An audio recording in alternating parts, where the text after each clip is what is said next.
Yo, yo, yo, yo, yo. What's up, what's up, what's up? Give up the rack. And hello to my fellow revolutionaries. You know who you are. And welcome to today's live stream. It is Tuesday, the 19th of May. And I'm just going to check something quickly to make sure I've got no technical difficulties here. That seems to be working fine. Let me know if you're here and say hi. Just trying to troubleshoot some stuff at the moment. Yo, yo, yo. Hobo Joe's in the house. Dilemmas. G'day, legends. Another Nick clip. Surely not. You know, the whole time I was preparing for today's stream and ever since I made the decision we're going to be watching some Shirley today, all I could hear in my head was like, surely not. On repeat. I'm glad that the joke is still alive. Hobo Joe, what a glorious day it is to hear that property auction attendees have started to fall. Well, look at the fallout from the budget. It's happening. Mamupa Yo-Yo can hear you. Good, thank you. Thank you for checking in. You're in early today, Mamupa. It's good to have you. Hello, internet friends. Laugh Jeff in the house. Good to have you. And to anyone else who is out there and you're lurking today, good to have you. Say hi if you can. If you are watching this on YouTube, do the common courtesy and activate the like button, as we like to say. Caress it. Be gentle. Just, don't be mean to it, because you never know when it comes in handy. Having a good relationship with a thumbs up. If you know what I am talking about. Good, because I don't.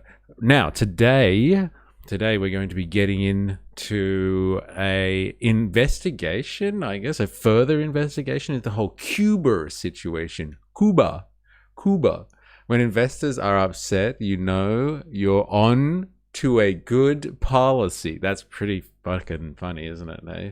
Fuck the investors. Like, they've had their time in the sun, all right? And they've done pretty fucking well, and they're grandfathered in. So fuck them. It's time for everybody else to get a leg up. KK Online, hello to you too. I also just found out, for my own knowledge, that the Labour Party's constitution still describes them as a democratic socialist party. That's crazy. Feels like that's a bit of a stretch these days.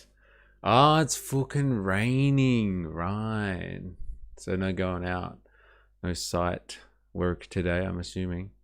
And it's raining pretty fucking heavy, right? In northern New South Wales, southern Queensland. Gonna be a suggy boot day. Okay, fair enough. Good luck to you. Stay safe. Here it's pretty fucking intense up your way. Raining down south as well. Oh, God damn it. It is raining here, but it's like kind of that miserable rain where it's just like, it's not really doing anything, but like you can't enjoy the weather. So, from a soggy Australia out to the world, let's do this. That is very interesting about the Australian, or the constitution of the Labour Party, being democratic socialist, because they registered as a socialist party in their inception. And I remember talking to Jordan about that, and like he was not aware, which I thought was very interesting, because I thought he was kind of an expert on Labour Party history, that is. On-off rain, yeah, that's what we're getting. Okay, it's great down in Vic for me. My paint from yesterday is still wet. Now I get to stand around with a heat gun to try and dry it. Sounds fucking riveting. Look at these working class stories coming in. Hey, it's soggy boot day. Get to stand around and dry paint. Fuck yeah. This is what I'm telling you. The world is built on labor, ladies and gentlemen. And here it is. Shining example. Albo the Trot. LOL. Albozo. As I saw last night on a stream. He's got so many nicknames, so many terms of endearment from the voting population. Very interesting. And what stream was it that you're on Dilemmas? I think I've seen you and Heidi talk about being on streams together in the evening sessions. I would like, if I get time in the evening between my many duties, I'd like to see what other streamers do.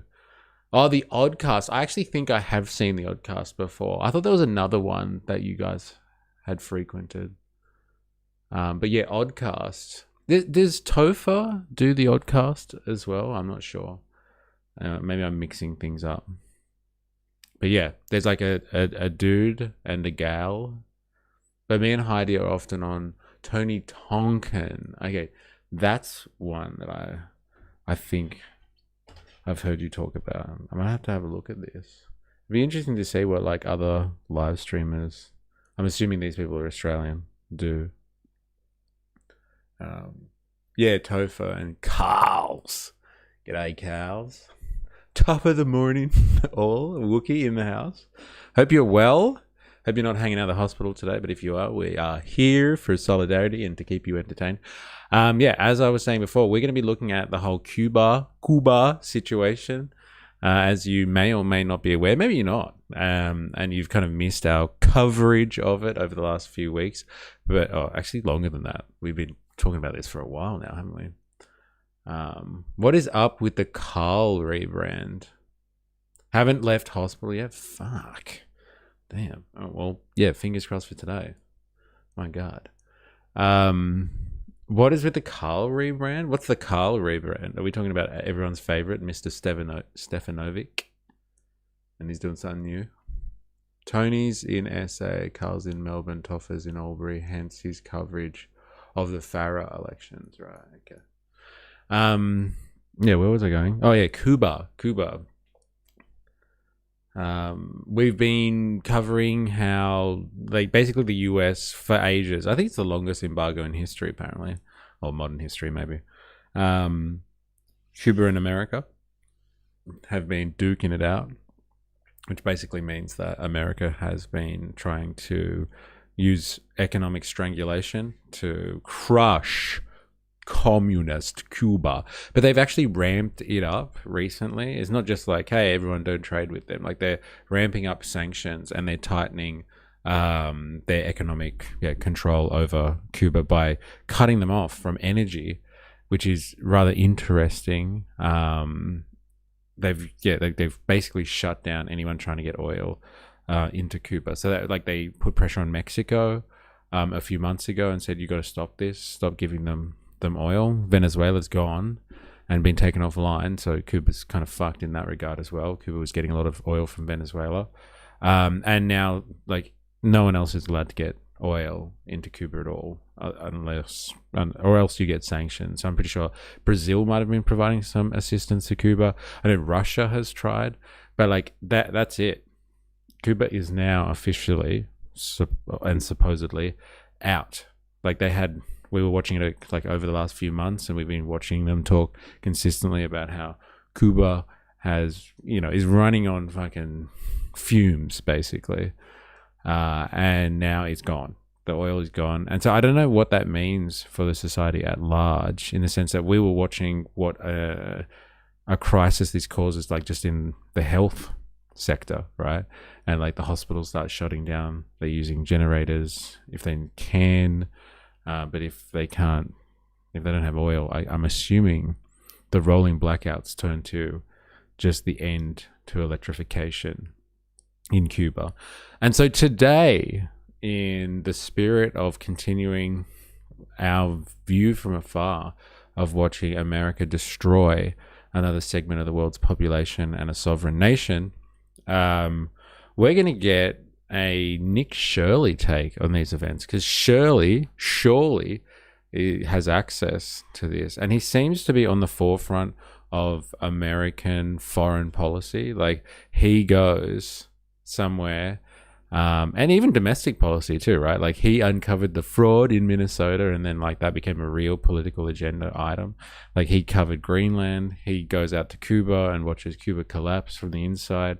Like, Nick Shirley seems to be the social media version of investigative journalism that used to take place only and exclusively in mainstream media, And now, yeah, like social media has its place in kind of helping convince the masses of a particular type of story and a particular line of action that the state might carry out. So at the moment, for the American population, and I guess a general right-wing audience, it's like, oh, look, the destruction of Cuba, it's happening, and it's all because, they're evil communists and communism sucks. And so, like, I guess he's going over there to kind of poke the bear and be like, hey, here I am from America, that place over there, very, very close, that's been putting you under incredible pressure for decades now. Yeah, tell us why your society sucks so much. And he'll push a microphone and a camera in people's faces. And like we'll watch some of that. Where were we? I caught the end of Oddcast. They were covering the Tickle case, right? Can all non-nuclear third world countries check under your seats? You get a sanction. Yes. It's actually the Cuba regime. Yes, say it properly, asshole. I know. If I want to fucking make sure that they go down in a respectable manner, you have to just label them as a regime and everyone will be on board with that. That's how you manufacture consent. Am I right? Yes. I have taken a jump into the Party Line podcast to see what they're all about. It's so interesting hearing all these different political views. That's interesting. I wonder if 4IS has heard of this, Hobo Joe. You should reach out to him and talk to him about it, because he's in the Labour Party and like I know his opinions as a rank and file, and it's not kind of aligned, let's say, with like who really makes all the calls in the Labour Party, if you know what I mean. Dilemma as well, Candace doesn't believe Nick Shirley, so now I don't know who to believe anymore. Yes, she does muddy the waters, that one, doesn't she? All right, let's have a quick recap of where we're at, like where we're supposed to think Cuba is at on the manufacturing consent machine in Western media. We'll get a little barometer reading on that one, what we're supposed to be thinking in the narrative, and then we'll go look at Shirley's finest work. That's the Socialist Party podcast. Okay, got it. I thought that was a Labour Party podcast. Ravy baby in the house. Hey yo, how you going? Hope you're well. Socialist Party podcast. Interesting. Party podcast. All this stuff to look at. We might have to do some type of equivalent of Far Out Fridays, but for like left-wing stuff, so we can analyze and critique that. Because I'm sure there'll be a lot of trash in it. And like, look, that's maybe too cynical. There'd be a lot of stuff that deserves a proper explanation, I would say. It may be lacking. Labour Party podcast. I thought that was just the Friendly Geordies podcast. Yes, very good. Got it. Very good. All right. Let's get a rundown, shall we? Let's update you on what is happening in Cuba. There have been some rare protests that have broken out there in the capital, Havana. You know why it's rare? Because they have a regime. And usually a regime violently oppresses its people.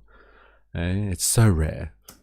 The island is grappling at the moment with its worst power blackouts in decades. It's been triggered by a US blockade. We saw hundreds of angry Cubans pouring onto the streets in several neighborhoods late on Wednesday. You can see them here. They're so angry about these fuel shortages. They've blocked roads. No, what if they're not actually protesting or angry, but like they don't really have heating or any other source of light? So they're just out having a communal bonfire, like real communist stuff, right? They're all sharing the energy there, and BBC is just reading this situation wrong. They burnt rubbish on the streets, as you can see. This marks the biggest single night of demonstrations in Havana since the energy crisis took hold in January. Well, earlier, Cuba's energy minister said the island had completely run out of fuel, oil and diesel, leaving the power grid in a critical state as this blockade from the US is really squeezing the country's supply.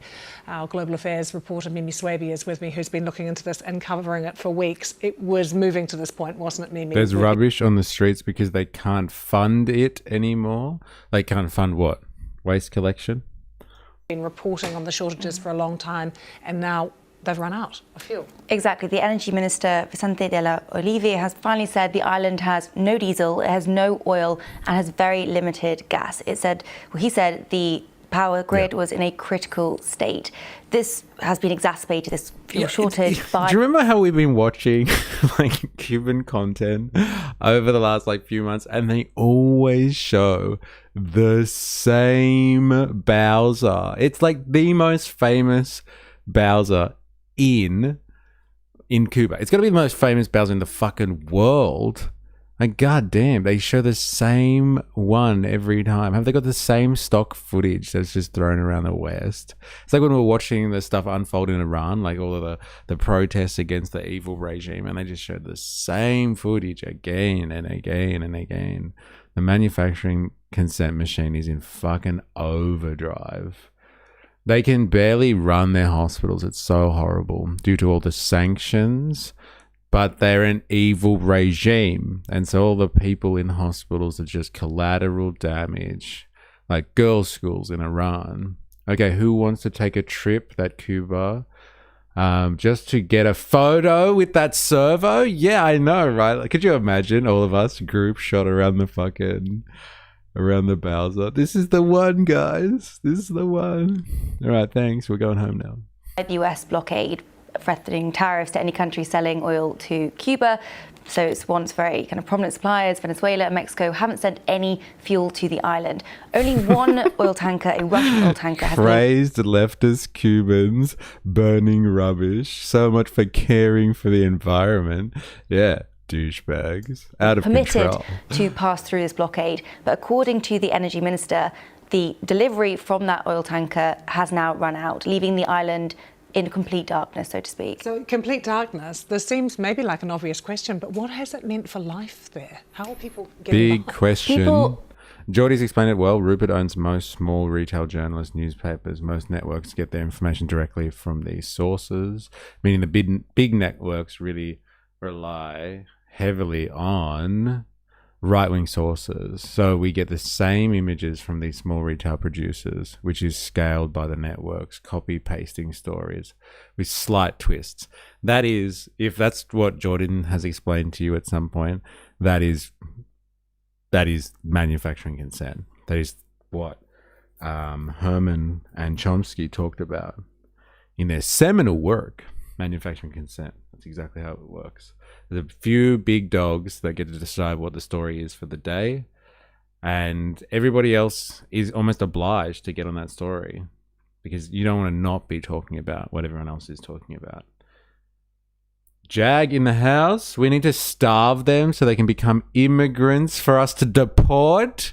Yes, thank you. Someone said that quiet part out loud. That always gets lost into the discussion about like migration.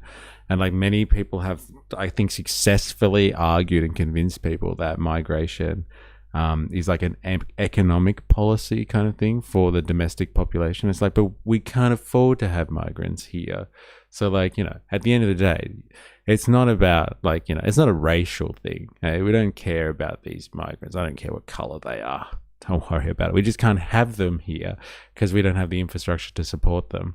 But like the real question is, why the fuck are these people trying to get into your country in the first place? And a lot of people are like, oh, because it's just so wonderful here. Everyone loves it. Do you love your country at the moment? Or do you have a lot of gripes with your government? Of course. Well, why are they trying to get in here? It's because they've been fucking displaced. This is a perfect example. Cuba has been crushed. And then when their country is crushed, they go looking elsewhere and banging on other people's doors to get in. But no one wants to talk about that one. It's just like these people rock up at your borders just to make your life inconvenient. That's why they're there, just to piss you off. Or their evil regime, and that's why they got sanctioned. Devil's advocate at all. Look, that's right. They deserve to die because they have an evil regime. They deserve, all the people in hospital right now deserve to die and be cut off because, there's an evil regime. It all makes sense, dilemmas. It all adds up. They also did a humanitarian sex trip.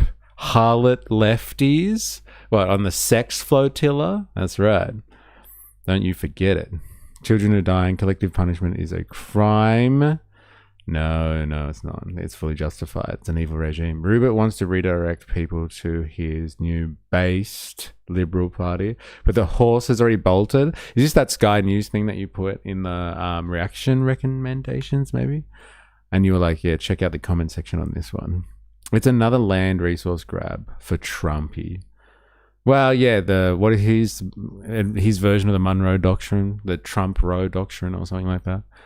Don Roe. No, he's Don Roe. The Don. Yeah, he's going to make Cuba another state in the US. Like Venezuela too, apparently. Cubans have contributed so much to the world. It is a country full of potential that's suppressed. I agree, collective punishment is wrong, like punishing Aussie gun owners for the actions of others or restricting free speech because of the actions of others. West stuffed the Middle East with forever wars, and now these people want to live in safety. We need to stop wars and migration. But like, that's the thing though, like which cart before the horse? If you really cared about migration, then you would really want to stop it at the source. You'd want to stop people needing to leave their countries. Because like most people that you speak to, they don't want to fucking migrate. Like they're just looking for another opportunity somewhere else. Yeah, it's usually when opportunities disappear that like people start to move on. Let's be serious here. Look, to be fair, I searched Cuba petrol stations and they all look the same. What about this one? This one's yellow. They've got green and yellow.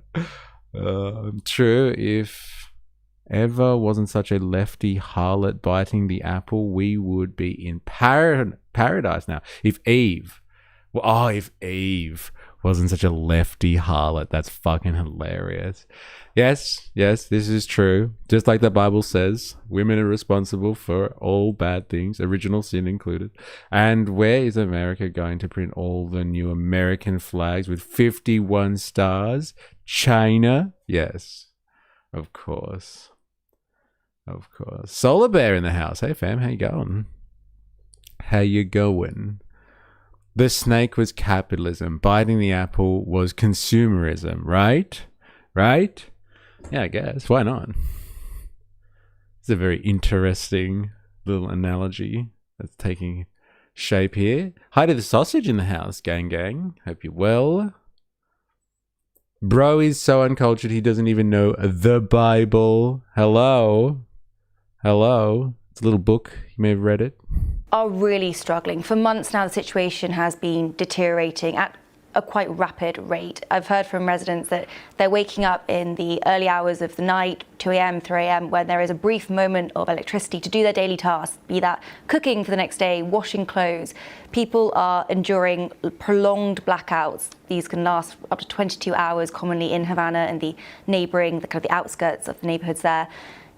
That is on top of basic goods being scarce. There really aren't many basic goods and food. Many individuals are saying they are living solely off bread, and anything you try and preserve in fridges, you can't preserve it because there's no energy to preserve it.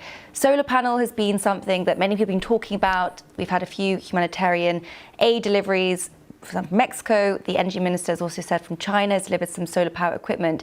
However, solar panel is very expensive to start, and it's also quite weather intermittent.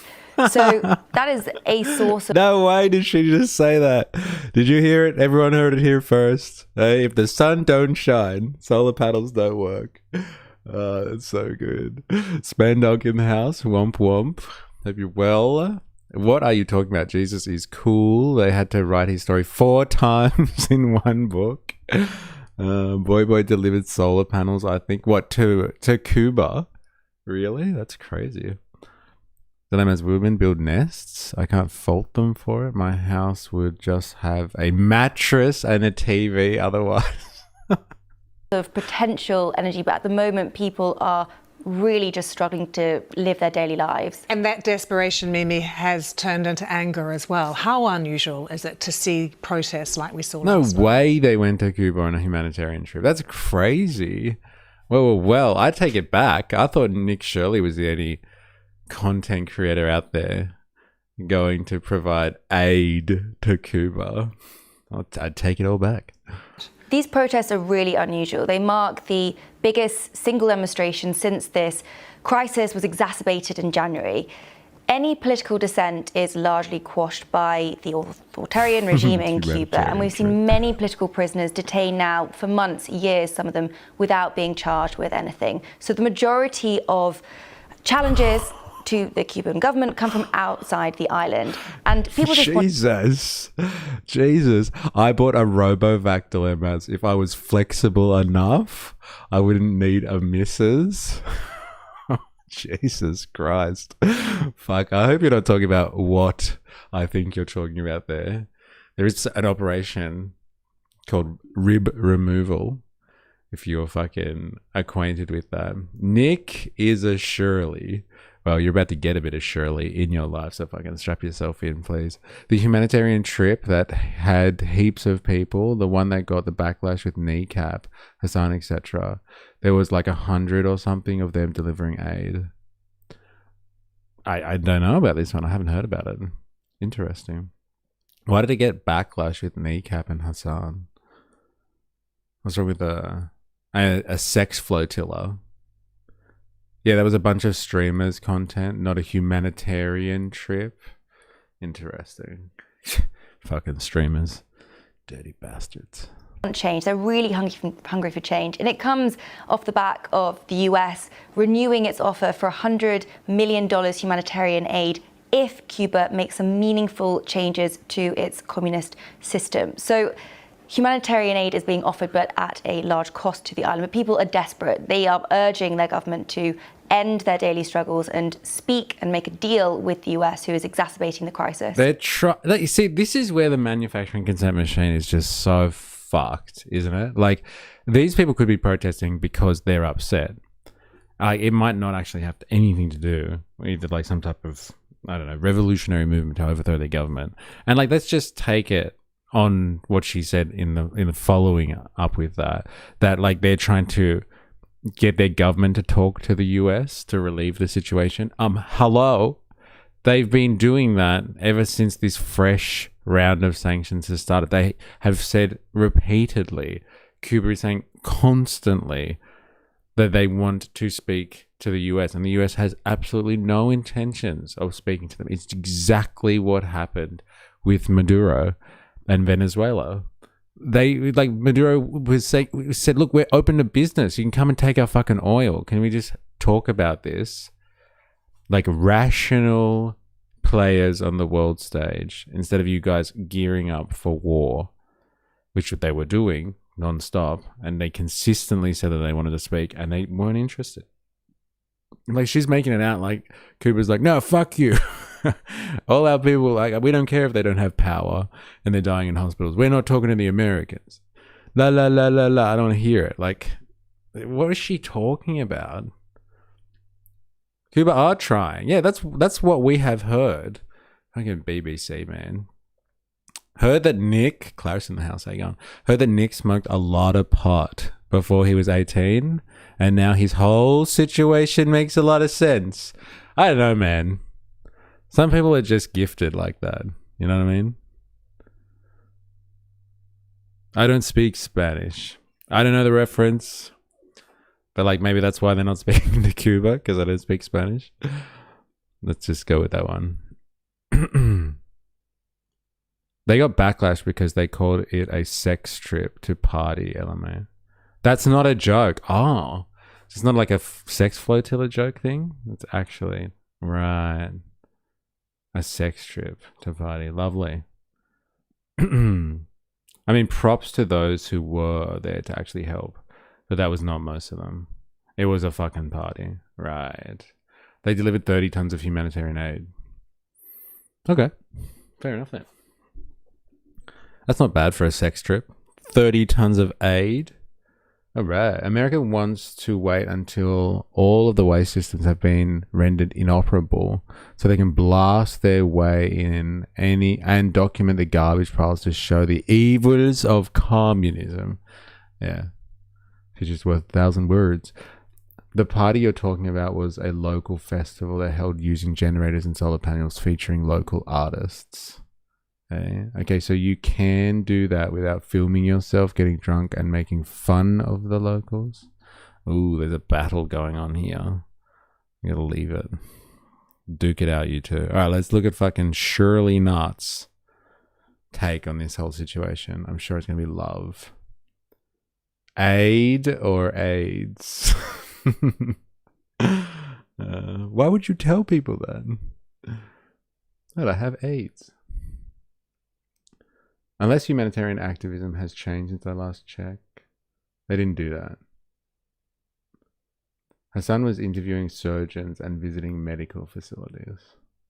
All right. Let's do this. Let's do this. Look at that face, eh? And look at the people they found. It's so good. He's so concerned, isn't he? God, he's so concerned. And look at this guy. Where the fuck do they find these people? That's one hell of a fucking thumbnail. Cuba is about to collapse. Look at this guy, eh? In his military costume, having a dart. Eh? Enjoying the luxury of his station in the evil regime while you have this guy, whoever the fuck he is. Dun, dun, dun. All right. Shall we strap ourselves in for some Shirley Knott?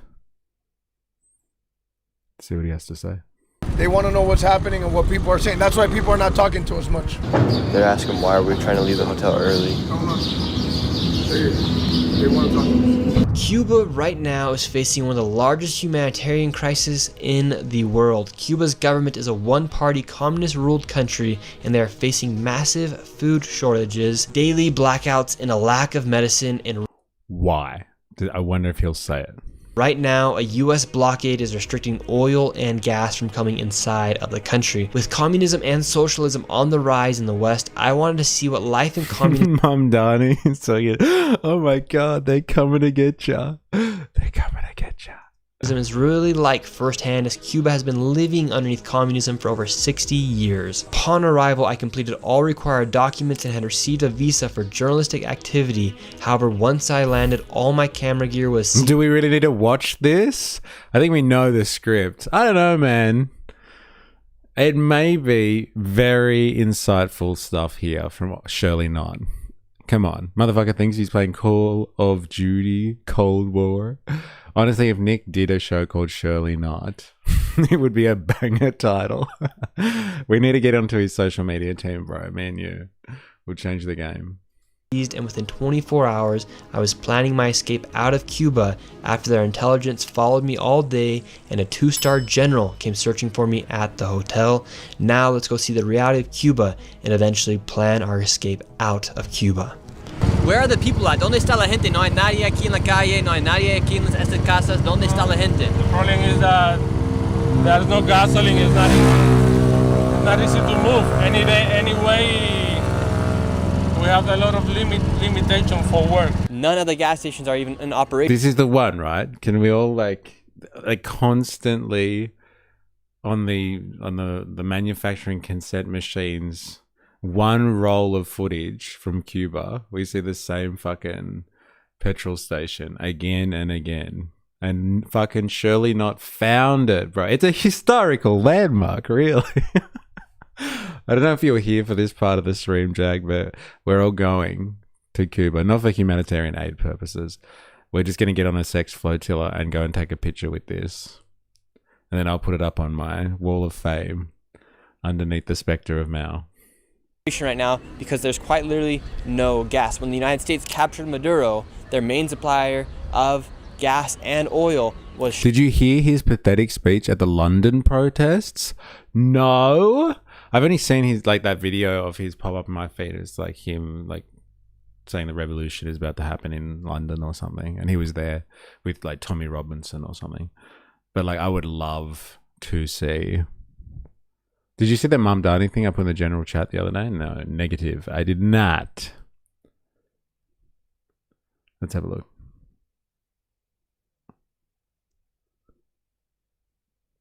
The Communist Utopia, Speaker Mark Johnson talks about something. Is that the one? Yeah, maybe it's that one. The Communist Utopia. It's coming to get you. It's coming to get you. Yeah, okay. No, I haven't seen that yet. Wouldn't mind having a look. Can't wait to see America's position on evil communism. I'm sure it's balanced.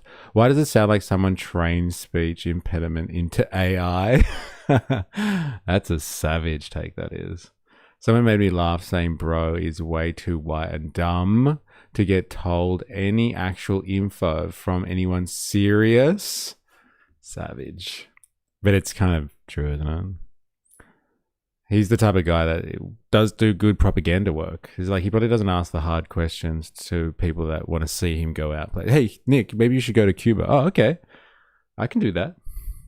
Yeah, not surprised that one got censored. LOL. What did you say? Hope it is wholesome.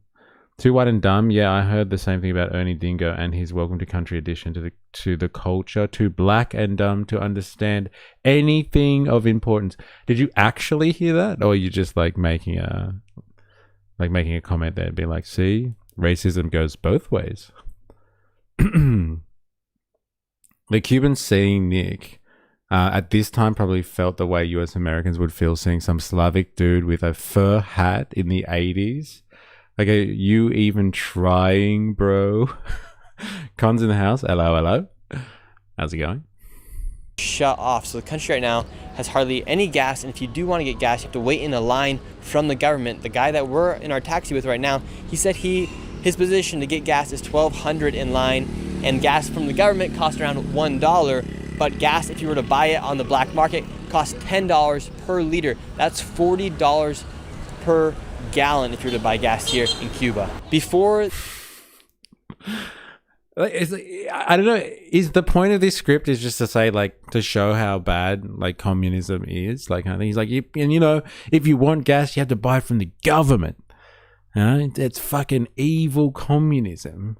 Like, has he not heard of a rationing system before? Like, when there is some type of shortage of something and the government has to step in because the market is not able to distribute unless it extorts people and price gouges. The market takes extreme advantage of people that have basic needs. And so the government steps in, usually even in free and democratic societies, to ration out resources.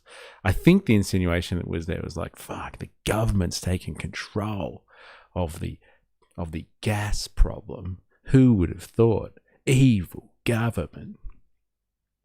He should have worn the Billy Mitchell suit. I mean, it is true. I just don't phrase it that way because it sounds fucking heinous and racist. As in, like, people call him dumb for his Welcome to Country. Or you're just, making a point, I guess. But hey, if it's for white people, we good. Isn't Mem Damis? Memdani's mum, a billionaire or something, a Bollywood director, explains why his campaign was so polished. Yeah, she's some big shot director. I don't know if she's a billionaire. I haven't heard that one before. That would be crazy though, wouldn't it? The man who is going to destroy the billionaire class ends up being a billionaire. He's like Batman. Sorry, I'll be more mindful of how my comments may affect the feelings of white men in the future. I apologize for emasculating anyone. As a white woman, I should know better than to speak. Damn. All right. Don't tread on my whiteness. Oh my god. I just don't know why everyone's obsessed with race. Hey? You wouldn't download a Venezuelan oil supply, would you? Ticket. So good. Oh my god. Mum Dummy turned socialist because his mum wouldn't up his allowance. Yes, and he wants to redistribute her resources. That's fucking hilarious. He just rambled on the typical propaganda talking points, and when he ran out of things to say or lost the crowd, he started shouting, USA, USA. No way. I really want to see it now. Can you remind me later? I really want to see Shirley start shouting USA in front of a fucking crowd of people that are trying to unite Britain. Hey, unite Britain. they captured Maduro, was there gasoline in the gas stations? Always. It was easy. Nowadays it's really bad. But it was easy to get gasoline. And for you, every day you can go to the gasoline station and buy it normally. It was normal. But nowadays, it's really bad.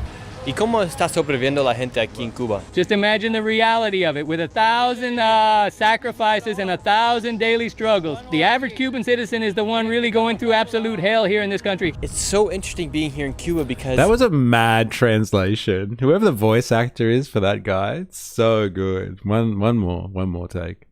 With 1,000 sacrifices and 1,000 daily struggles, the average Cuban citizen is the one really going through absolute hell here in this country. it's so Like, is that an indictment on how evil the regime is, or is that guy saying like it's actually you American boy, like you guys are destroying life here for the average citizen?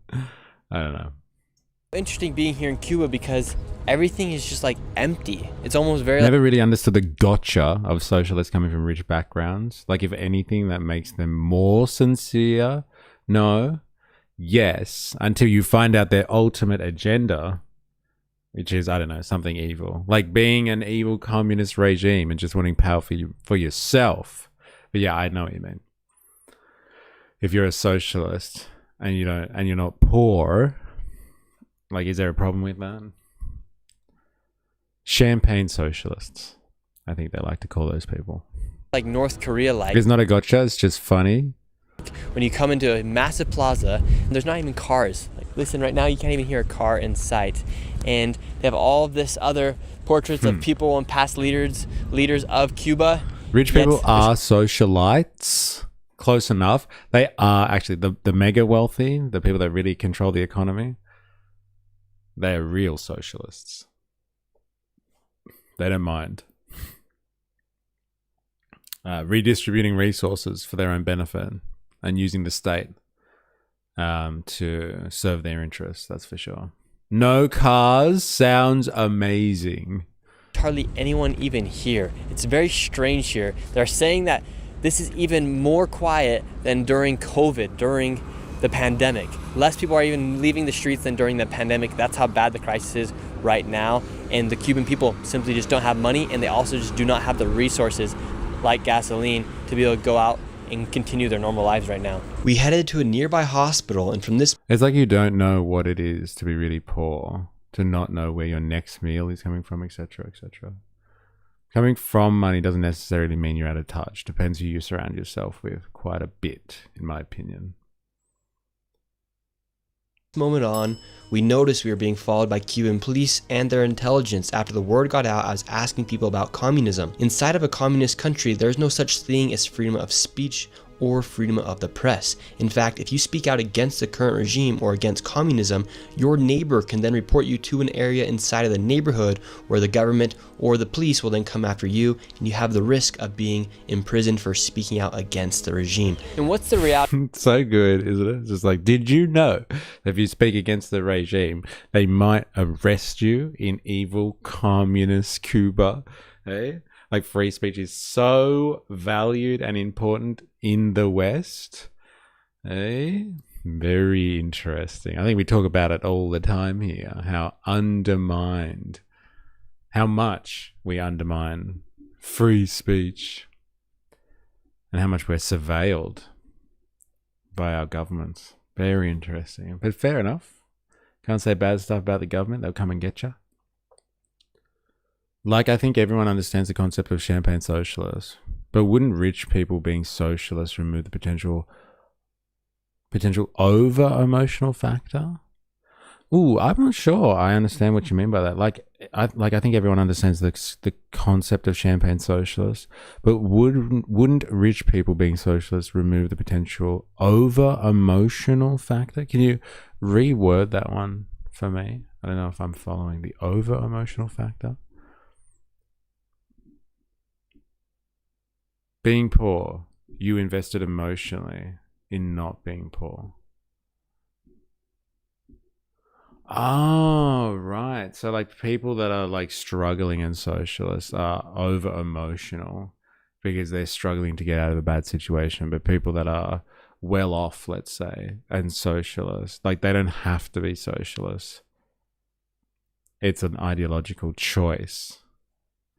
So like it removes any emotion and they can be objective about it. Interesting. Thank you for explaining that, Wookie. Like, yeah, I guess so. I guess it would remove an emotional factor, but it also brings an air with it of detachment from the situation. And so like the detachment is the objectivity that I guess is potentially a good thing because you're not emotional. But like the detachment as well means that if you're not fully invested in it, it could just be like a virtue signal thing. It could be limited to virtue signaling. But you know, whatever. Like it all helps.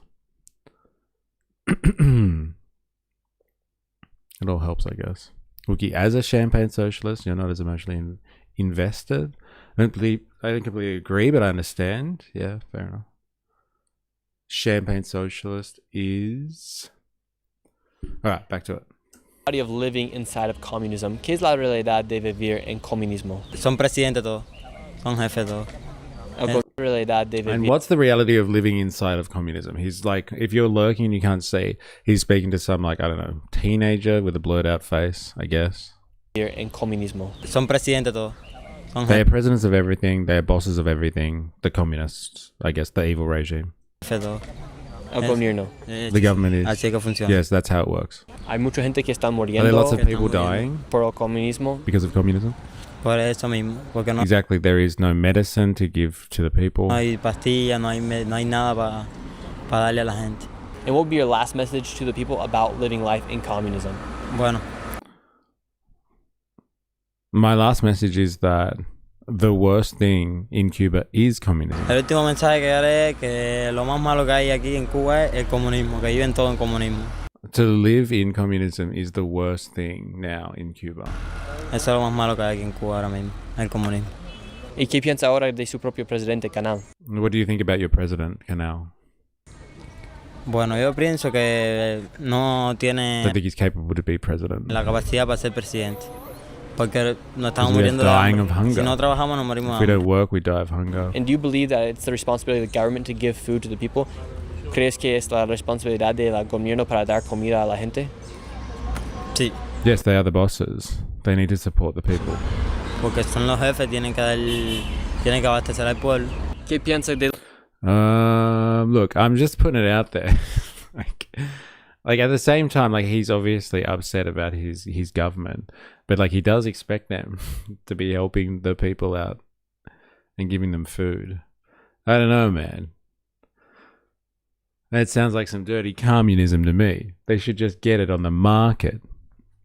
So if you can be jailed for speaking against the government, then what was he expecting in these interviews? Hey, stop it with your logic. Hey? A grappa socialist? That's my type of socialist. Claire, it's like someone critiqued poor socialists by saying they're just dreaming of a society where they wouldn't be poor but rich. But rich socialists would necessarily have a hopeful delusion of escapism. Yeah, it's a fair point, actually, because like a lot of critiques of like, you know, communism or socialism are people like, oh, they're just jealous. And so like they don't actually believe in socialism. They just want to take stuff away from rich people. But like you couldn't use that argument against rich socialists. For sure. Yeah, I get it. But like if you think about it, like most revolutionary movements, if not all of them, are started by some member of the middle class. Not exactly the rich or the upper or the lower classes, but someone in the middle who can feel aspirationally the incentive of a fairer society and a distribution of wealth, but also can empathize with those who really struggle in that system. So like a champagne socialist or a rich, but not like bourgeois person who is also a socialist makes complete sense from revolutionary potential terms. Wookie, does that make us moonshine capitalists? Yes, correct. Especially with a $2 donation. Thank you very much, Wookie. You fucking legend. Keeping the stream alive. Poor, but trying to play the game too. Yes. Bring on the moonshine capitalists. Yeah, the exact problem is their lack of emotional attachment to the issue. That's exactly why their opinions aren't as valuable, but they can be more objective. But being objective about a deeply human issue is demeaning to the people experiencing it, and they won't want your opinion. I don't know. I'm all for solidarity. I think people can come across, but like they just have to be intelligent about how they do it. You missed my super chat. No, I saw it eventually. I got there. Thank you though. You fucking legend. Yeah. You fucking legend. I appreciate it. From the middle class, like Pauline, Queen Pauline. Yes, our middle class millionaire Pauline, apparently. The way to get around it is exposure. Get out there and get to know your constituents, to advocate on their behalf. Hey, what is that? Radical democracy you're speaking about there, Ravy? Speaking to your constituents and advocating on their behalf? What a fantasy world that is. Porque son los jefes, tienen que abastecer al pueblo. ¿Qué piensa de lo que está haciendo Donald Trump con el aceite y con la gasolina? What do you think about Trump not letting oil or gas enter the country? Como no está dejando gasolina para entrar.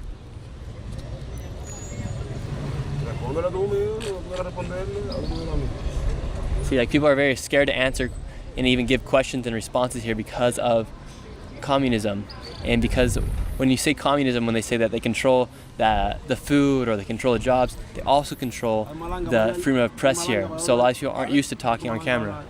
And ¿qué piensa eso de que se cinga Díaz Canel? Fuck Diaz Canel. Hey, that's the president, by the way. Security had noticed that 2 random individuals had appeared while we were doing these interviews, and they decided it was time to leave. So what happened while we were conducting some of those interviews? Right now, while we were finishing one of the interviews, some undercover cops, you could just tell they're undercover cops. They came out of nowhere. They got on better used phones than the average person here, and they were right away communicating with each other. And what do you reckon is a better used phone? Like they're using an iPhone as opposed to an Oppo or something like that? Like, what does that mean? We'll just have to take this guy's word for it. They're coming to get you, Shirley. Get out of there, Shirley. Get out of there. We're trying to corner us out, so that's why we had to get out of there. So you do have government spies going around making sure that certain things aren't said. Of course, and we stand out like sore thumbs here, so they're wondering why we're here with cameras, interviewing people. They want to know what's happening and what people are saying. That's why people are not talking to us much. That's also why you don't ever see any videos come out of Cuba. That's 100% why you don't see videos come out of Cuba. It's very limited, the videos that you see come out of Cuba, because they control everything. We headed into downtown Havana with the hopes that we'd shake off the 2 spies that were telling us. And I want you to notice the pure decay here. The streets and the buildings look like they're about to fall apart, and this is due to 50 years of no innovation inside of a communist country. We then went into one of the local markets to exchange. It's not due to the same embargoes that you're asking people about, is it? Eh? No, it's just because of the extreme lack of innovation under communism. So good. So good. This feels so fabricated, but like all of these guys, these types of content creators do all the same thing. Like they just like get as much fucking content as they can, and then somebody storyboards some shit up, and then they get out their little story arch, and they're away with some fabulous editing. Can I just say, always keep the camera rolling. You never know. You never know. Interesting. But remember that. No such thing as innovation under communism. Go tell that to the Soviet Union and communist China. Eh? Bet you they'd have a different story about what innovation is like under communism. Judge the art, not the artiste. Thank you, Dilemmas. Very insightful.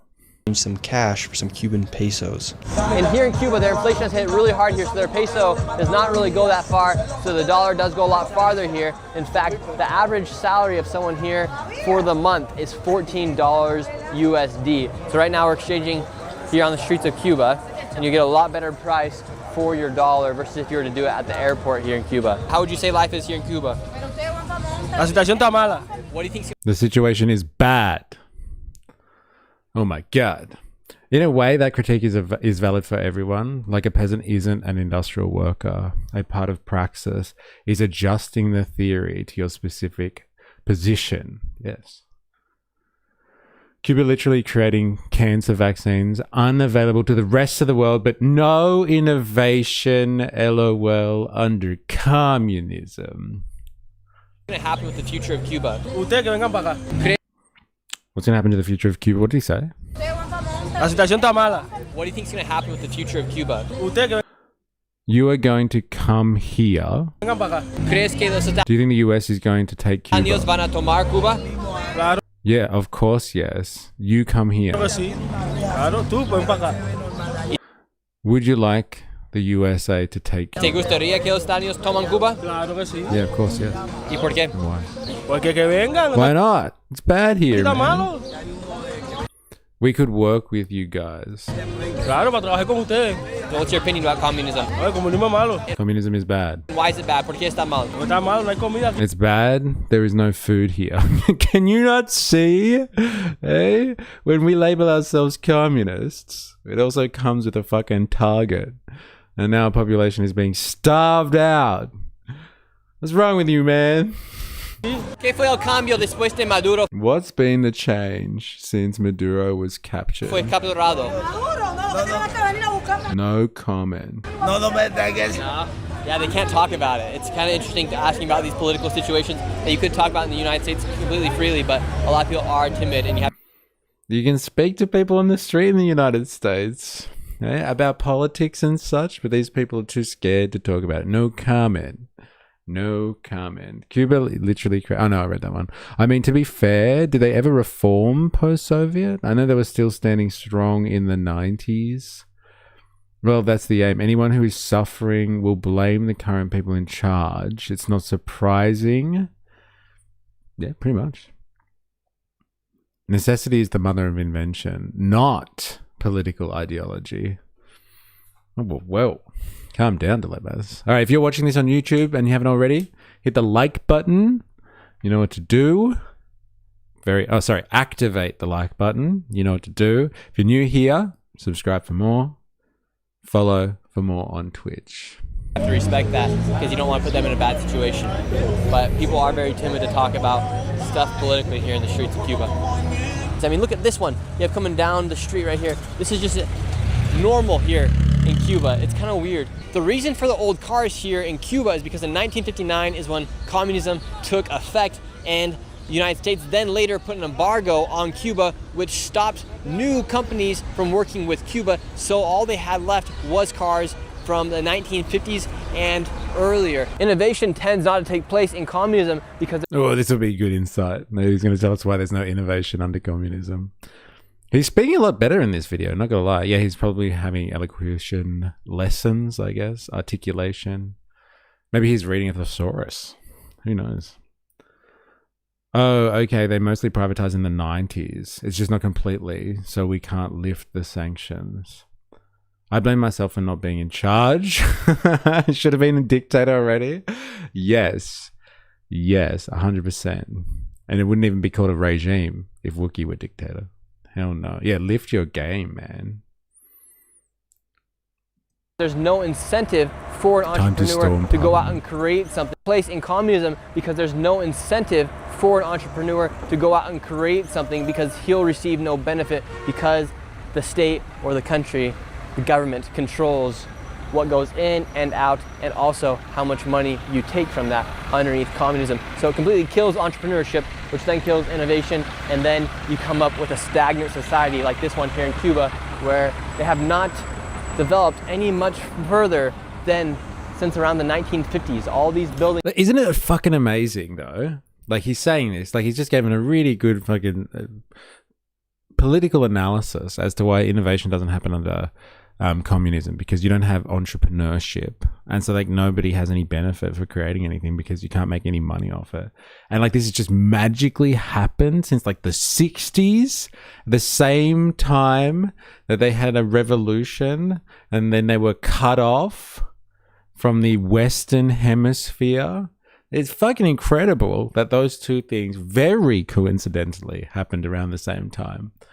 Their innovation fell off a cliff, and it was just because of communism. Nothing else. Haven't developed much further than what the US allowed. What's the parenti line? Maldevelopment. Maldevelopment. Having a jab at Cuba. Oh my God. America crapped themselves. Buildings here are still standing from the 1950s, but they have not innovated, or there's nothing new here inside of this country. Yeah, I know, right? Fucking yeah. Why cure cancer if I can't make a buck? Yeah, it's a much better system, honestly. Like long term, much better. Welcome to the chat, Rogue. Hope you're well. Around the 1950s, all these buildings here are still standing from the 1950s, but they have not innovated, or there's nothing new here inside of this country. It's actually kind of sad to see. This man right here will explain just how dangerous it is to speak out against communism inside of a communist country. How's life in communism? ¿Qué es la realidad? What's the reality of it? El comunismo. Yeah. Esa parte ahí no. I can't talk about that. Communism. I can't talk about that. No te puedo contestar esa parte porque no. Vaya, no sé qué decir. I don't know what to tell you.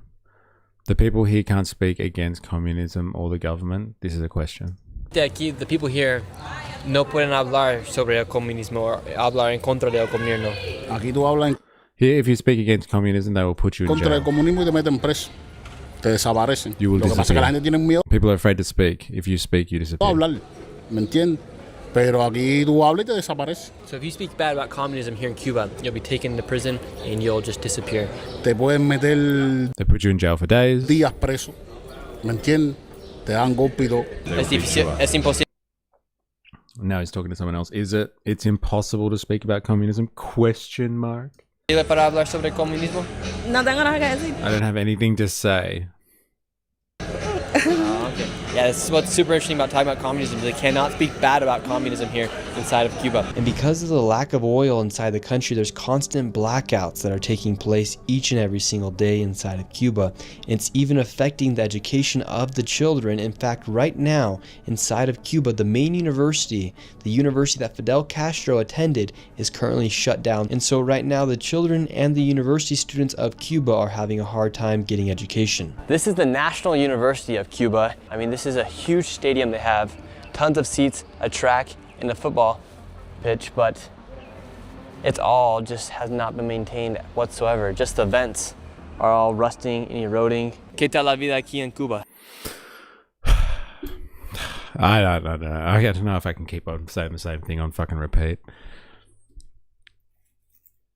Oh, Cuba fell off right after the civil rights movement kicked off. Coincidence or something more sinister? Oh my God. Yes, you're right, actually.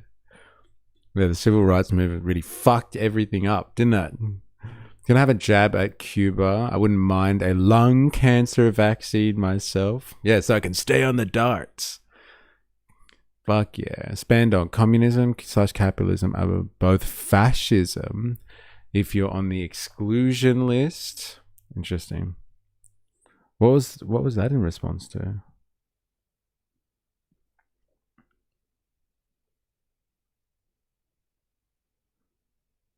Yeah, when communism becomes fascism, it's sad. Okay, right.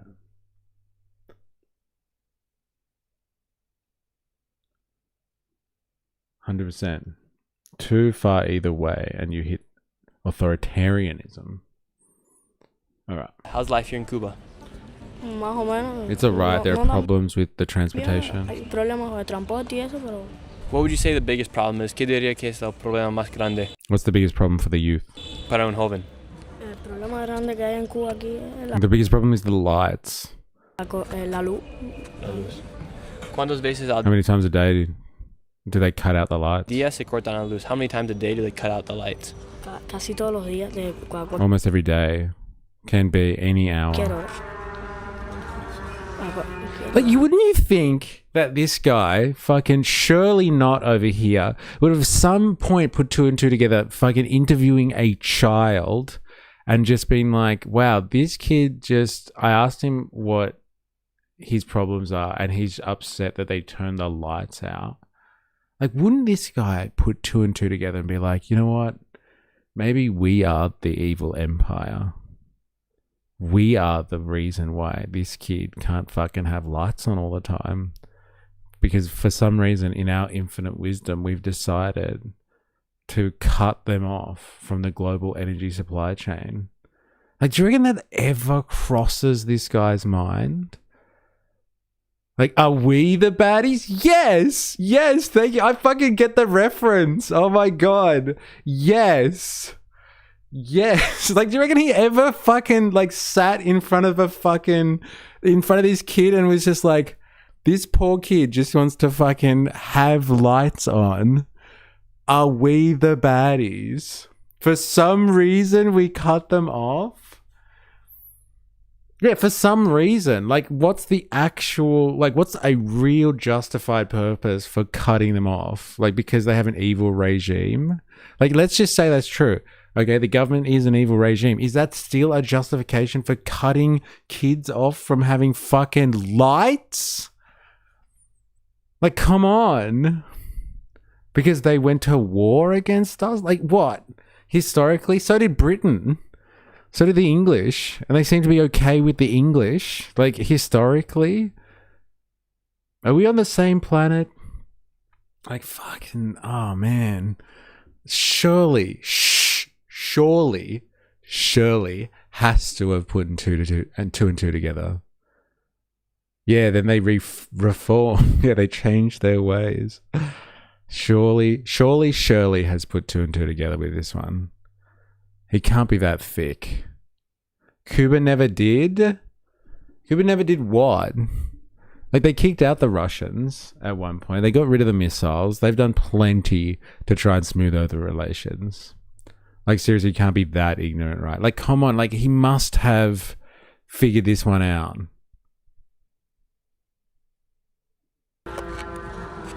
Yeah, how do you live through that as a young child? ¿Cómo se vive eso mientras que está un joven? No muy bien. El tema de la luz, no, además del estudio y todo. Muy bien. So the lights are affecting your entire life. Entonces los luces están afectando toda tu vida. Cuando viene, a veces no viene más hasta por la... Sorry. The lights are affecting your life. Están afectando toda tu vida. Cuando viene, a veces... When it comes, sometimes it doesn't come back. A veces no viene más hasta por la mañana. Until the morning, or they cut it. Cut it all in Cuba. En general en Cuba entera. And well... We left the university and did the most touristy thing we could do, and that was to hop into a 1950 Chevrolet and tour the city of Havana with we did the most touristy thing we could do. Yeah. Guzzle up the small amount of gas that is left in this country.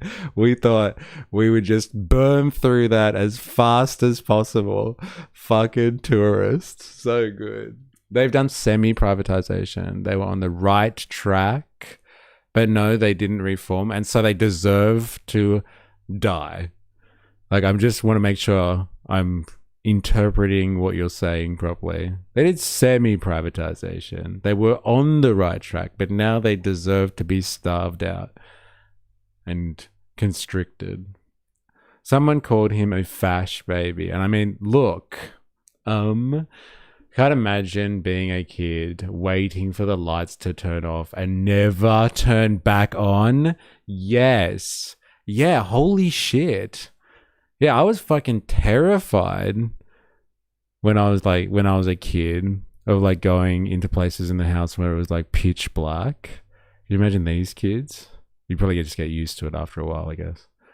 So if Cuba fully privatized, we wouldn't drop sanctions and trade tomorrow. Well, they've been trying to speak. They've been trying to negotiate ever since this recent round of sanctions. They were happy with the level of sanctions that they had before, and now they've ramped it up to make it unbearable. I think they were actually happy with the stalemate position they had. They're like, well, it's not fantastic, but we'll make it work. And so America has doubled down, tripled down, quadrupled down on the pressure to actually starve them out. Like, if you think that this is just like, oh, they should have just done the sanctions better, they should have just placated the Americans, and you think that that would have worked. If you think this is about placating someone on like privatizing the economy, think again. They can't enter into any type of negotiations. Honestly, this is more than like getting rid of evil communism. This has got to do with shoring up the Western Hemisphere. I think this is more broad than that. I think communism, to be honest, is a very fucking like easy excuse. Very easy excuse. Look, evil communism, just like with Iran. Like their evil regime was a great excuse. Oh, they killed like 30,000 of their own people. Let's go in and kill 30,000 more by dropping bombs on them. And now they're not worried about that anymore, about changing the regime. They just want to stop them from having nuclear weapons. They've just got a lot of excuses.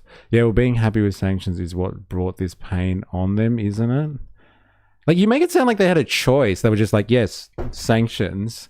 Like, I think what you're struggling with here is that somebody else is like unilaterally deciding to put economic pressure on them. And I don't think they really could do anything. This is what I'm saying.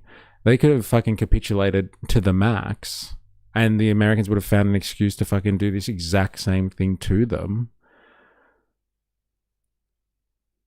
They're getting more power plants built. They just needed to diversify off oil faster. I'm pointing out their response to the sanctions. And if you think that like that would have made a difference, privatizing, and they wouldn't have found another excuse, then like I would just question that logic. I think they will find any excuse to fulfill their ambitions for the Western Hemisphere. And communism is just an easy excuse.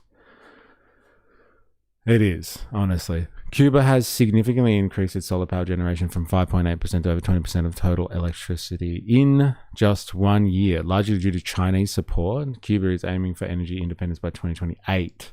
Violent Quinn in the house. How you going? Yes, I have heard China is providing that assistance. Solar panels. Actually, we heard that from the BBC. What did the lady said? But, you know, the sun doesn't always shine. Like, imagine if the Crown decided to do it to us, or we did it to NZ, just said, nope, no trade for you. Yeah, and could turn the screws enough to actually cut them off. Don't be fine with it, then cry when it doesn't work out. Unfortunately, we won't know if privatizing would have helped because Cuba refused. I'll repeat that. Not the USA, not us. Cuba refused. So wait, let me just get this straight. You're arguing that a country gave an ultimatum to another country, and because they didn't accept that ultimatum, they deserve the position that they're in right now. So a bully has come up and physically, you're the one who's always against violence, and like someone has physically confronted someone and threatened them with basically civilizational destruction. And they were like, no, fuck you. We are not going to cow down to this form of intimidation. And they tried to be independent. And now that person is now doubling down on physically constraining them and cutting them off from the world economy. They were getting along and they were finding alternatives. And now, because they were finding alternatives, like turning to China or turning to Russia or turning to Mexico or Venezuela or Brazil, they were finding alternative routes. And that person was like, oh my God, my threats aren't working as good as I thought they were going to because they're finding another way. I better really clamp down on them to destroy them. And now it's their fault. Like, that's what we're doing here. We're blaming someone who is the victim to this type of diplomacy. Just so I'm square with this logic. So Cuba were fine with sanctions while they were making enough money that it didn't matter. Now they're poor and suffering, and it's the USA's fault. Whoa. I just have a problem with who you're blaming. Wow. Nick Shirley, is that you in the chat there? I can't tell. Wow. I'm really surprised at you. Like, you're usually, I'm Mr. Objective. Let's look at this like as objective as possible. And like, you don't think the US should be blamed for this situation. It's purely Cuba's fault. Stop punching yourself in the face, Cuba. Stop punching yourself in the face. Like, honestly, this is what we're talking about here. I'm very surprised, to be honest. But like, fair enough. if that's how you see it, they should have just capitulated. And like they would have been fine. And like there is no surety that if they had capitulated, they would have been fine. That's very interesting. Tall Pine in the house. Hey, go. Freedom at gunpoint. Well, like, you know, I guess if that's freedom, though, it's a form of freedom. It's just got to be at gunpoint. So I guess in that vein, then yes, you were right. They had freedom. They had an option of freedom at gunpoint, and they should have just lived with the gun pointed towards them and just did what they had to do under constant threat. It's their fault, not the person pointing the gun at them. This is a very interesting way of doing it, I guess. All right. Sorry. Back to the piece of content. Back to Shirley. The local guides. We did this in the hopes that we would have less people following us. However, it just brought even more attention to us when we got back to the hotel. And how come here you guys still use old cars from the 1950s? Porque estos son coches These are tradicionales traditional cars from before the revolution. antes del triunfo de la revolución. Coches Cars from the de 50s and 59, and we work for the government. 50, del 59 y quedó de patrimonio de la humanidad y trabajamos para una agencia del gobierno. So you guys work for the government still? Del gobierno. Trabajamos para el gobierno. Work for the government. And this is kind of a random question, but do you know what a Tesla is? ¿Sabe qué es una Tesla? No. No. No, he doesn't. I wonder if Musk asked him, he said, look, I'll push you up in the X algorithm if you ask this question, just to show how detached these people are and how evil communism is. They don't even know what a Tesla is. Eh? ¿Nunca he escuchado de un auto que se llama un Tesla? No. That's a bit much, but blame someone, but some blame 100%. Okay, so like their foreign policy decisions, their responses to American threats have not been to capitulate, so they are to blame. Okay, yeah, I can agree with that, 100%. They didn't capitulate, and so they are in this situation. Yeah, I fully agree with that. Yes, they should have just done what they were told, and they could have hoped for the best. They could have hoped for the best. And we know that, but this is the thing I will point out again. We know the track record of just hoping that the US empire will do the right by you, right? We know the record on that one. I don't know if they had a choice, to be honest. I think that's the real fucking point here. Do they ever have a choice? Or just the illusion of one? KK, you should have just let them do what they want with you. Violent Queen, you should blame the US people, not the US. So we should blame the US people, not the US government. You would have been safer. Like, I can come up and slap you and you'll be fine. But if I start throwing punches, all of a sudden it's not fine. It's not that complicated.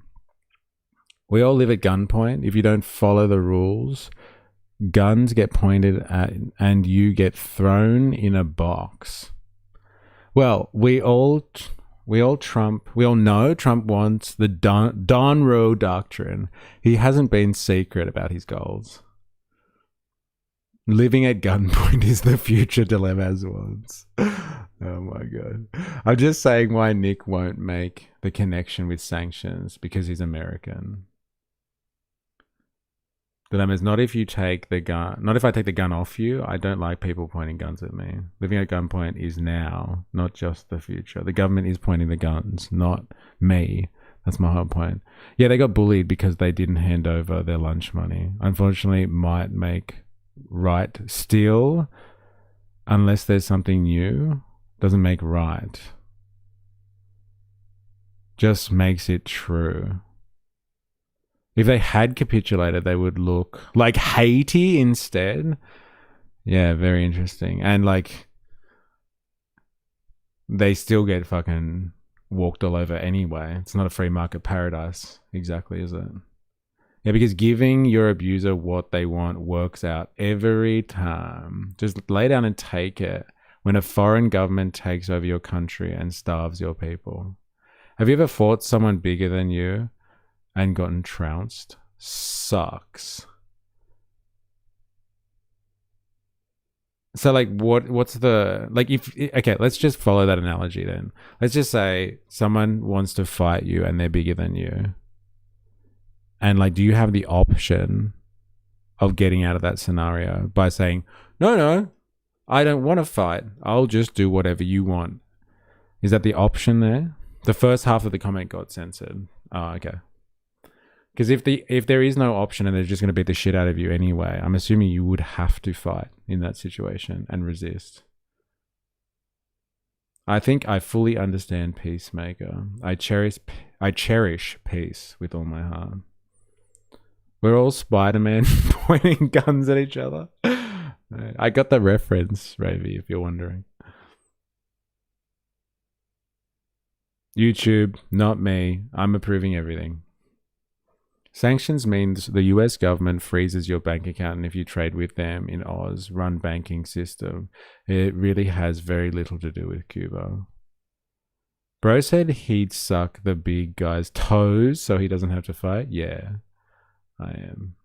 If you want a vision of the future, imagine a boot stamping on your face forever. George Orwell. Interesting. I am all caught up with this idea. Yeah, it's heavy, isn't it? Alright, back to Shirley Nod. BMW? Right but now, he hasn't heard of BMW. Really? It's interesting. now on Poly Market, there's a 45% chance that there's a clash between the US military. Oh my god, he's bringing up Poly Market? Wow. Posted and censored? Okay, cool. If there's someone bigger than you taking your stuff, it is better to just lay down and take it if you can't fight back. Otherwise, it would just get worse, no? Isn't this why you cooperate with a captor? Ever been in a fight with someone bigger than you and gotten trounced? Sucks. Yeah, of course it does. Yes, I have been in that situation before, but like, is this a situation where you get to choose to fight or not? Or resist? Because I have been in situations where you definitely cannot resist and you are fighting for your life. So you definitely don't have a choice to opt out. And you're fighting for your life. And so like, you know, if they're going to beat you up anyway, regardless, you might as well resist somewhat. Interesting analogy.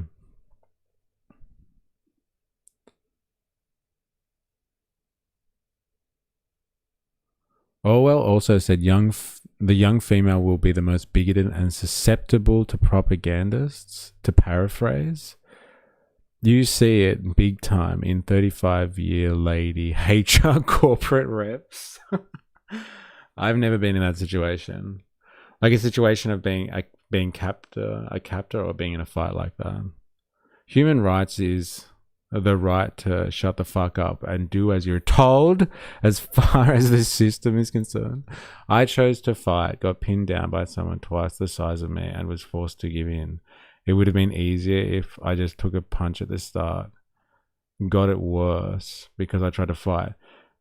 I couldn't, but I did. I don't know it. Yeah, but that's the thing. Like, again, if you don't know if they would have just beaten you up anyway.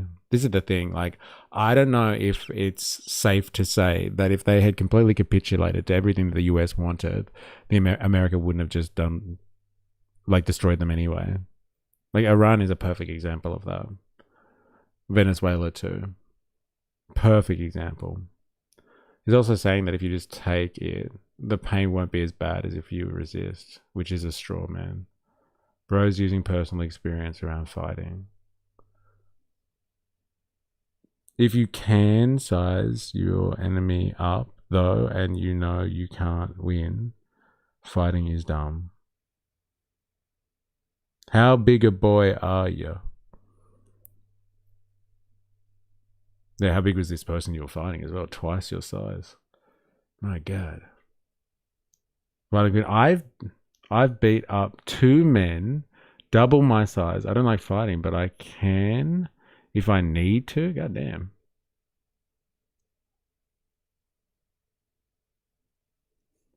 All right. Back to Shirley not.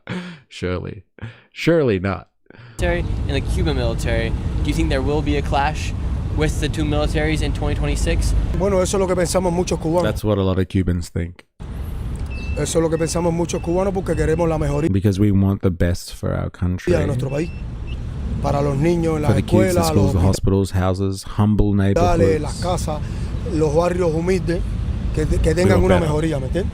So do you think it would be good if there was some intervention between the two militaries? Sí, pienso que sí. Yes, I believe Pienso so. que sí. Nosotros lo que queremos es tener We just want peace. I don't know if he understood the question probably. If there was intervention between the two militaries, yeah, it would be great. We just want peace. la tranquilidad. ¿Qué piensa pasaría? And What do you think would happen Oh, he's going to say it. in that war? Bueno, no I don't think it would be a total error. It would be an improvement for the people. pienso que sea una guerra en total. Pienso que sea una mejoría para el pueblo. Para el pueblo, que es lo que queremos, That's what we want, an improvement. una mejoría. Because what's happened here in Cuba has not been good for the general public. No está pasando We aren't doing well. It's not normal to have these economic bien. problems. No está pasando, no la estamos pasando bien. No es normal que tengamos muchos problemas económicos. And what do the people of Cuba think about Donald Trump and Marco Rubio? Bueno, no te puedo I can't speak for everyone. decir exactamente qué piensan las personas porque cada cual tiene sus distintos pensamientos. Pero bueno, si es para bien, But it's good. But if it's good for everyone and us Cubans, may it be para el good. pueblo y para nosotros los cubanos, que para bien sea. Do you think it's necessary for change to happen here in Cuba? ¿Cree que es necesario que hay cambios aquí? Sí, Yes, I think so. pienso que sí. Pienso que sí, muchos Many years and the people want change. años, no sé, y todo el pueblo quiere que cambie la cosa.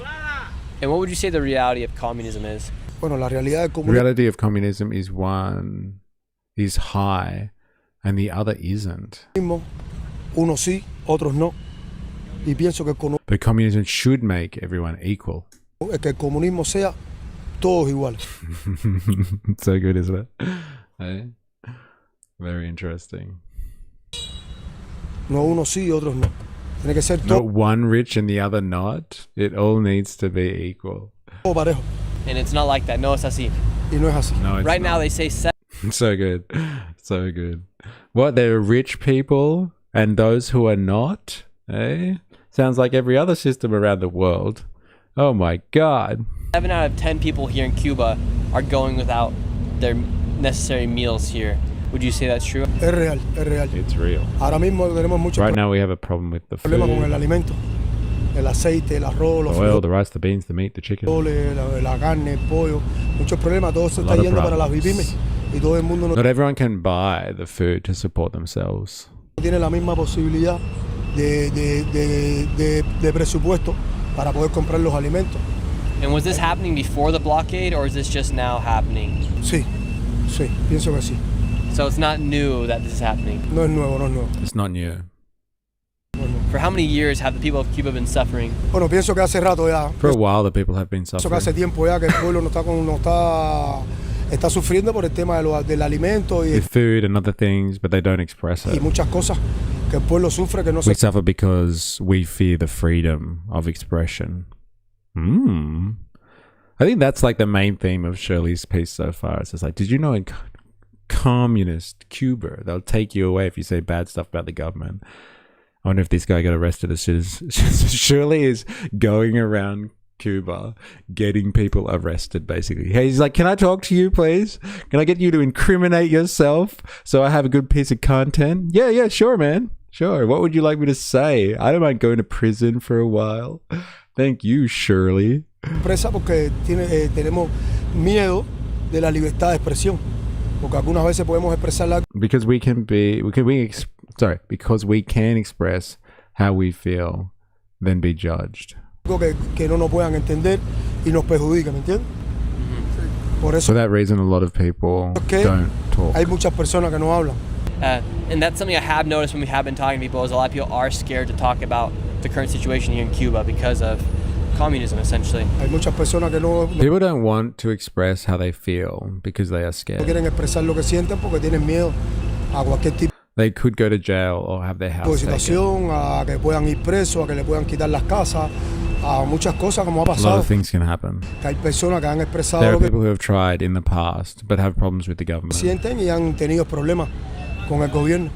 And how much does it cost right now for gas? Ahora tenemos $10 un Whereas now it's $10 a litro de litre. gasolina. And we are buying on the black market. Y la estamos comprando en mercado negro. And how much? Look at, there is no gas at any station. Ahora mira, no hay gasolina en ningún cube. Por eso que ha subido los For impuestos. this, we've raised the price on taxes. Ha subido todo por el tema del petróleo y la gasolina. Because the oil What and would be your gas. message to all the people in the world about what's actually? Ha subido todo por el tema del petróleo y la gasolina. Because all the oil and the gas has En problems. ningún cube. Por eso que ha subido los impuestos y ha subido todo por el tema del petróleo y la gasolina. Because the oil and the gas problem, right? What would be your message to all the people in the world about what's actually happening here in Cuba? Queremos una mejoría. We want better. We need better. Necesitamos una mejoría para que el pueblo esté bien. And this is where things began Yes. to get really Smoking cigars. Check out the tourists. Someone's pumping money into the local economy. Thank God. It's a humbling experience thinking your good intentions to stop a bully or your little bit of strength is enough, then getting completely checked. Reality doesn't care about feelings. I was 19 both times, so probably weighed 45 kilos needing to defend myself. Bless my thick thighs and their kicking strength. Tall pine. Communism looks beautiful on paper, but in practice it's really ugly, where people are equally miserable. I am on a mental disability pension for things and stuff. Violent Queen, this is. It's clearly written down in my life what the outcome always is if someone lays hands on me. I have a fight-flight response. It's always fight. Dilemmas, they take you away in Australia when you talk about certain governments. New ASIO laws, anyone?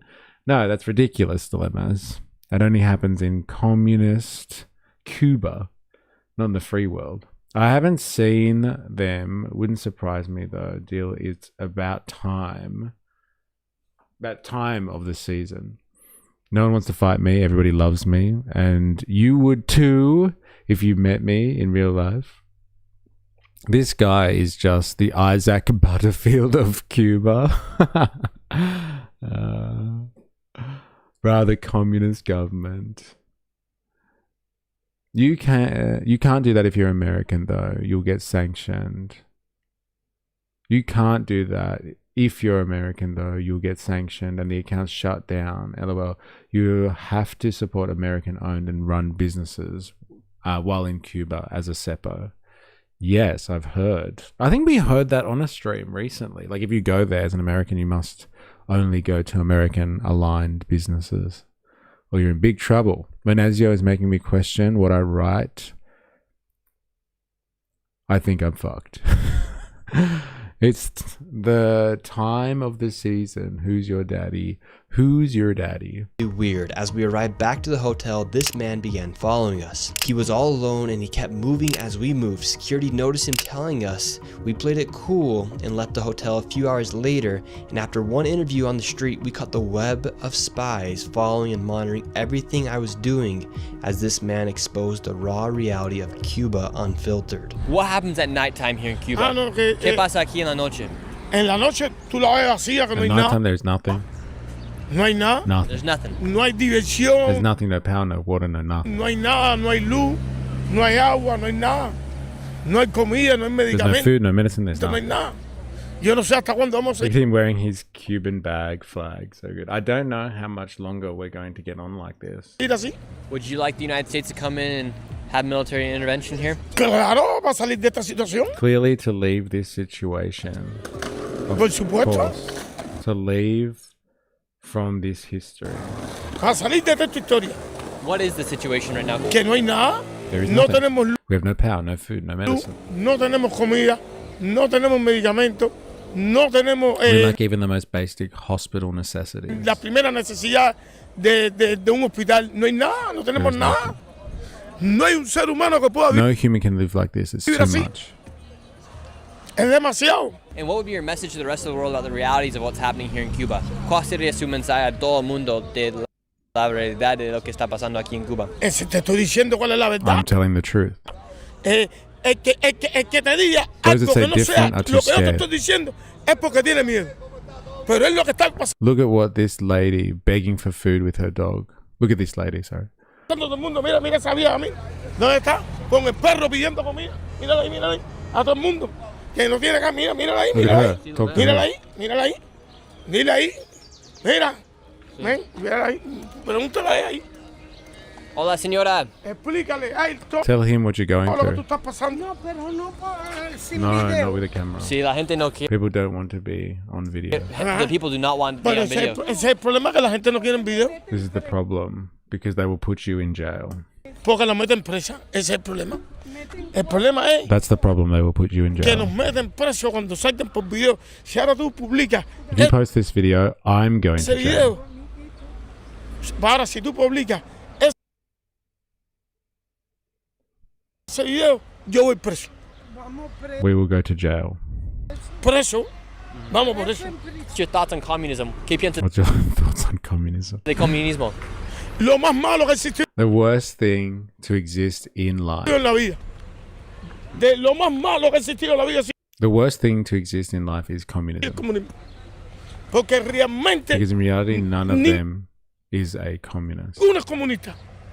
What do you mean by that? Lo Ninguna que es hacen comunista. es enriquecerse y explotar They get rich and exploit the people. al pueblo. Es lo único que hacen. ¿Qué significa eso para What does that mean to you that none of them are communist?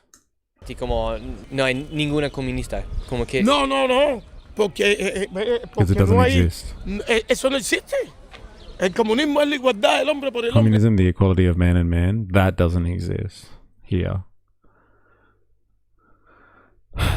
Do I have to say it, or you guys like across what we're hearing here? Is that like so-called communist Cuba is not really communist? Eh?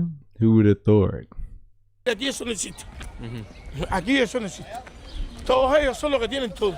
And Ellos They are the ones with everything. They have ellos electricity. tienen luz. Ellos tienen los They have the mejores carros del nicest año cars. cristiano.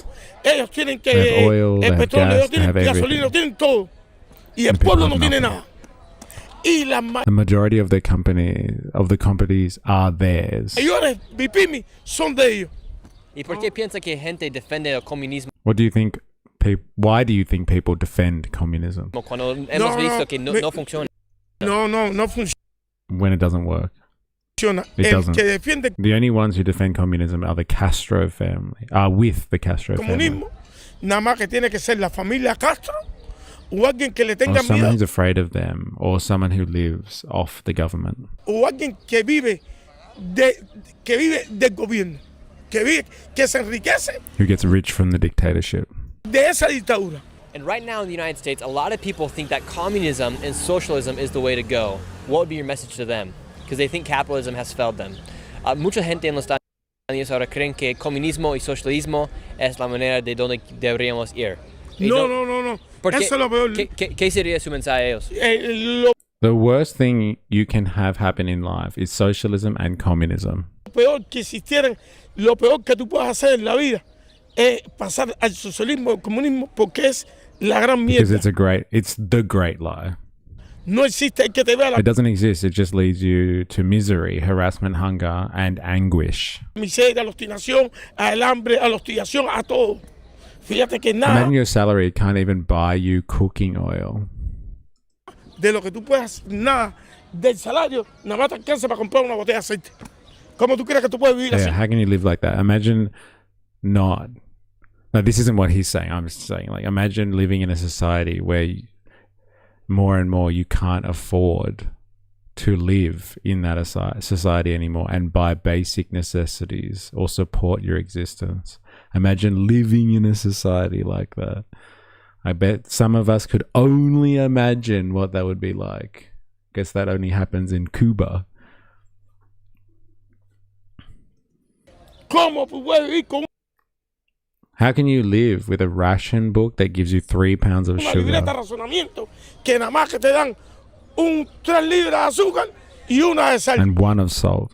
Y hay cada 15, cada 4, And every 15 or 6 months, 6 meses, 7 años, te dan una posta de pollo o un each year they give you a chicken and eggs. huevo. El huevo no viene hace un año. Hace un año que no viene Eggs haven't arrived. Whoa. Te dan una posta de pollo o un huevo. El huevo Eggs haven't arrived in a no viene year. hace un año. Hace un año que no It's been a year since I had an egg. viene el huevo. Un año Imagínate. desde Been a year since you've had an egg. que no ha tomado un Ah, huevo. huevo, el huevo tienes que comprarlo. El huevo tienes que comprarlo por la. El huevo tienes que comprarlo. El huevo tienes que comprarlo por la. You have to buy eggs from the private grocery store. Por la calle en las Vipimi. Pero el Estado, The la ration libreta, book from the government gives you nothing. ya no te tienen nada. Yo no sé qué significa la I don't know what it's for. It brings nothing. libreta. Porque ya no viene nada. The shipments you send the humanitarian aid, they end up selling it back to us. La remesa que ustedes dan, la ayuda, Go, but get this man an egg. Savage. nos las venden a nosotros después. The aid never arrives to the La people. ayuda nunca viene al pueblo. Lo que tú traes, The aid nunca never viene al reaches pueblo. the people. Esa gente que viene, que están The people bringing the aid, you'll never see. trayendo it. toda esa ayuda, esa ayuda tú no la ves. Yo no sé dónde él I entrega, don't know where it's sent. pero esa ayuda tú But no you do la not ves. see it. ¿Y qué sería su mensaje a Donald Trump y Marco Rubio? Donald Trump y Marco Rubio, I am waiting for you guys, please. estoy esperando por ustedes, por favor, para ver si podemos vivir To see if we can live like people. como personas, vivir como personas, vivir como ser To humano, live like a human tener las being. primeras To necesidades have the necessities to live like a human being. como vive un ser humano, porque estamos Because we're viviendo living peor worse than the que los animals. animales. Peor que los animales estamos viviendo. ¿Cree que sería bueno Do you think it would be good for the US to help que Cuba? los Estados Unidos ayudan a Claro, Cuba? por supuesto.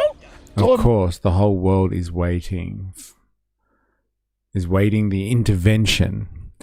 I guess it really depends. Like I can't speak Spanish, so I don't know if when he says, "Do you think the US should help Cuba?" This guy's like, "Yes, of course you should help." Like if help means what is likely to happen, which is some type of military intervention. But like, I guess you just have to infer from the question. Yes, they want help. I think we're all across that Cuba is looking for help because they've been cut off from all their other sources of assistance so far, surgically cut off.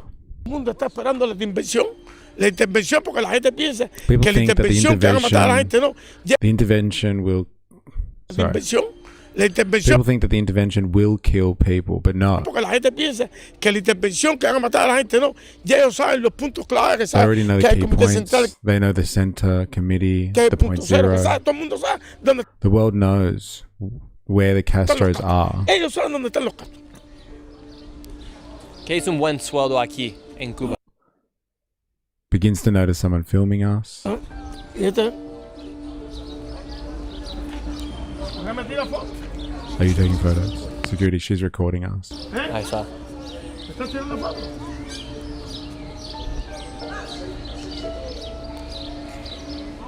Wow. Ahí. And film that lady, get a shot of her. Wow. And la última pregunta. This lady had spawned out of nowhere and began. It's so good, isn't it? Look, who knows? I'm sure she works for the government, as Nick is insinuating here or alleging. But like, hey, isn't it weird for someone like him to be this like, look, she's got a camera, get her, like him.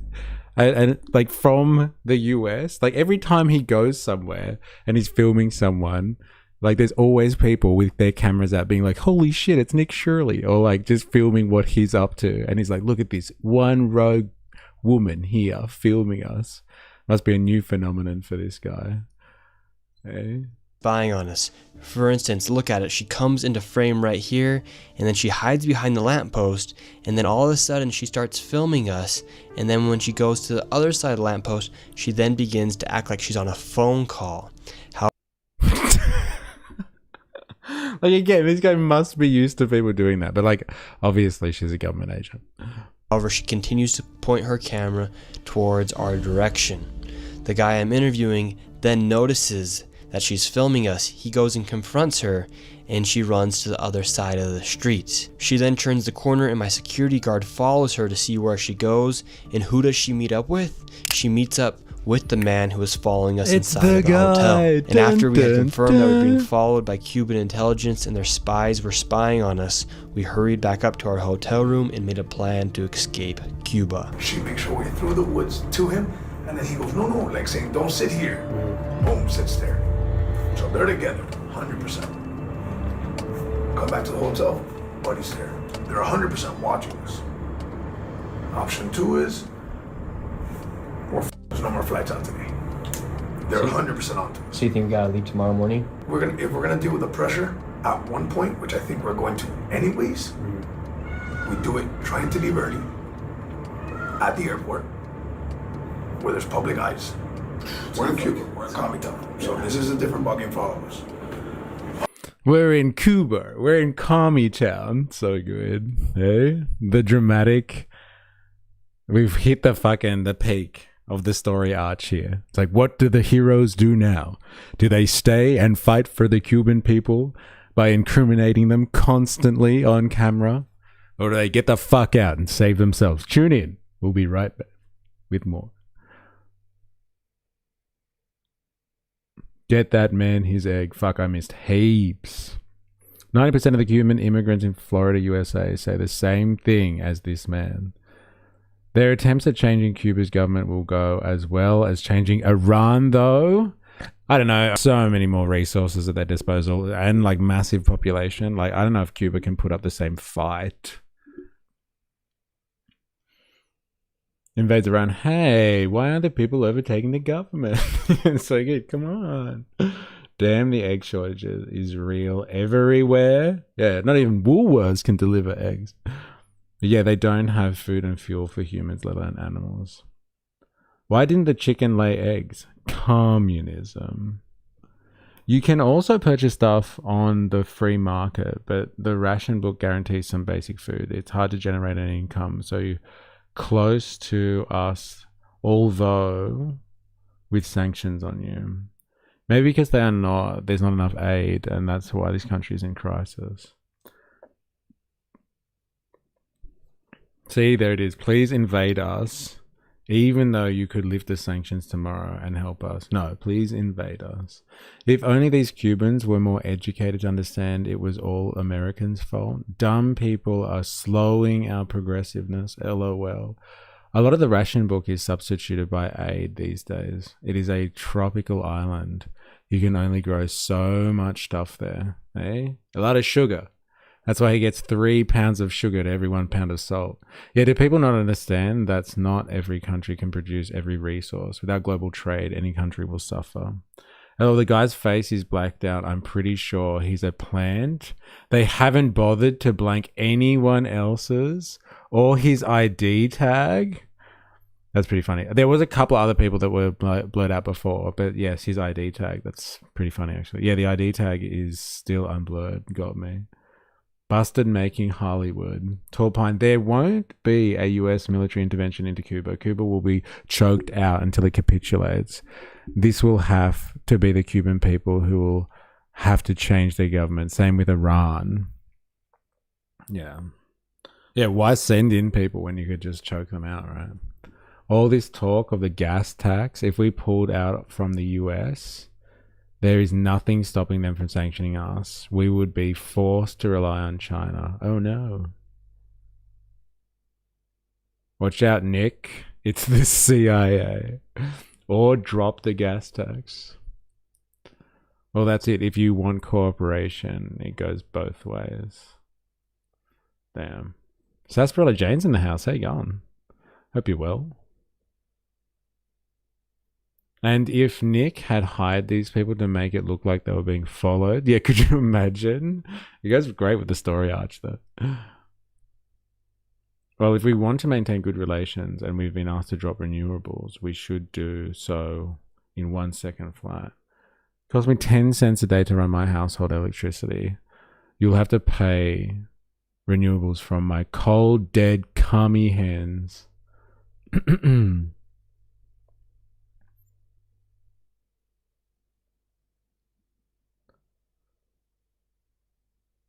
All right, back to it, shall we? Back to, let's find out what happens. Do they escape? Do our heroes escape Kami Town?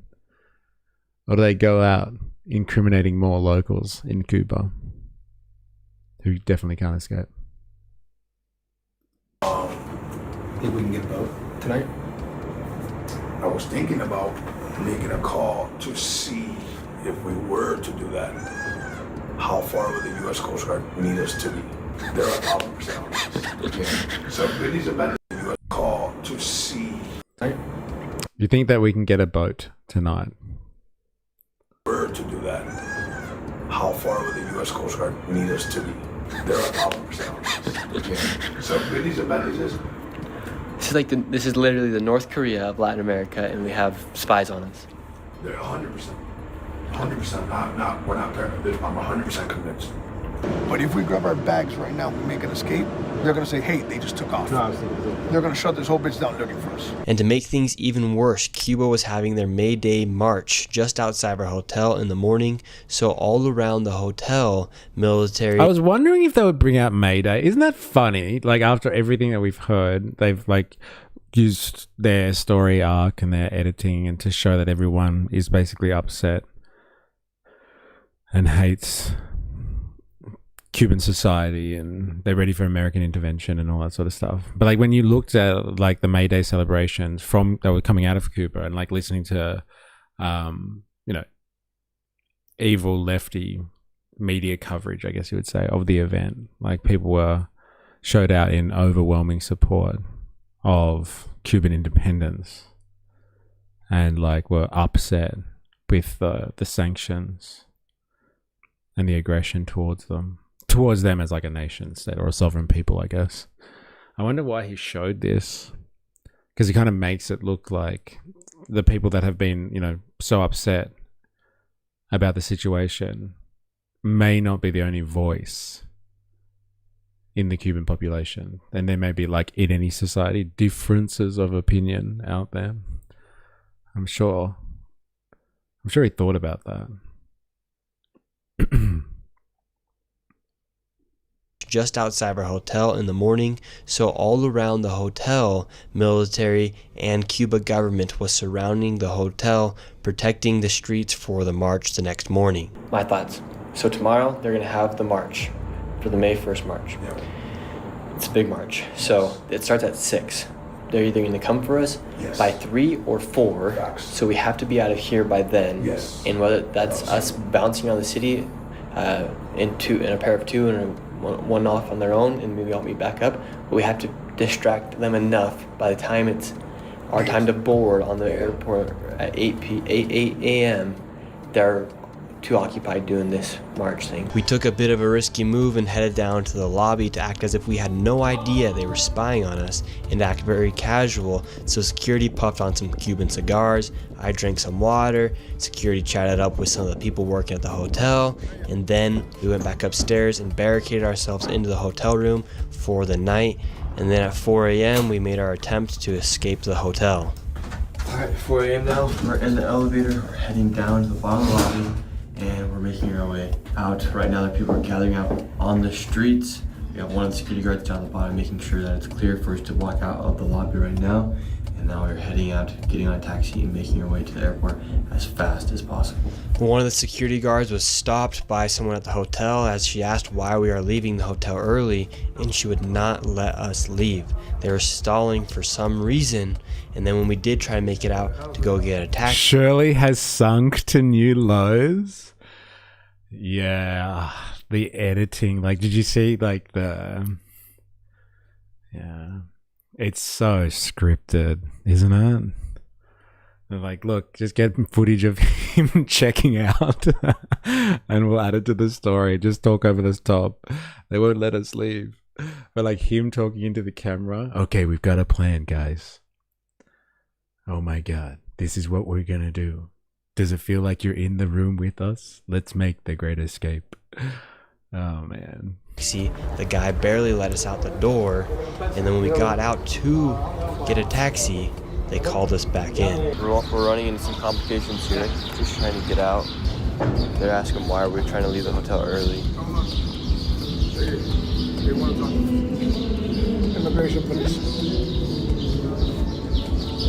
And they took us into the back room of the hotel, and we had a meeting with a 2-star general who interrogated us for 10 to 15 minutes about why we're trying to leave Cuba, what was our purpose of our travels, what kind of questions we were asking the people on the streets, what kind of footage we got. The general then said we could go, and he said they would get us a taxi to the airport. However, we waited for 5 minutes and there was no taxi. We thought we were about to get set up, so we left the hotel and set off on foot to escape Cuba. As soon as we made it down to the hotel lobby, So the plan was, let's go to the airport because it's a public place with public eyes. And so instead of staying at the hotel and waiting for the taxi, they're going to walk at 4 a.m. through the streets and like hope for the best. They're getting what is it, chased by secret police, and they think, let's just go for a stroll in the dark and everything will be fine. And we walked all over water all the way. Yes, walked over water all the way to Mar-a-Lago, where Daddy Trump saved Shirley. Yes, not the Coast Guard. Trump came to the rescue. had their guys down there. We had immigration, and they brought us in for an interview. Gabe, so what's the current circumstances that we got going on right now in Cuba? We're trying to find a taxi. We've left the hotel. We're a few miles out now. No taxis are anywhere. How are we getting out of Cuba? So, number one, second we got downstairs, we had, what you want to call their undercover police, walking through the lobby, just playing it cool, acting like there's nothing. Once you and I came downstairs, and you guys made your way out to the front, two-star general came out of nowhere, and he asked as politely as possible, but with firm action, like, hey, I need to sit down, we need to talk to you guys. And then he realized that he was pressing, so he's like, hey, could you just bring in your friend so we could talk? And I was like, oh, what's going on? And he goes, I would want to talk inside. That's when he came outside to the outside lobby. There's no taxis anywhere in my town at 4 a.m. either. Oh, really? Is there an oil embargo on your town? Doesn't add up, does it? It was probably just a cop, but they hadn't gotten new uniforms since 1950. Yeah, he was one of the original. Remember, we keep seeing all those original revolutionaries as well in the footage, the rare footage that comes out of Cuba that really need to retire. He's wearing uniforms from one of those original revolutionaries. Secret police are just Americans. Like, why would you, like, if you're being chased by, honestly though, like, just put yourself in this situation. Like, you've just met a two-star general who's interrogated you in an office, then surprisingly been really happy when they let you out. You're worried about being kidnapped or apprehended, and so you go and fucking walk away from a hotel that's full of Americans, because it's like one of the only hotels that is open and serviceable because Americans and like international tourists go there. Instead of staying where there is international solidarity potentially, we'll just go fuck off and walk the streets at 4 o'clock in the morning. It doesn't sound very safe. If I was worried about being pulled into a fucking van and taken away and interrogated by an evil communist regime, I wouldn't be fucking out walking the streets. That's for sure. No, thank you, goddamn commies. I was trying to just engage the conversation there, and he said I would like to talk inside. We had our conversation. Now they let us leave, and now we're on foot by the university and the hospital, and we got about another 1.5 miles to the airport, 2 miles. So we're on foot. Hopefully we can get a taxi at some point if we don't get squeezed in before. And there's no taxis out right now. That's a bit of a problem right now. The streets are empty. Empty, and everybody's going the opposite direction. It's so good. By the grace They of spent God. so much time telling us how fucking empty the streets are, and now they're all so shocked that the streets are empty. What's the heartbeat sound, LOL? It's for effect. This is also the first time I've seen his security featured so prominently in one of his videos. You know what? Yeah, actually, I was thinking that because usually he has those like camera dudes that are like, you know, like his age, they're just friends of his that hang out and film for him and stuff. But like this time, it's like the professional security. Eh? Very interesting. And like they're doing a great role. Like that security guard he's a much better actor than Nick anyway, if you know what I mean. We found one taxi driver in all of Havana who agreed to take us to the airport. The only problem, it's a tricycle that only goes 10 miles per hour. All right, we got our taxi.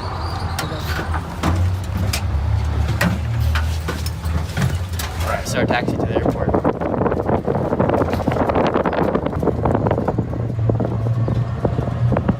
Not the taxi I thought we were gonna get into to make it to the airport. This is our taxi we have right now. It's the only option we had available. We're gonna try to find another car taxi because this is taking too long to get to the airport and our flight's gonna leave without us. And right now we currently have the entire government of Cuba onto us knowing that we're trying to leave the country.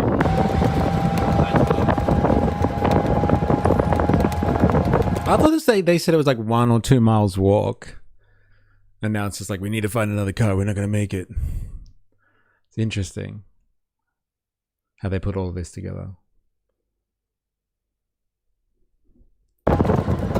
Now we weren't able to get another taxi. We've been in this taxi for the past hour or so. Suns came up, finally made it to the airport, and now this is our last stretch in order to get out of Cuba. They might press us one more time inside the airport, so we don't know exactly.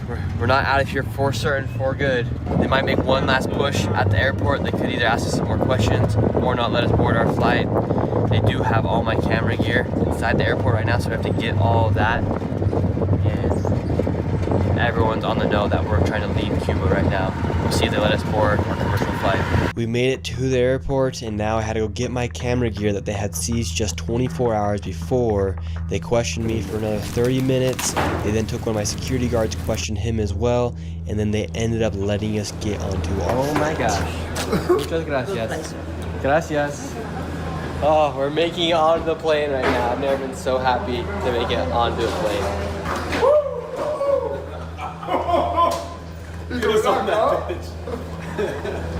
I got pulled up by 2 guys.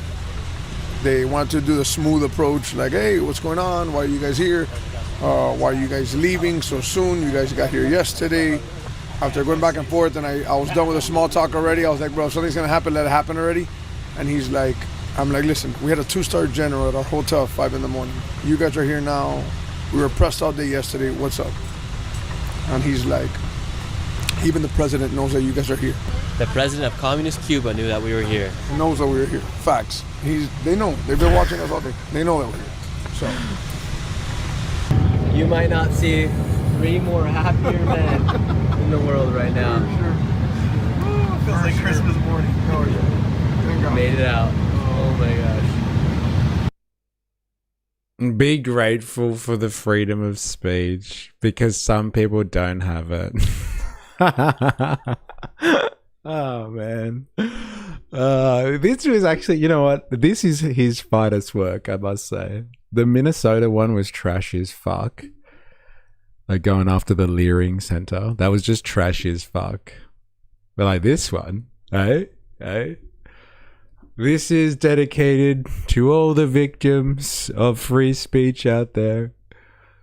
Hey? I'm with you. Signing off. Surely not. That was good. That was good. I'm glad we watched that one. That was entertaining.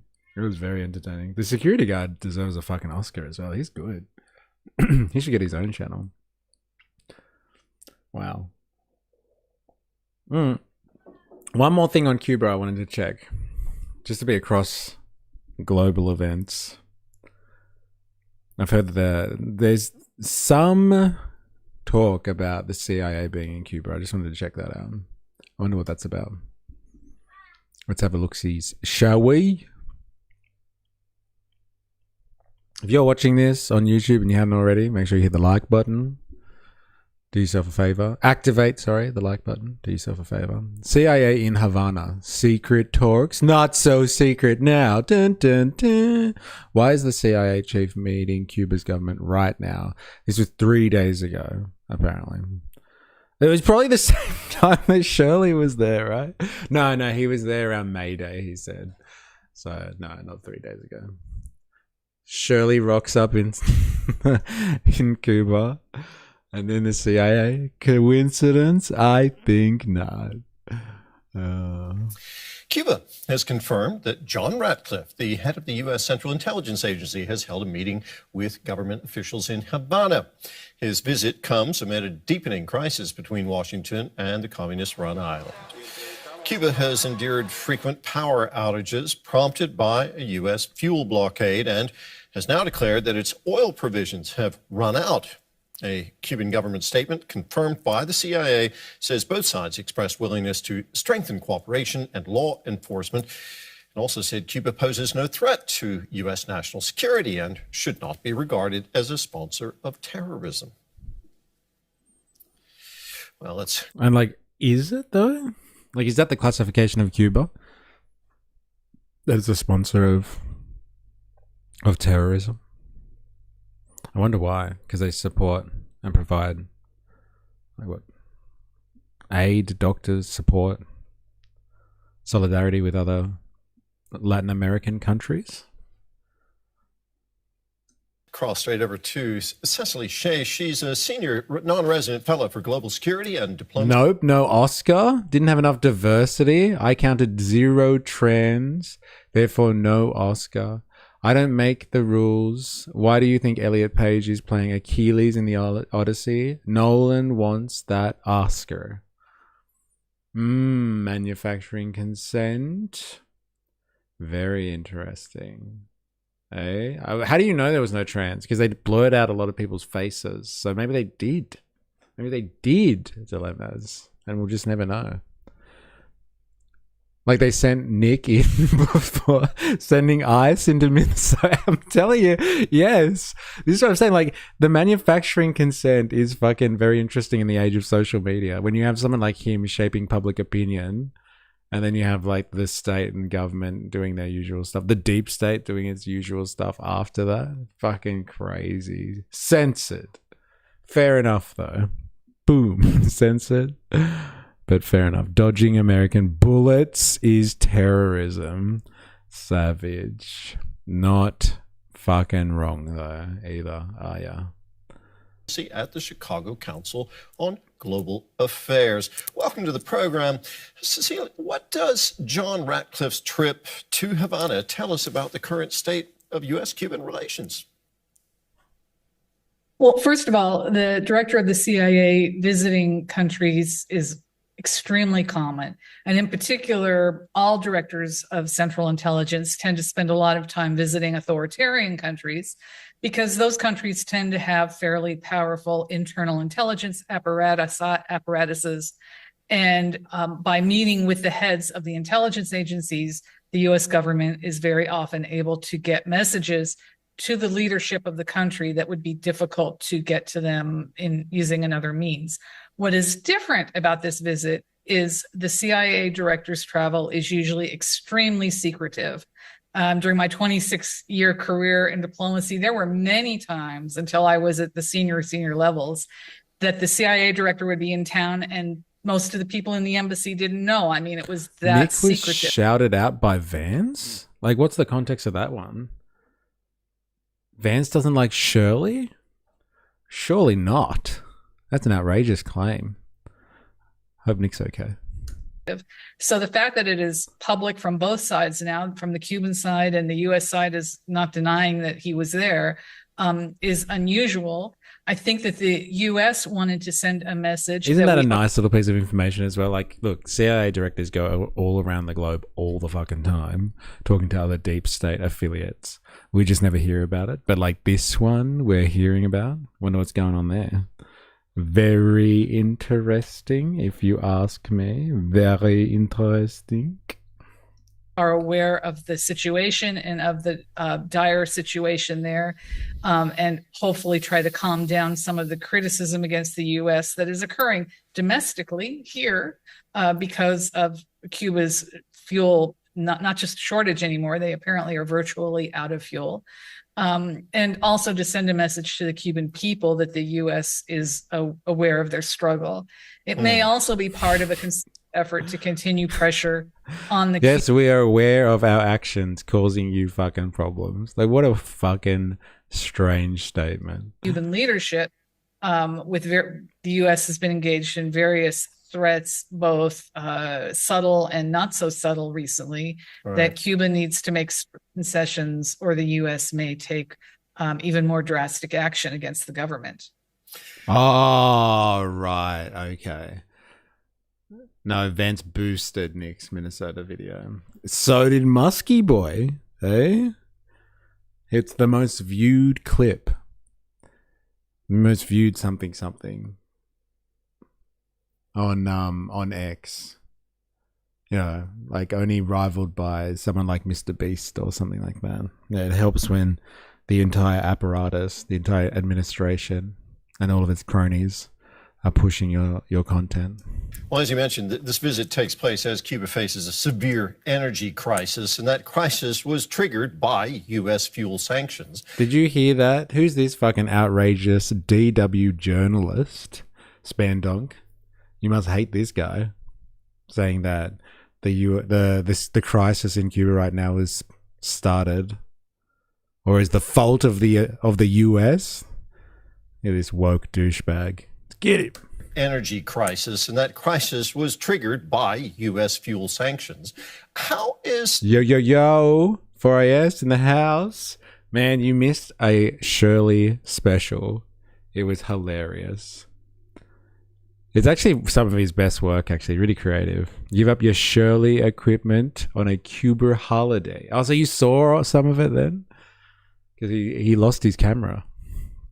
Well, Teal is apparently bankrolling that clavicular guy. Clavicular. Who is this clavicular guy? So it wouldn't surprise me if Shirley is on the bankroll too.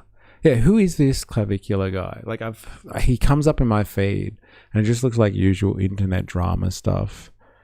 But like, is this person political at all? Or is it just trashy stuff? I guess Nick Shirley kind of is like Mr. Beast for racist uncles. Really? That's interesting. Yes. I think I'm going to have to find out who this person is.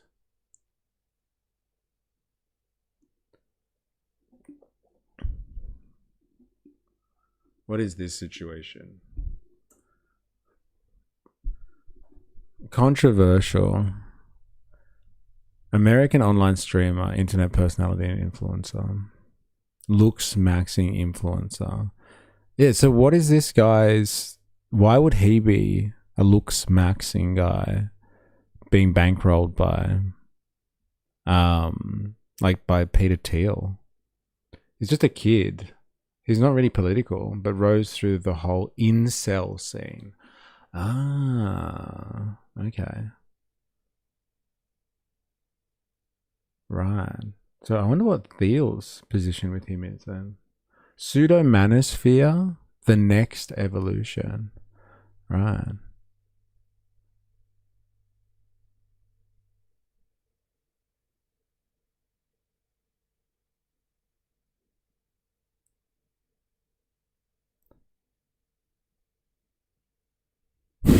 What the fuck is clavicular and should I care? Sounds like my type of podcast. I think he helps promote their Tez Creole BS. Interesting. Okay. Like he's just a pawn. But they do love all this sort of beautiful people stuff, right? Drinking the blood of the innocent. Look maxing. That's pretty much their, like Peter Thiel's domain, isn't it? I want to live forever. Get Mog maxed, son. I don't know if I want to go down this fucking rabbit hole. Meth maxing. Oh my god. And what is mogged? Getting mogged. What's that? Shall I?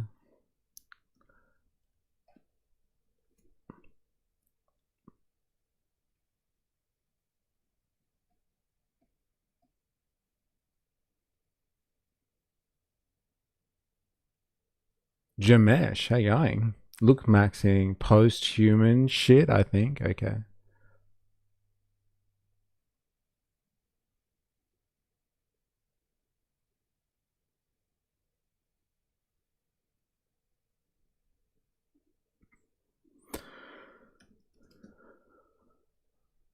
Mogged is an internet slang meaning to be visibly outperformed, overshadowed, or dominated by someone else, particularly in physical appearance and attractiveness. And so that's important for someone like this, right? Clavicular. Clavicular.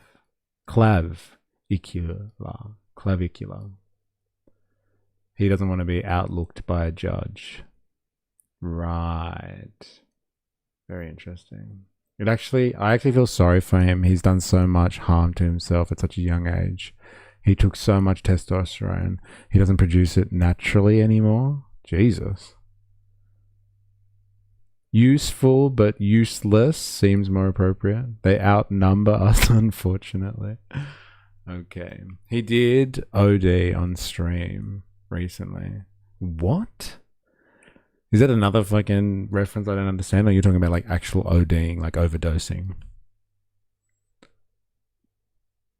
He is a kid with severe body dysmorphia issues. He's incredibly insecure. Right. Okay. And Peter Thiel is fucking sponsoring this shit. My God. Yes, he OD'd. Okay.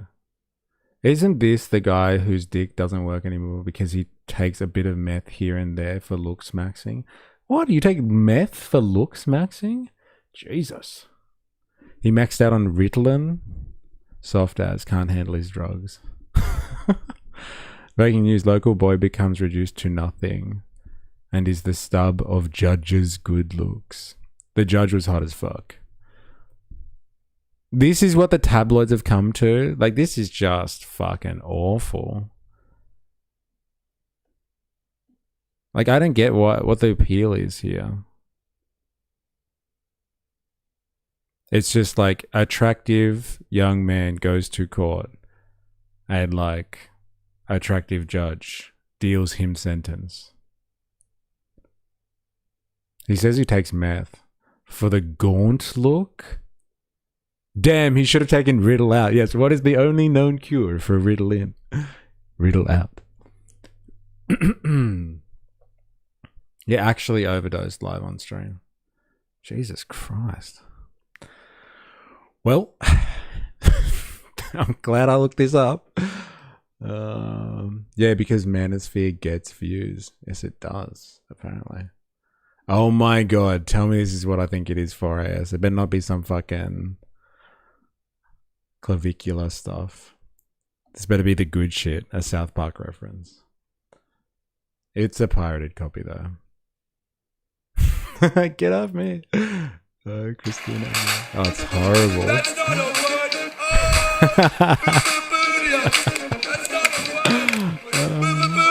Here, we can put the real antidote in these drinks and hand them out to the children. He hit his jaw with a hammer to break it and set it more masculine. Wow. What the fuck? That's outrageous. What a psycho. He also ran over someone live on purpose because this guy was jumping on his car. Fuck. Yeah, meth makes you horny as fuck. Fair enough. Drugs make you horny? Interesting. Wasn't that great, son? Sure was, Dad. It's so wonderful to be on the same wavelength as our kids. Here you go, Stan and Kyle. Free drinks on me. Oh, thank you, Chef. How nice.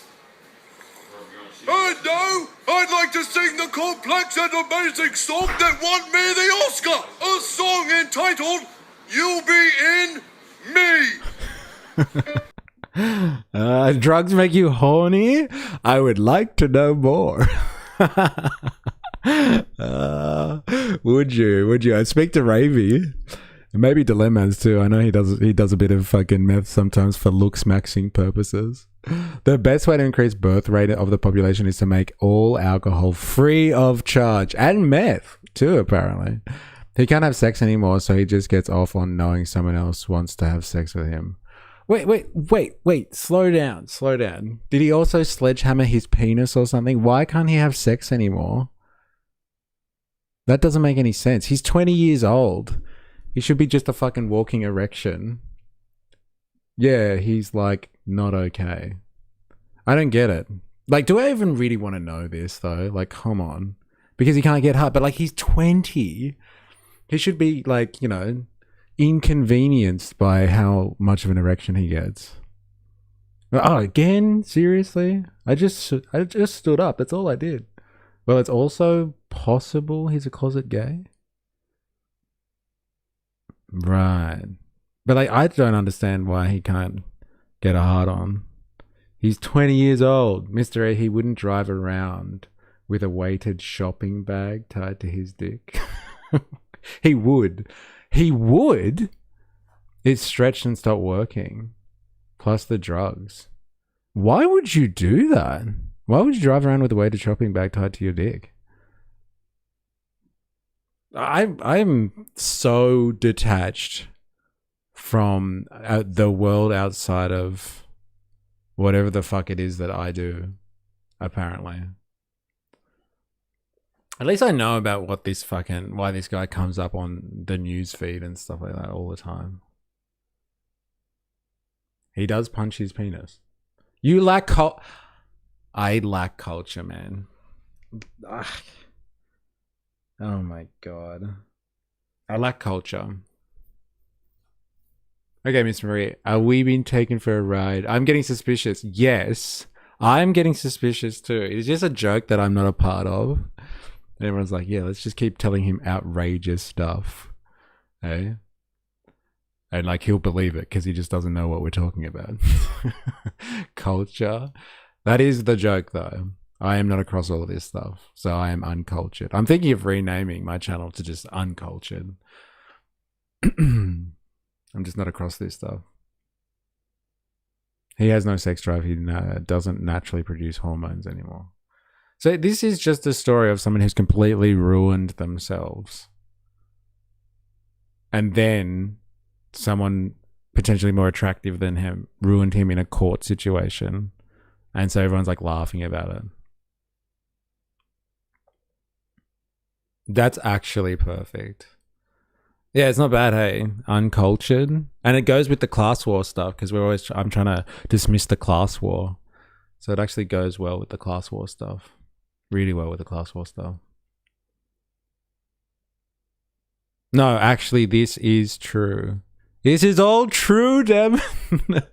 This is what social media is doing to the youth. Yes, thank you, for fuck's sake. Exactly what I was just thinking as well. Right? It goes with the culture war. So like, fuck, like, you know, call yourself, be proud. Hey, we are uncultured. We're outside of the culture wars. Your mate did a video on it. On what? Looks maxing? Cavicula? Like, do I even want to know? Is it Nick Shirley, my mate? Tell me it's Shirley that did a video. Oh no. The cult of looks maxing, understanding clavicula. Oh, this guy. Oh no, he didn't, did he? He would. He fucking would.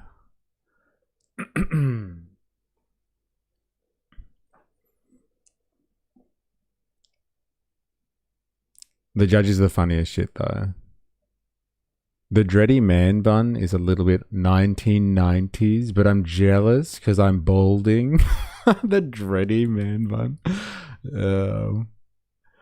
Very good. I didn't even know you were here. Bansor Bandit, how you going? Welcome. Hope you're well. What did I miss? I did run some errands, but I'm back. Oh, we're trapped on... Someone brought up the clavicular phenomenon in relation to Peter Thiel, and I was like, oh, so it must be something important for like the tech bros and stuff. But no, it's just fucking... It's just trash. Just trash. And I'm learning about trash at the moment. Ravy, this guy goes around trying to look hotter than everyone else and constantly gets thrown people hotter than him at him. Okay. No one can deny how hot that judge is. It wasn't me this time. No, it wasn't you. Actually, but you guys were talking about it yesterday in the stream, like talking about getting mogged and stuff. Clav is a wanker? Apparently. I was wondering. Yeah. So all you need to do is start mogging now. You can become a looks maxing streamer. And so like, I just have to wait. So like, just so I'm understanding this concept, I have to find people that are less attractive than me on whatever scale that is, and just be like, and just dominate them. And just be like, yeah, how do you like it? And also, I'm more attractive than you too. And then I can be a looks maxing, mogging streamer or whatever the fuck it is. I'm gonna mug you, man. How do you like them apples? And I'd have to break my jaw and tie weights to my dick. Yeah, but you start breaking your jaw too. Like live on stream. I don't know if I could fucking do that, man. That is commitment. That is fucking commitments. I was joking that you wouldn't know what the words Cavacular, Mog, Maxed, by Judge, seems obvious to me why Theo would back this. How did the tech bros take over? Convince young males to have no natural testosterone, no resistance. That is like, you know, every now and again you come up with absolute gold. That's pretty fucking good, man. I'll take that. I will take that. He was bullied. So like, shouldn't we be feeling sorry for this guy then? He is white, so adding weights? Question mark, question mark, question mark. I'm not sure what that reference is to. Looks maxing, LOL. And have some hook, like ketamine? Fuck. Alright. God. So I have to do that as well. I have to take drugs and like go into a K-hole on a stream, like sit in the corner or something, freak out. I guess that's just the way they play the game, isn't it? Oh my god. Jesus.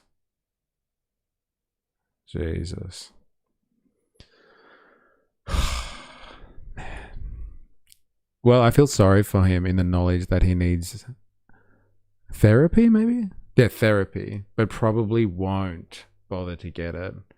Well, I guess if you're capitalizing on it, he probably wouldn't, right?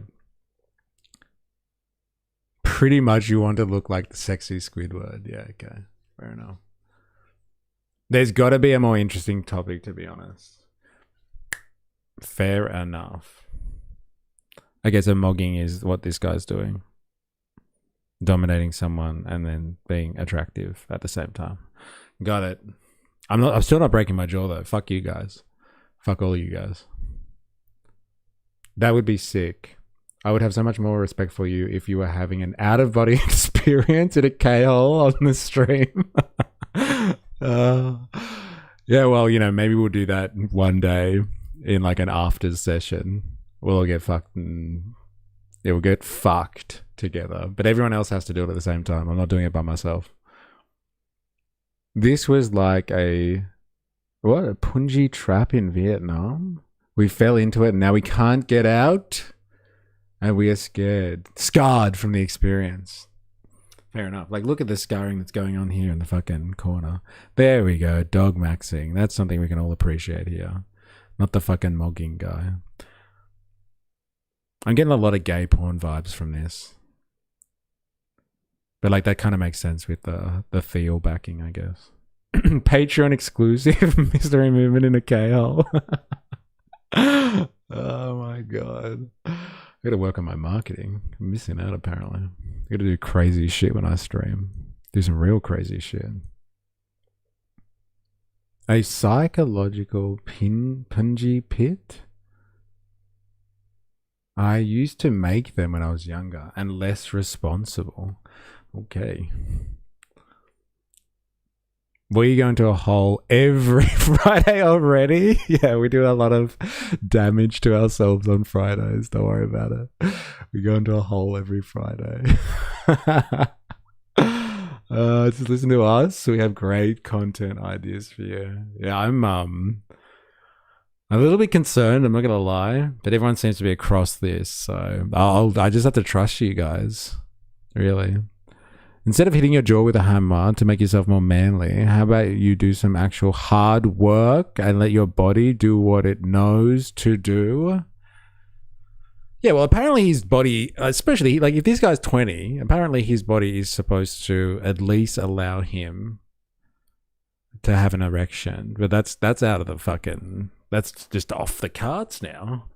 I would have been shattered if I was 20 and couldn't fucking enjoy myself in that way. This guy must fucking... How does he live? Poor guy. Not even adjacent. I mock it too much to gain a proper understanding. I'm not across it, sorry. Not even adjacent. I mock it too much to gain a proper understanding. Yeah, that's why I feel bad. The guy needs therapy. He's a kid.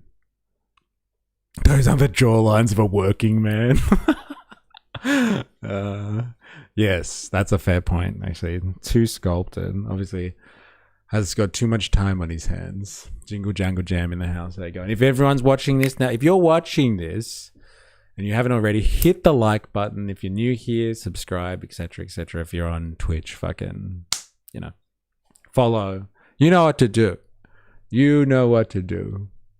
Imagine not getting morning wood. How depressing. Yeah, like, this is what I'm saying. Like, this guy, his life is just, it's been cut short, really. Activate the like button. Activate. Poor guy. I gotta feel sorry for him just on that basis alone. Like, everything else, I'm sure, is just, he's had it coming, right?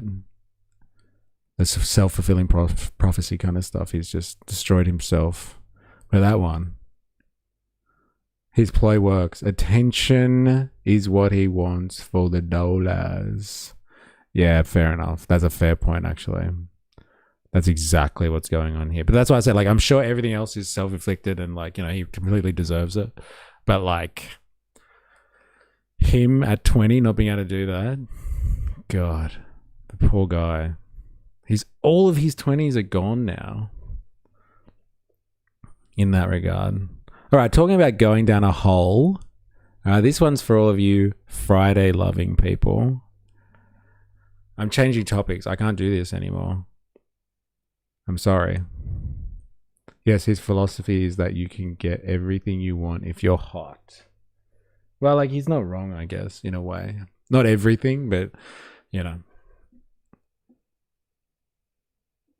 Good-looking people get a leg up.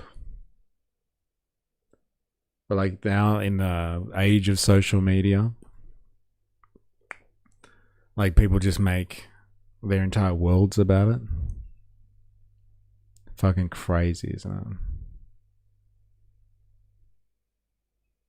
Sucked in, I say. Hi to the sausage. Yeah, fair enough. Fair enough. But I didn't want to be the bottom. The bottom. Mystery, that's why it's extra funny that he's being punished by people hotter than him. Like the judge. Right, he's getting mogged. Got it. Ray gun maxing. Is that an AI impression of this room? Fuck, that's sick. Look at that. Oh, hey, one day, man.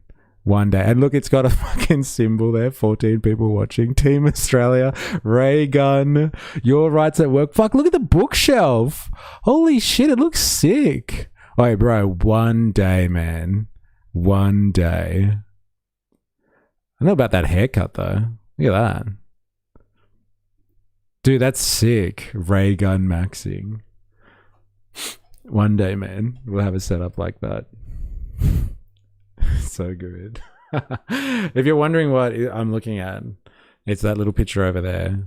If you want to come to Discord and join our rather strange community, I must say, at the moment. Oh, wait. Did I just put that in Discord? Yeah. Whoops. I'm supposed to put that here. There's the invite for Discord. All you're missing is your pistol on the desk. Yes. And a dog. I need a dog that I can zap. So people get really upset about it. Look at all the fucking Olympics paraphernalia as well. So good. There's a torch up there. Don't be jealous, everyone. I'm ray gun maxing. Fuck all you haters. Shrine to the Spectre? Yes. Where's Mao? Mao's behind the camera in this one. Mao's taking the photos. Take one of mine. Needed to add a ghost of Mao. Yes, that's all that's missing, brother. Just the ghost of Mao. Fucking AI is so good, man. And please use gaffer tape instead of duct tape. You got it. You got it. Oh, man. All right, I'm putting this guy away. Fucking clavicular. Fucking hell. Seriously. All right. All right. Now, back to the other pipeline that we go on. Check this shit out. This is for our favorite little banana out there. Look how young our little banana is over here. Yeah, look at him. He's got a full beard. Yeah, telling the cops what's for. Yeah, our little banana. He's pissed off, he is.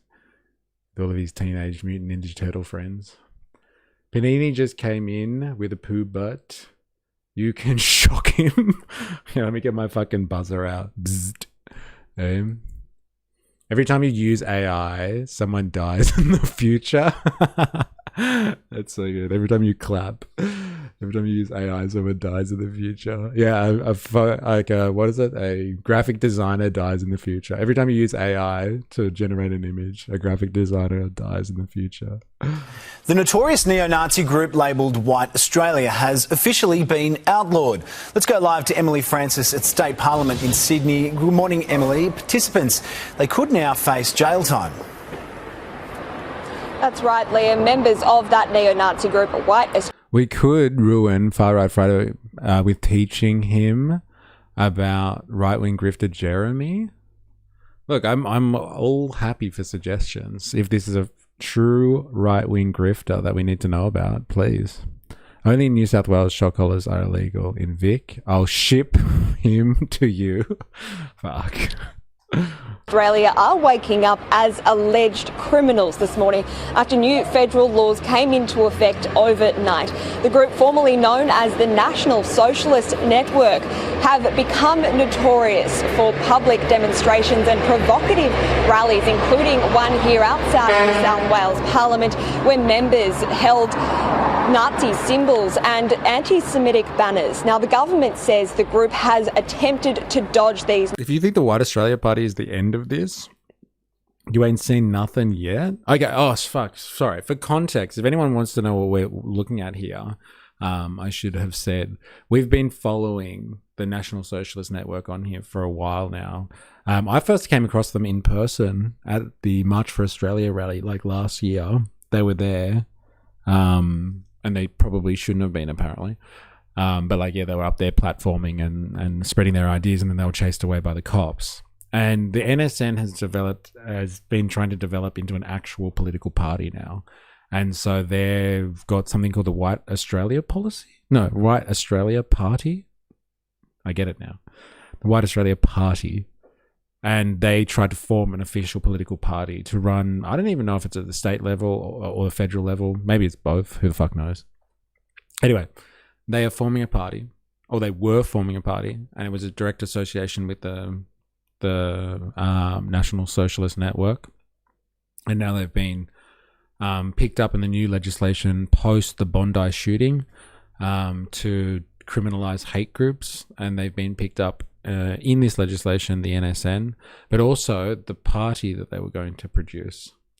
Boxing him up now. Thank you very much. I will make sure I use the collar only in the right circumstances, and only if it drums up attention and views. So thank you. Boom. Bandsaw Bandit in the house. How you going? WAP, like the Cardi B song. Yes. Yes, actually. Holy shit. I'm sure they would love to have some of that color, that Cardi B color, as their theme tune, right? They're all about color. Did you see Avi Yemeni making political parties such as Muslims for Australia to funnel votes to One Nation? Not that one, but we saw the other one where it's like pro-Palestine party or something like that to funnel votes towards One Nation. We saw that one, but not the Muslims for Australia. He's so creative, isn't he, Avi? Hey. And Dilemmas has been assigned to you ever since.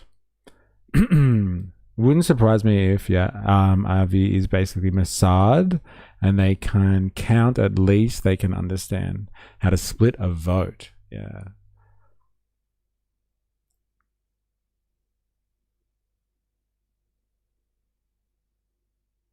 I was just about to bring that up. There is like 3 or 4 fake parties now. So it's completely fine to make stupid fucking parties apparently. But like you can't make parties like this that are associated with hate groups. I think if you don't know my position on this, like my position is they should be able to form a White Australia party, and it should be in full public view how fucking outrageous these people are, so people can make up their own minds and not be told by the state, what they can and can't do. I think it should be in full public view so people know how fucking outrageous it is. And this is not going to help in the long term. It might solve some things in the short term. The community might feel safer. It might be better for social cohesion, etc., etc., etc. It gives them, like the state, an example to be like, see, the legislation was necessary. We got rid of neo-Nazis. But like, you don't get rid of these people by doing stuff like this. Like the best way to do it is actually have their stuff shown in the public realm so they can be scrutinized, and they can be humiliated in the public sphere, not like trampled on by the state, because this is what breathes life into them. I think these types of people, they would see themselves as martyrs now because they've been taken out by the evil state, which is backed by, I don't know, the Jewish lobby or something like that. And they're like, and this proves their point and this proves their existence, which will galvanize them further. So like, that's the context of what we're seeing. And so the White Australia Party, or whatever it's called, has now been officially banned. And so have the NSN, and like, they're going to continue to fester under the surface until like they, manifest in another way, and then like fucking, we'll have to deal with it in some other way. It's Voltaire versus Karl Popper take. Go on. Okay, Treaty on Tolerance versus the Paradox of Tolerance. Yeah. There's a third party for people who just turn up to not get a fine. Off topic, why don't you stream on Discord, Kick, Rumble at the same time? Good question. I do Kick, so Kick's on there. But I had to choose between Kick and Rumble because at the time that I got the Restream service, I couldn't afford to get a higher tier or whatever it is where you can get more restreaming. But like, so I have to pick 3. I don't do to Discord. I don't know if it's necessary, but I guess I could stream to Discord. But like, I just need to be able to afford like a higher tier, and then I can get more. But like, I was being a mad tight ass at the time, so I could stream to more. It's probably a good idea, though. What the fuck is Rumble? Rumble is like right-wing YouTube, I would say. Everyone who gets banned from YouTube goes to Rumble. I guess you could say that. Don't you need like a minimum number of people to register a party? Yeah, and they got it. They easily got it. Better to keep them in public light rather than them going underground. Well, like, to a large extent, and they can be, humiliated in the marketplace of ideas, like they like to say. Rather than these guys thinking, yeah, they're onto something now. They're like, look, the state is trying to suppress us. We must be going in the right direction. Yes, I agree with that, but I don't fight for their right to do so anymore. They can defend their own freedom. And apparently they are. They're going to go to court over this. And Mr. Banana is happy to fight this in the courts because he sees it as a badge of honor. They're fighting against a tyrannical government. So like, yeah. Hey, come on now. I don't like Avi either, LOL. I go on an opposition podcast with Avi and Rakshan and bring up the Greater Israel Project. Avi doesn't like that. Oh man, that's so good. Look at you stirring the pot, you fuck. So good. Avi don't like that. Please let Nazis put their names to paper. Yeah, exactly. Right? Why not? Just let them do it. Let them fucking self-identify, dox themselves. Let them go out into the public and see how people fucking grapple with their ideas. Rumble is like Kick adjacent, but like original Kick, I would say. OG. Like Kick is for kids that are like more like right-wing, I guess, or conspiratorial. Makes sense why I've never heard of it. My friend got shot. I got a shout out from Avi, and he was like, "Oh no, please don't. Maybe don't stream to Discord. We'll reduce your audience." Yeah, thank you. You know what? Like YouTube actually came out with like a warning at the start of the year, and they're going to crack down on people that are restreaming. So I have a feeling that they're already doing that, and so like they penalize you in the algorithm if you restream. But like, I don't know. Strategically, do I just focus on YouTube because it has more discoverability, or do I like diversify a bit? You don't want to put all your eggs in one basket. It's a tough call, Mamipa. Happy for advice on that one. Rumble is like a less right-wing Kick. Not right-wing, just less. Okay. Avi making coin from the Israel lobby. Well, Avi served in the IDF, so there shouldn't be any shock there. They will quickly find out who is physically superior, and it's not white boys. Oh, definitely not these white boys, that's for sure. There is something that they're all lacking. It's clear. It's obvious. Anyway, let's go. New laws by rebranding under different names, but that the hate-fueled ideology has remained the same. Now those associated with that ideology could face harsh penalties. Take a listen. Supporting, funding, training, recruiting, joining or directing this group constitutes a criminal offence with a maximum penalty of 15 years in prison. It's just the second group outlawed under these new federal laws after Hizbut Tahrir, and a clear warning from Canberra that authorities are ramping up the fight against violent extremism in the wake of the Bondi Beach terror attack. Liam. Yeah, there's certainly landmark changes. Thank you very much, Emily Francis in Sydney. Interesting. So they've been banned officially. It's happened. I thought they would let them have a political party, but they outlawed the NSN. But they're going after all of them. Like, and anyone who's associated with them. Like, the net is huge in the sense that, like, you don't have to just be an NSN member. You could be someone affiliated with them and they'll bring you down. Like, this is some, like, slippery kind of territory here when it comes to, like, oh, you're associated with whoever the government decides is a hate group. Oh, you should be investigated too. And, like, you should lose your form of political expression. And so, like, you know, it's easy to see this stuff going wrong when they classify.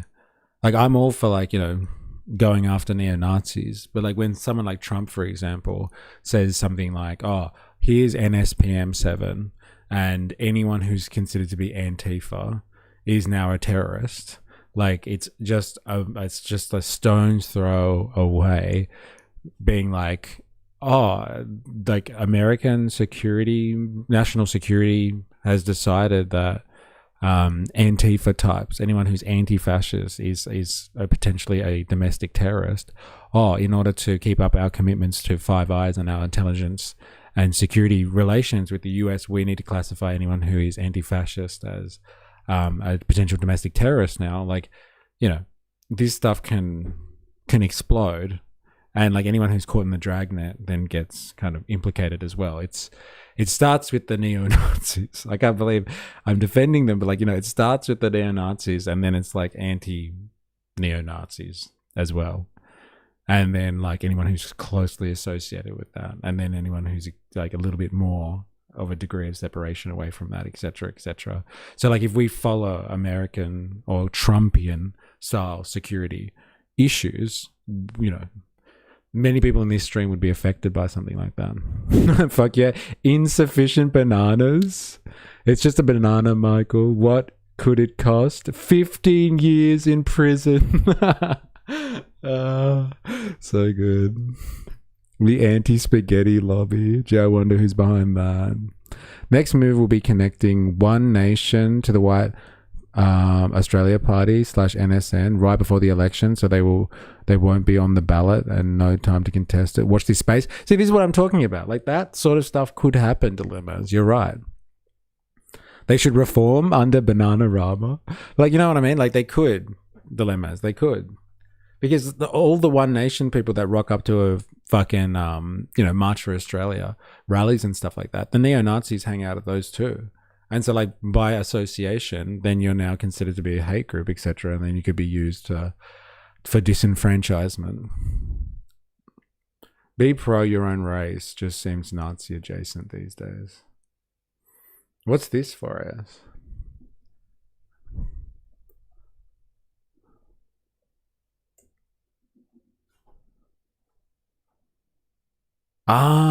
This is the one. March for Australia lessons and the global anti-immigration protests. Yeah, go and check that out. Go check out the podcast. It's the pod. For the people who want to check it out, it's the latter half of the pod. I hate how a single attack gets called terror, but a whole war with its displacement, people running for their lives from their houses, is not referred to as attacking the enemy with terror. And like, did you hear what happened in San Diego? Do we have our American audience with us at the moment? Because San Diego just had, we might actually have to look at this actually. Remind me. We'll have to look at this. San Diego just had a shooting at a mosque and they clarified it as a hate crime. So someone went into a mosque and like killed 3 people. And like, why isn't that terrorism? Eh? Their terror is called terror, whereas terror is called a special military operation instead of a fatwa, or is called counter-terror, or is called awe or shock. The mosque? Yeah, 5 passed away. Fuck, when I saw that a few hours ago, there was only 3 people that had died. Yeah, interesting. Eh? But no, it's definitely not terrorism. It's just hate crime. A neo-Nazi group banned by the federal government will fight for its right to exist in the High Court, putting new anti-hate laws to the test. For now, members have been forced underground, unable to meet or recruit without risking years in prison. The parting words of a prohibited hate group leader. I hope this is not my final address, but if it is, thank you. Neo-Nazi Thomas Sewell fading into the sunset, his group, the National Socialist Network, and any rebranded iteration. So good. Australia for the white man, National Socialist Network. National Socialist Network, and any rebranded... Ecrial. Hello there. Hello there to you. Hope you're well. Welcome to the stream. Iteration now banned under new federal government laws. We've outlawed the neo-Nazis who've gone through various name changes, but the policies remain the same. It's now illegal to direct, fund or support a prohibited hate group, be a member or recruit members and provide or receive training. This includes Islamic fundamentalist organisation Hizb ut-Tahrir. Sewell has now launched a legal challenge to overturn the laws. If our High Court injunction fails, then the fate of liberal democracy dies with the fate of white Australia. Do you see the fucking martyrdom, like the cause? This is a crusade to save liberal democracy. Like this is fucking Nazis that we're talking about here. They hate liberalism. Like supposedly they would hate, democracy itself. But like he is now on a crusade to save Western society from itself. If our High Court injunction fails, then the fate of liberal democracy dies with the fate of white Australia. The fight for liberal democracy, for democracy, will die with the fate of a neo-Nazi political party. Like, this is the framing of the discussion. And this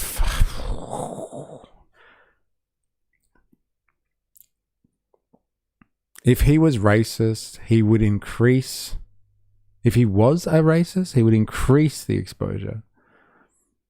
As in, like, because people would pay attention to him for being racist. No, I think he's pretty racist.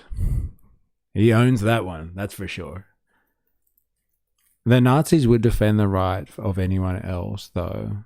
Wouldn't defend the right of anyone else, though. So defending their right becomes like an abusive relationship. Again, yes. And so, like, he's doing it, but like the way they're framing it as well is like they're standing up for Western civilization now. Why do they have him so dark in the video? I don't know. Maybe he just had poor lighting. I meant it on the camera so we can see him being white. Joke, of course. Oh, right. If he was a racist, he would increase the exposure. Right. I get it. Yes. So we can see him being white. Yeah, he's looking kind of black these days. Old Thomas Sewell. Hey, he's got a tan. Thomas Sewell. Won't somebody think of liberal democracy and save the white people? Yeah, well, he's going to do it all. He's going to save the white Australian party and democracy in one foul swoop. And it's up to him. It's up to the neo-Nazis to save Western culture from itself. It's fucking mental. It's mental, this world, isn't it? I used to fight skinheads and they gave a decent fight. Most of these guys strike me as stopping to check their hair before they go out. Interesting. Also, follow New Pips in Twitchland and activate the like button. YouTube. Yeah, if you're watching this and you're new here, follow for more. Subscribe on YouTube. Maybe he could get a sponsorship with Big Banana. Oh my God. The legislation has also spooked broader organisations like the March for Australia movement.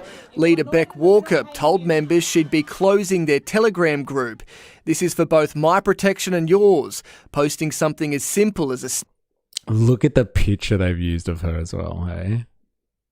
My God, Beck Walker. So if you don't know who this is, she is an organiser for the March for Australia rallies that we've seen taking place over the last, like, what, couple of years now?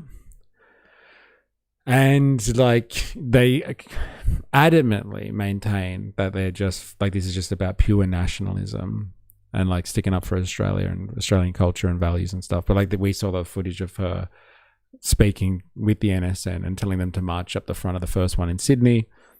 She wanted them to be front and centre, and then she gave them a platform. So she's not as detached from, like, you know, neo-Nazi culture as they make it out to be. And so, like, the birth of the March for Australia movement in Australia is basically completely associated with the rise of neo-Nazi culture. In this age, anyway, in the 21st century, in the 2020s. So she's not as innocent as she made out herself to be. Beck is a lunatic. Well, you know. Bloody rangers, eh? And banging bananas. Sticker, GIF or meme could get yourself or me in trouble. When the National Socialist Network rallied right here outside State Parliament in November, not only was it legal, but also approved by police. If members tried to do that today, they could now... It wouldn't be bad if it was about culture, but it's about race. Yeah, they've made the case that it's definitely about, like, kind of saving the culture, like, as in Beck has. But, like, you know, we found out pretty quick that she was very, very close to the NSN. Eh? A maximum penalty of 15 years in prison. The federal government's decisions to directly confront extremist groups in our community are necessary. Neo-Nazis disbanded but not diminished. James Wilson, 9 News. Interesting. There you go. So they've been hit and they're not allowed to have political representation anymore. And then they're following it up with a legal challenge. So I guess we'll find out what that actually means. Like, what will the fucking high courts decide in Australia about this? Like, should you allow political expression to this group? Is the legislation that has been rushed in late post-Bondi, as we were all kind of horrified about the type of legislation that they were bringing in, like, is it, like, it takes the neo-Nazis to challenge this? Some of the outrageous laws that they were rushing in after the whole Bondi incident. And like, if they bring back political freedoms to the great land of Australia, do we have to thank neo-Nazis for that? Oh my God. I want to keep my culture too, but any race is welcomed if they adapt. Where are you coming from? Equiral? I'm going to say equiral from now on. Unless you have a different way of pronouncing that. Jingle Jangle Jam. They make it out like it's just these small hate groups acting alone. But for the longest time, our media has actually spoken them into their current political state and treated them as martyrs. That's interesting, eh? Isn't it? Like, where did this come from in the first place, honestly? Yeah, years of media bashing and driving this stuff. Wow. Lovely. And he's eating a banana. Fuck yeah. So good. Eastern Europe. Oh, okay, fair enough. Yeah, we've talked a lot about this idea. I want to keep my culture too, but any race is welcome if they adapt. The idea of integration, assimilation, all that sort of stuff. Yeah. It's a touchy one. It's definitely a touchy one. While also seemingly to hypocritically moralize about them. Yes. All the neo-Zionist propaganda. Very good. As soon as they try to change it, bye-bye. Fair enough. Fair enough. You might get along with some people in this stream, that's for sure. I think they share that sentiment wholeheartedly. Yeah, the major political parties also heightened xenophobia after the terrorist attacks to serve their political short-term ambitions, aims to wealth and fame. My priority lies with Australian citizens, first and foremost.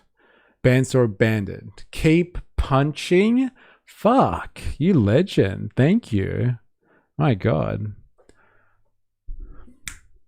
Fucking legend. I do appreciate that. You and Wookie today, I think, have hit me up with some super chats. You fucking legends. I will keep punching. Fuck yeah. I just noticed the anti-capitalist tag. I feel marginalized. Why, are you a capitalist? Let us know. We would like to know more. But yeah, thank you, Bandsaw Bandit. You fucking legend. I edge closer to getting more streaming. I have to diversify and go up to the next tier. You're a capitalist? Don't worry. It's okay. We won't hold it against you. I have one question for you, though. For everyone that describes themselves as a capitalist, how do you go with the idea? Like, are you actually a capitalist? Like, do you employ workers and put them to work to make profit off them? Like, do you own like a business and you put laborers to work to extract value from their efforts? Yeah, you do. Okay. How many people do you employ? Not large scale though. Fair enough. All right, well, like, you're better than most. Most people that call themselves capitalists are not actually using capital and combining it with labor to make something. Depends on the time, 3 to 4. Okay. But I was the capitalist before I did this too. Yeah, petty bourgeois. Yeah. Still better. Yeah, most people that call themselves capitalists don't have any real stake in the economy, and are usually working people, to be honest. But yeah, fair enough. Okay, you can get that as an honorary title. You will be our in-house capitalist from now on. Put them to work for your profit, or maybe seek some rent. I'm a dirty, dirty rent seeker. Dun, dun, dun. Thanks. No worries. All yours. They're trying to make profit. Get them. Off the exploitation of labor. And we use that word exploitation objectively here. Okay? We're not judging. It is the system itself, after all. All right. We're going to have a quick break. If you haven't already, hit the like button on YouTube. If you're new here, subscribe for more, follow for more, etc., etc. Come join us on Discord. This is our community. We're all lovely. Objectively, I love these types of combos. It is, you can be exploitative in a objective sense. It doesn't have to be a good versus evil thing.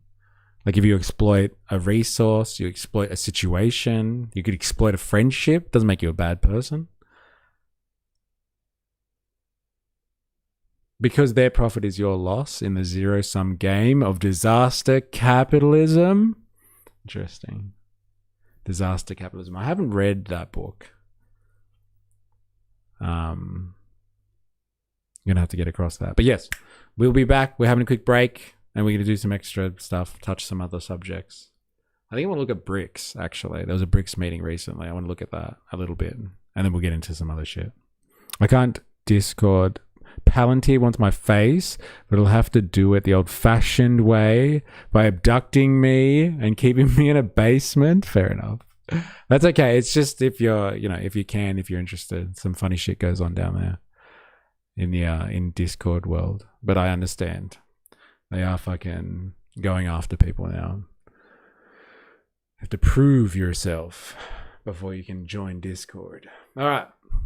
Don't go anywhere. We'll be back. Oh, actually, someone asked for new waiting music. I've got something for all of y'all.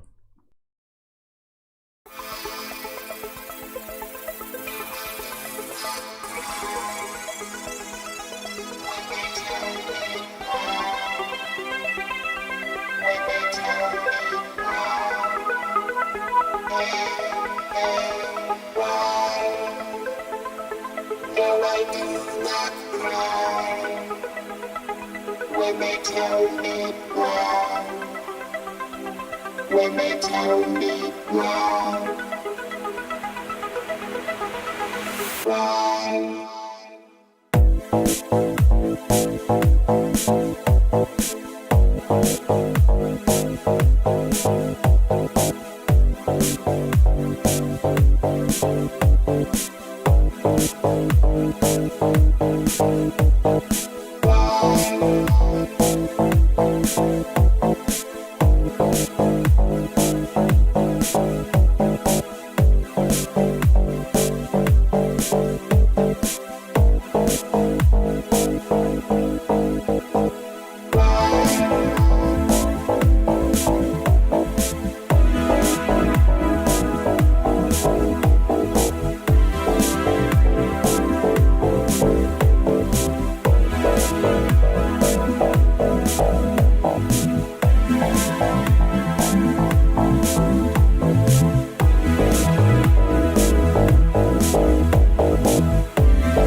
when they tell me why.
No, I do not cry when they tell me why. When they tell me why.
We are back. We are back. What'd I miss? What'd I miss?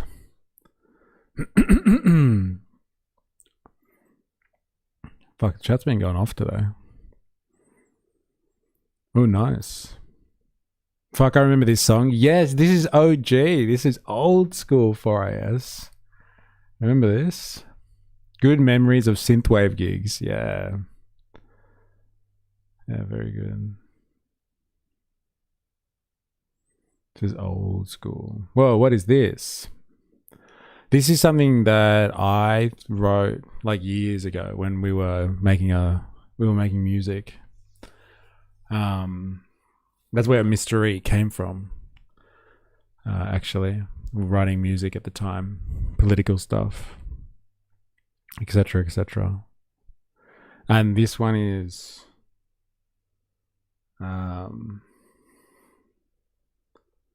about a robot, actually, artificial intelligence, looking back at the human destruction of the planet. I have to watch the Gary's Economics one. I can't stand that guy. You don't like Gary Economics? That's interesting. You might like that pod then. All right. So, what are we doing? What are we doing, actually? Ravy is off. I'll be hanging and lurking, chatting less, but watching, always watching. That's so Maddie. Thank you. I like that song. It's an old classic, that one. It's nice. It's very synthwavy back in the day. Used to love that shit. If you want a copy of it, let me know. Give this shit out for free. Did you watch the Anomaly rap track I posted? It's a journey. LOL. No, I didn't. I must admit. I did not. I do want to say this, though. Is it long, Dilemmas? This thing about Sky News Australia, Australians grill opposition leader Angus Taylor with their burning something questions. Is that a longie?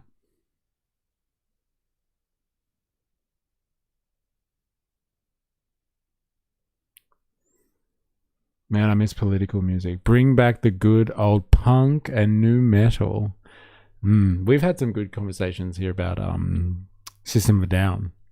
I think they're a really good example of getting the music and the politics just right. Like, if you don't know anything about what they're talking about politically, you can just enjoy the music and vice versa. 45 mins? Okay, so it's like a proper... Okay, it's not a quick one. I might add that to the list, though, because I did want to see it. You know, it came up in my feed, too. Dilemmas, I'm serious, bro. Me and you. Algorithms are merging. Oh, God. Yeah, dude. Was mad into synthwave and vaporwave back in the day. Yes, fuck yes. Yeah. Amazing live. Yes. Yeah. Oh, anyway, hit me up. If you're on Discord, hit me up. I might be able to send it through there as an attachment if you want it. All right. What was I going to do? Oh, BRICS. Is everyone okay if I nerd out on BRICS for a little bit? Like the BRICS summit happened like last week and like nothing from the Western media on that. Like, it's basically an alternative world order meeting to discuss policies and stuff like that, or what they should do about America's war in Iran. And like crickets from the Western media. Absolute Mick fucking crickets. Oh, what about the communist utopia clip? Is that something you put in general chat? Oh, this one. Oh no, not the communist utopia. Mike Johnson. All right, let's have a look.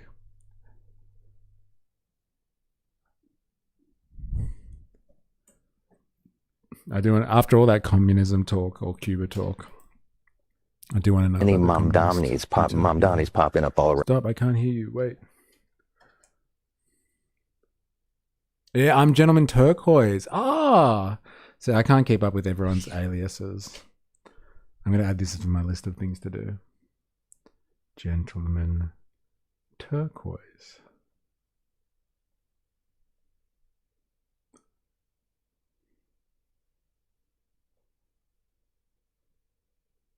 All right, got you.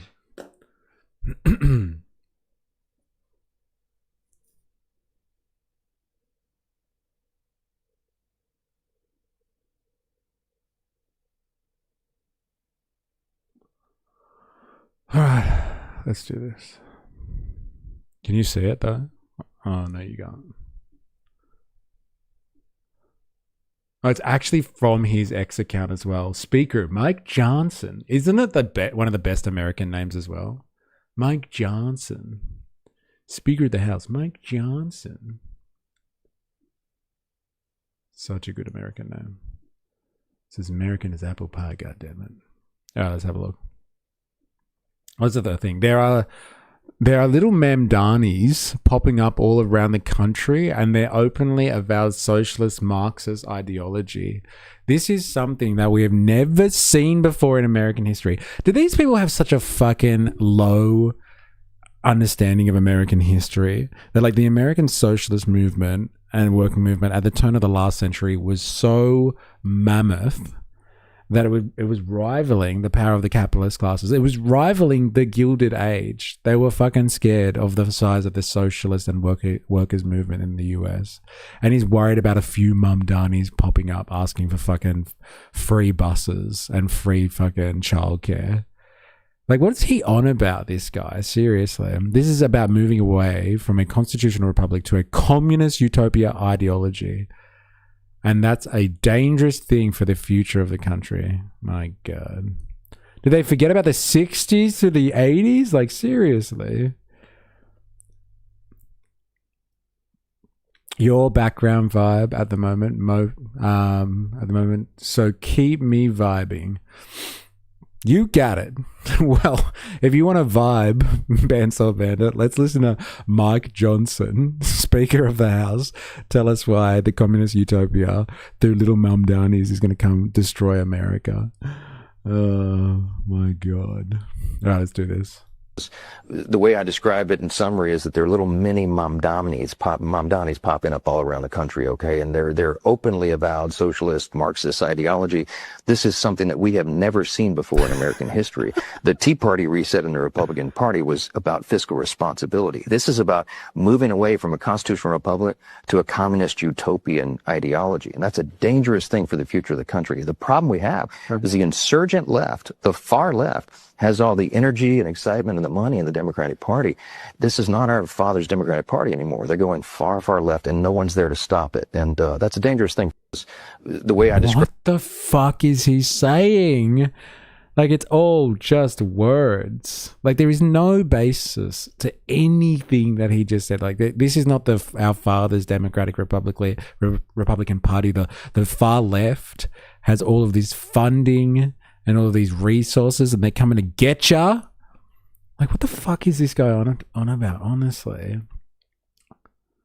Mini Mamdanis, eh? Not a utopia. Yeah, I know, right? Why'd they put that in there? It's just like, and to replace it with a communist utopian ideology. I don't know, man. If someone's trying to bring in a utopia, that sounds okay with me. Like, do they get there? That's the $1 million question. But like, if somebody has some type of utopian view, like prosperity for all or something crazy and extreme like that, like, hey, let's give it a crack, eh? Not the utopia. Where would I get my rent, boys? I'm sure there's plenty of lib women that want to make little Mamdanis. Yeah, right. Far left has kimchi. Okay. They got plenty of kimchi out there. Thank you for that little fucking tidbit. There we go. Now I have to watch out for little Mamdanis as well. My life wasn't hard enough already. Speaker of the House, Mike Johnson, are you serious? All right, let's do this. Let's learn about BRICS, shall we? Let's go. I'm surprised and not. Like, I'm surprised the Western media didn't talk about BRICS at all. Like, did anyone hear from the mainstream media about BRICS happening? Anyone? Like, they didn't even touch it. Like, they must be really scared of BRICS, to be honest, if they're willing to sideline it completely and not talk about it at all. Like, not even mention that they're all coming together. Like, they must be terrified of the idea of BRICS.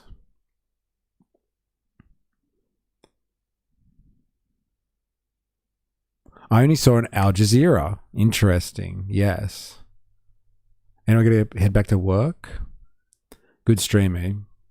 Thank you very much, 4AS. Thanks for your contributions today as well. Legend, as always.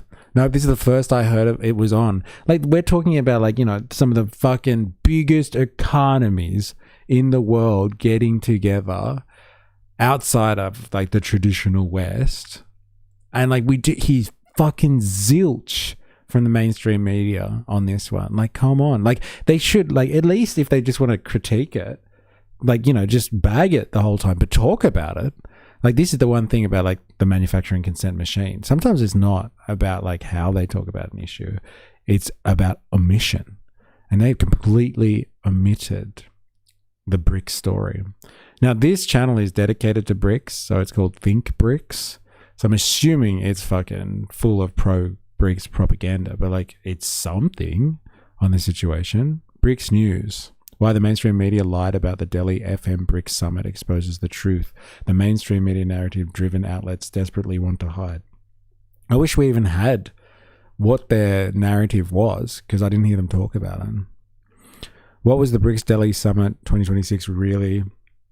Was it really a failure, or are we watching the birth of a truly multipolar world in real time? Find out more.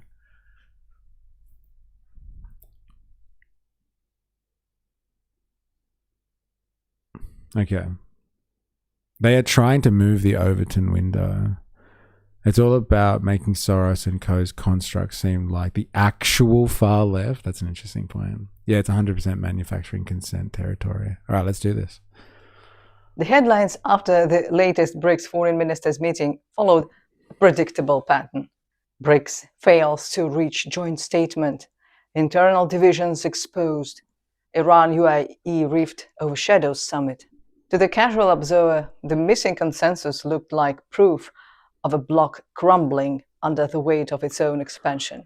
I guess I should probably explain this actually, just in case people aren't aware of this. But like BRICS is a consortium, a group, not a federation, a confederation of nations around the world that are basically outside of, I guess, the traditional West. And so they've come together to try and form a alternative to the current world order that is, kind of based around America, maybe Europe, and like some of the Asian countries, like, Japan, South Korea and stuff like that. So we're looking at Brazil, Russia, India, China, and South Africa. That's why it's called BRICS. That's the acronym. But like, there's so many more countries that are part of BRICS, that are BRICS members, and like people that are observers and coming along to the party. They're like joining up to this kind of alternative to Western global hegemony. And yeah, they come together and they form, policy decisions, and like they talk about how they'll trade and deal with one another. They have their own development bank, their own loans, et cetera, et cetera, et cetera. So it's this alternative, I guess you would say, to Western control over the world economy. And I think it cops a lot of flack in Western media about being like this useless vehicle, but it also has like the potential for a lot of power, I would say. And I guess that's why the West would completely ignore covering it. But like, let's just get some understanding of what they talked about if we can. If the idea that Americans can be comfortably off, have more leisure time, is communist, then they don't know anything about its hard working hours, its fish head soups. The idea that Americans can be comfortably off and have more leisure time is communist. They don't know anything about its hard working hours. But I mean, what about a fair return for your wages? That was part of the old social contract. Yeah, your labor used to be meant to provide a living wage, not give you access to credit facility. Yes, I know, right? Couldn't work out why I kept singing. Let me tell you why. I remembered. LOL. But the mainstream story is incomplete. It mistakes the noise of friction for the silence of failure. What happened at Bharat Mandapam was not a collapse of diplomacy. Instead, it was an honest collision of sovereignty inside the world's most powerful emerging coalition. As the US-Israeli war on Iran teeters on the edge of a fragile Pakistan-brokered ceasefire, the 10 nations of BRICS, now representing a combined $88 trillion in purchasing power parity, gathered in the heart. That's a very interesting stat. Remember we were talking about yesterday the fact that like the American economy is in what, $39 trillion worth of debt or something crazy like that. And we were talking about like the $12 trillion or $14 trillion that the heads of the American capitalist class were bringing with them for that meeting with Xi Jinping and Trump in Beijing. And they were bringing $14 trillion to the table. And like this group has $88 trillion worth of purchasing power, let's call it, in their collective economies. It's it's a pretty hefty group there, you have to admit. Massive. 88 trillion. That's no laughing matter. Jingle jangle jam. They want labor to remain cheap, so it costs little.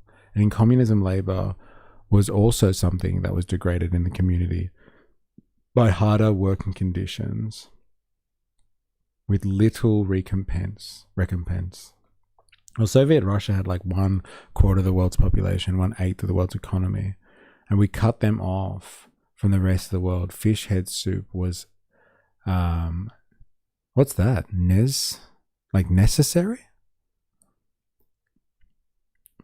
So their pretense of being the opposite to communism's folly is wrong. Yes.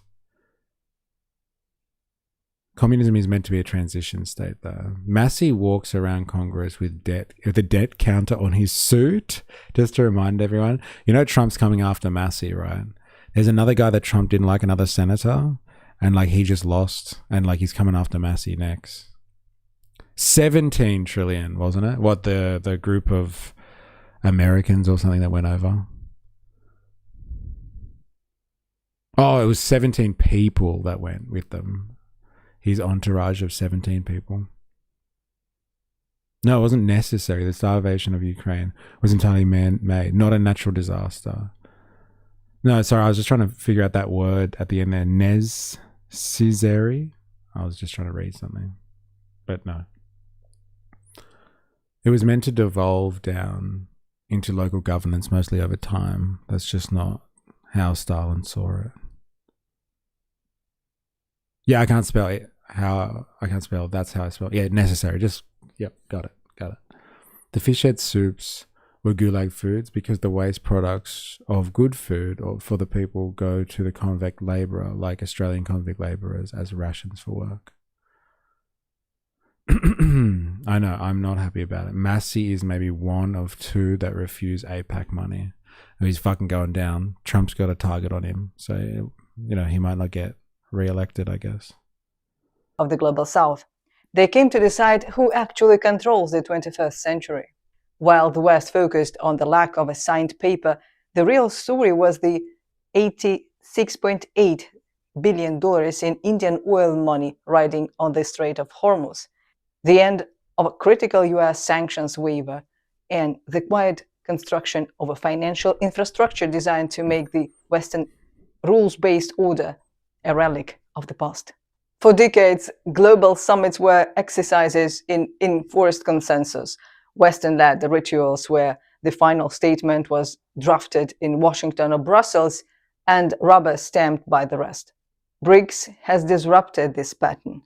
In New Delhi, the presence of both Iran and the UAE at the same table, two regional rivals currently locked in a hot geopolitical struggle, represented a new uncomfortable reality.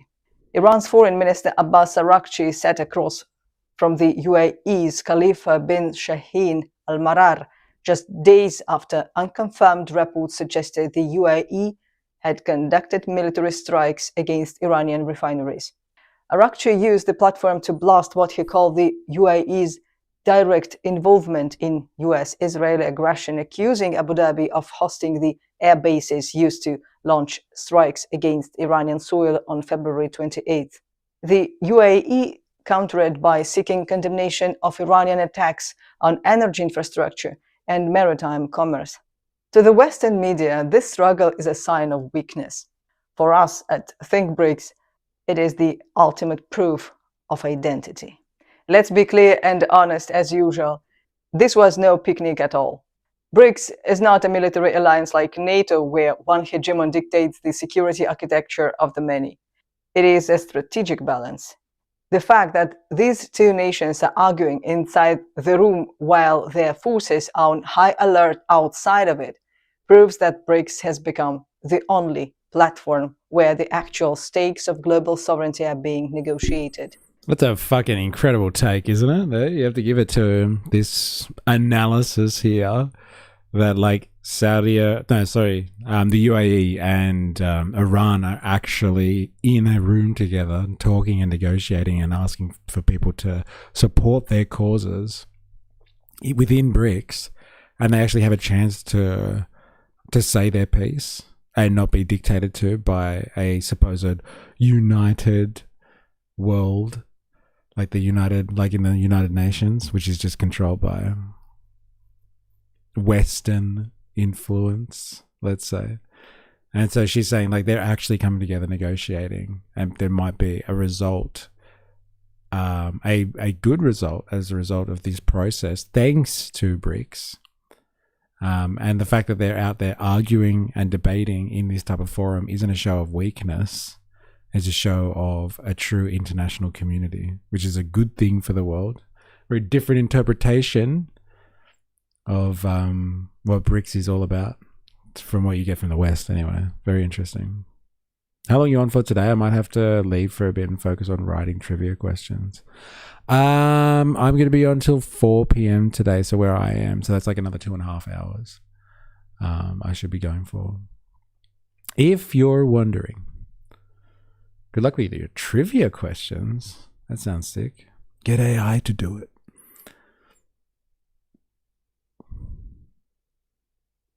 Anyway, back to it, shall we?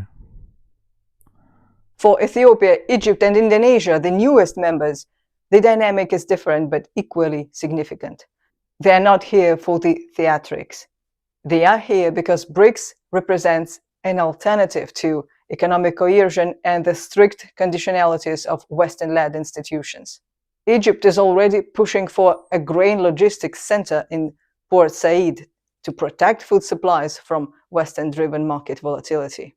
The curiosity gap lies in why India, as the chair, released a chair's statement instead of a unified declaration. Mainstream analysts say the bloc is split. Okay, Mad, should be back by then. I host pub trivia every Tuesday, but I refuse to use AI. Good on you. You stick to that. Stick to your principles. Good luck. Godspeed. The deeper logic reveals a strategic refusal to play by the old rules. India's External Affairs Minister Jaishankar did not force a compromise that would have diluted the national interests of its members. Instead, the chair's statement acknowledged differing views with unprecedented transparency. In a multipolar world, might no longer makes right. While the diplomats sparred over the language of the war on Iran. She's not AI, is she? She just said sparred. I'm sure she means sparred. But maybe she's just reading an English script and it's hard for her.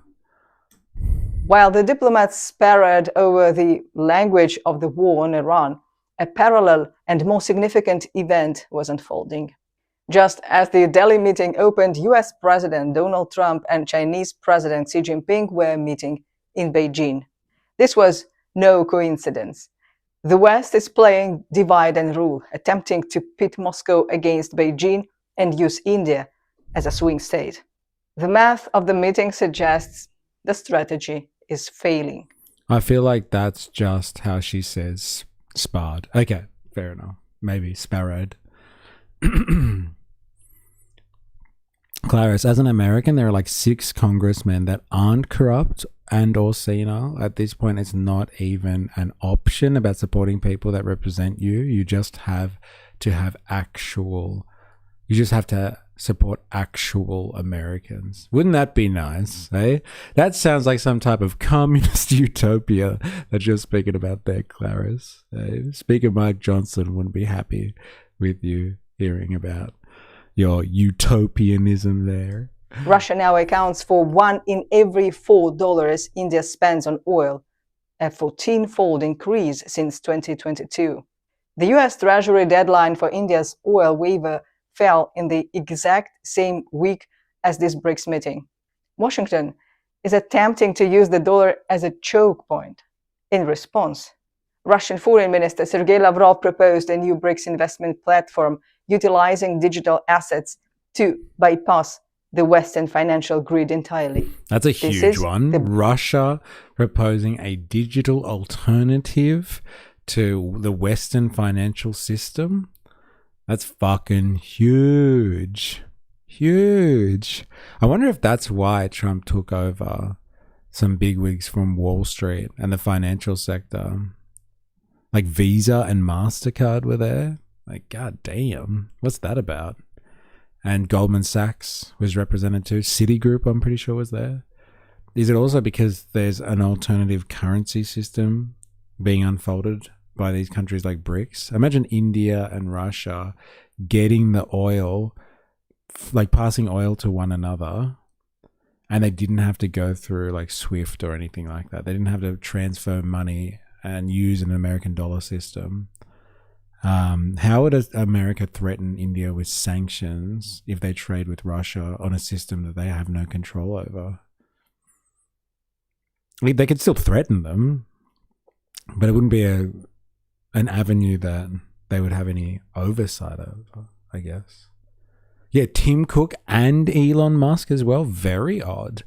Well, like in the context of like the great arms race and Cold War struggle that is AI, it makes a bit more sense, I guess. We learned the other day that Meta was there. Apparently there was a high-ranking member from Meta, not Zuckerberg, but a high-ranking Meta representative went along too.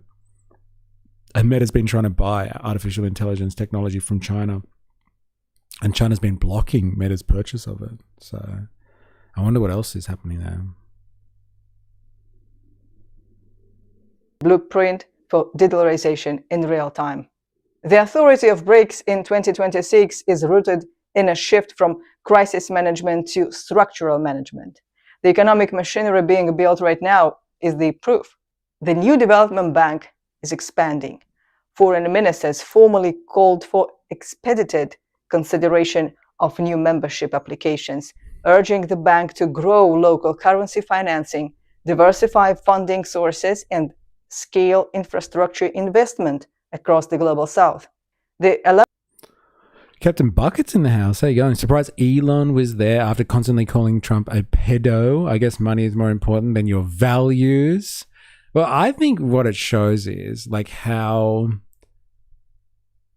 not audacious, so how incredibly, extremely, unbelievably arrogant like the bourgeoisie is, our economic overlords, that like he knew that he could call Trump out as a PDF file in front of the entire world and they were never going to do anything about it anyway.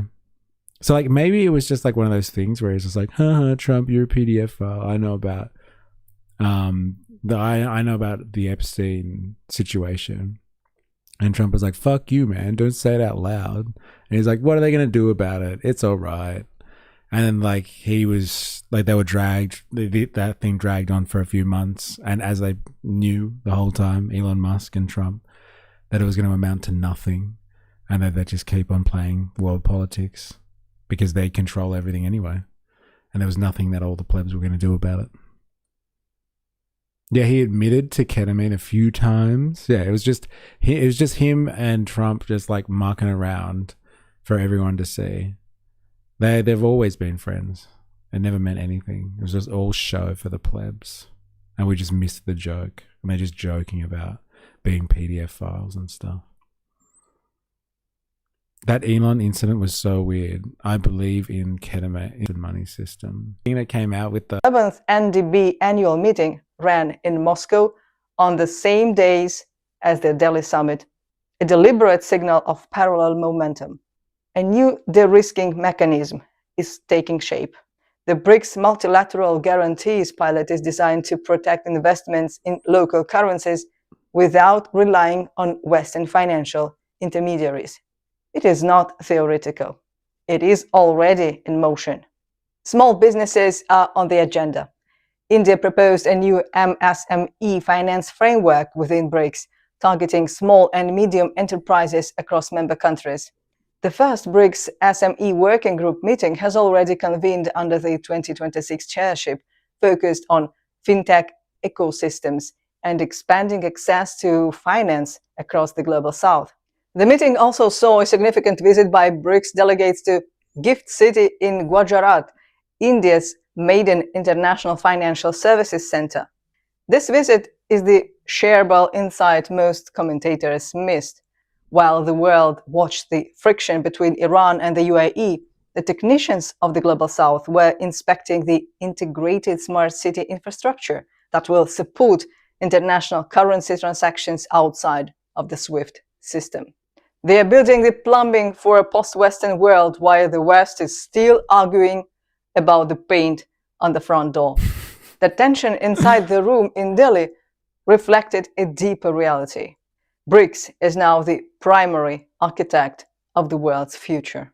The war on Iran has exposed the fragility of the... This is some funny analysis. You don't really get like insights like this from... Well, you don't get it from the Western media, do you? So I fully believe he ran into Trump there, but explaining why and where will be hard for people will be hard to explain to people. In a way, it was necessary, especially in Russia and cultural conditions after the Great War, civil unrest, disaster, not from just outside. I think Elon reacted without thinking through what an admission of guilt versus accusation of guilt is weighed legally, and then his lawyers explained it to him. And again, but like it just shows you the incredible arrogance of this ruling class. They're like he can just like smear Trump like as a fuck you to the boys kind of thing. And like Trump's like, what? You didn't actually post that, did you? Oh man, I have to go through all of this stuff now. Oh, you're an idiot, Elon. He's like, sucked in Trump. Like they're just mucking around with it. They don't give a fuck. She has like every accent at the same time. Yes, I know. So I'm saying, like, is she AI? No. She's reading from a script. The Strait of the world's future. The war on Iran has exposed the fragility of the Strait of Hormuz. Half of India's crude oil crosses that 21-mile wide waterway, which Iran has closed to enemies and their allies. In a piece of sharp diplomatic leverage, Arakchi used the Delhi summit to assure friendly nations, specifically India, that they can rely on Iran for safe commerce through the strait. The message to New Delhi was clear. Your energy security is not guaranteed by a US naval presence or a treasury waiver. It is guaranteed by your relationship with the Islamic Republic within the BRICS. That's an interesting point as well, isn't it? Because there's been a lot of discussion about like India's ships are still getting through, like the blockade, and they're like getting to the blockade. They're getting through the strait and like getting to India and stuff like that. And like what we've got on balance here is the idea that the US is giving, like, letting India off the hook and allowing them to get access to Russian oil because they're fucking under the pump at the moment. But then Iran is like, well, look, we're part of BRICS. Let's talk about this. America, you can't trust America. They've told you to stop taking Russian oil, and now they're giving you like a free pass this time. Like, it's too unstable. But like, come with us. And like come through the strait, and we'll look after you. But you have to have good relations with us, with Iran. Can you really rely on the US? And like these are the conversations that are happening out there in the world, and like we just don't get any of this information here.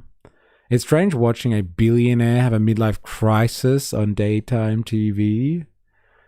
Yeah, well, it's the world we live in now, isn't it? And they control the media too, directly, not indirectly, directly.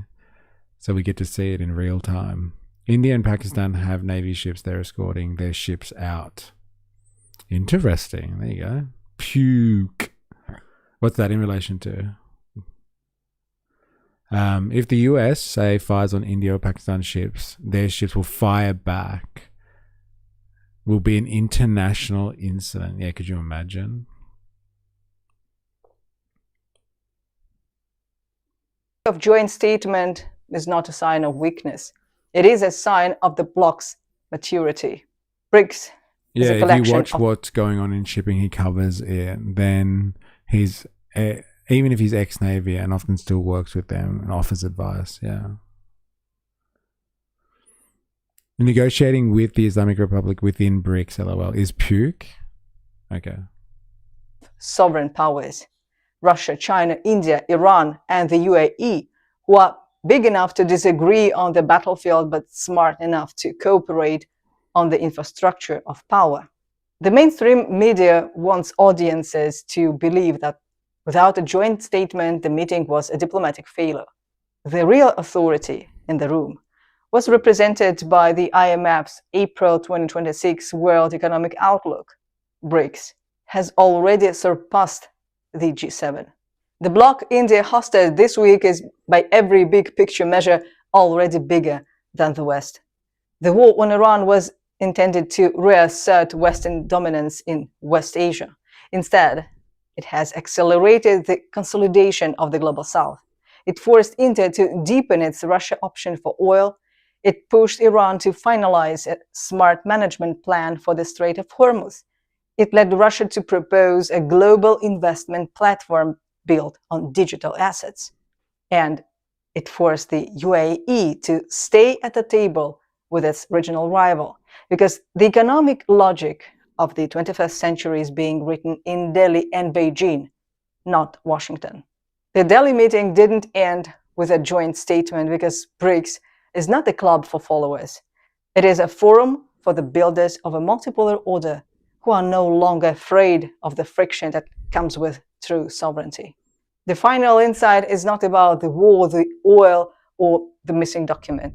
It is about the shift in the global center of gravity.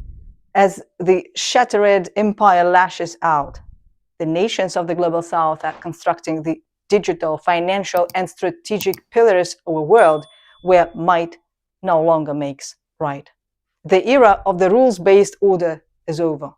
The age of sovereign interests has begun. Isn't that an interesting dichotomy? A rules-based order, whatever that means anyway, is over, and bring on sovereign interests. Very interesting rhetoric she's using there. But they have been going in almost as far as Jask Island, past the US blockade and convoying with their ships back, and so far a dozen or more have gone out to Pakistan or India like that. Are you pro-BRICS or pro-environment? Because you can't be both. Why not? Two things can be true. Why can't you be both? Why can't you support the multipolar aspirations of BRICS and its sovereignty? You're always going on about countries actually exerting their sovereign interests on the world stage. Why can't you be pro the idea of a multipolar world, and be pro government? All along the coast inside 12 nautical mile Pakistani territorial waters. Sure you can. BRICS is where the shift to renewables is happening fastest. Kevin Rudd coined the term the rules-based international order. He coined that term? That's interesting. India and China make up 80% of global emissions. 80%. Okay. And so you can't support a multipolar world if India and China are in it. Wow, that was refreshing. That was different, wasn't it? Like, where the fuck did this analysis come from? Who is this woman? I go on about hypocrisy. And yes, more sovereignty, please. Yes, Kevin Rudd is the guy everyone loves to criticize, but also take his ideas while adopting his practices. And lens. I'm just doing what Google AI told me. What? To point out hypocrisy. In 2023, the United States, Australia, Europe together accounted for approximately 63.2% of global gross domestic product, 62.7% of global greenhouse gas emissions. Oh, that is starkly different to what Dilemmas was just talking about.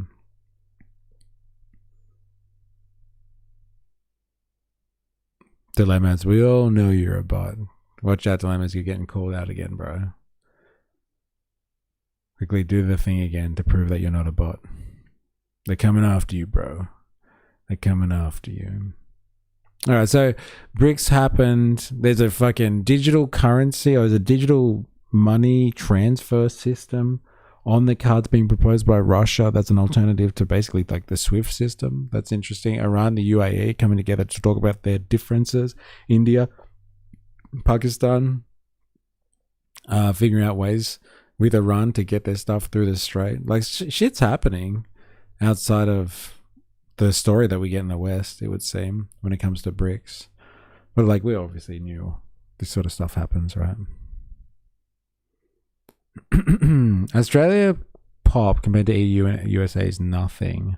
Why are we on that list? Our emissions are nothing compared to the suspense. Dun, dun, dun. Your AI has been poisoned, Dilemmas. Your number's way off. So AI fed me bad info. Yeah, India and China make up 40% of emissions, but they also make up like 40% of the world's population. Yeah, the lens of viewing world through US politics, China rivalry polarizing through jealousy of each other's leaders, of the other nations' influence and power on the world stage was new when Rudd used it first. Everyone was still talking about terrorism and non-state actors only, not about nation-to-nation state rivalry or competition like Rudd was. Interesting. We risk being treated as just a pawn between the interests of these two nations. Ha! Well, there's nothing new there though, is there? Our emissions are like in top 5% per capita. That's why we ended up on that list. China and India need to industrialize so they have the capital to go green. The shift is already happening in China. All right.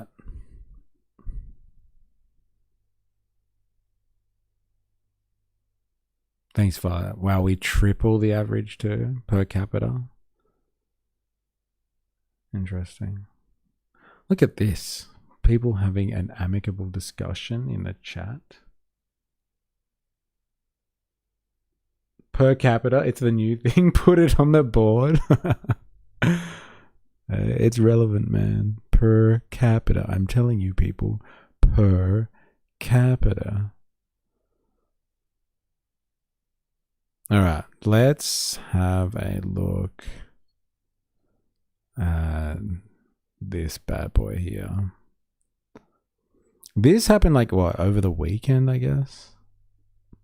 Over the weekend there was like protests in the UK, like the whole Tommy Robinson sensation that was going over, you know, unite the UK, etc., etc., etc. So I just want to spend a bit of time getting across this. Like, obviously, I've gone to Novara Media here, which is a very UK lefty source, like evil lefty kind of stuff, woke rubbish.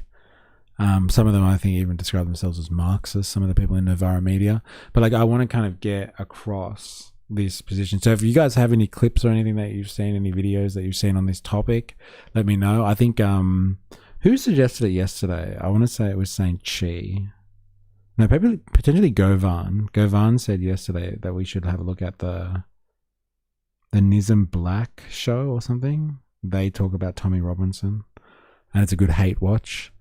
But like, yeah, I want to be across the Unite the Kingdom rallies that went on the weekend. There seems to be the like kind of the nationalist rally that went on in the UK, but like there was also the like pro-Palestine marches and stuff. And it's really funny, I find, how in the modern arena, nationalism is being pinned up against movements that are pro-Palestinian independence. I think this is fucking astonishing. That like you have to be one or the other. Like, why can't you be both? Why can't you be like feverishly nationalistic and support Palestinian independence? Like, that just makes sense to me. Like, if you really are nationalistic, like you care about your national integrity and sovereignty and independence, like wouldn't you be pro-Palestine? Because if people on the world stage can go around stamping on the Palestinians, can't they stamp on you and your nationalism too?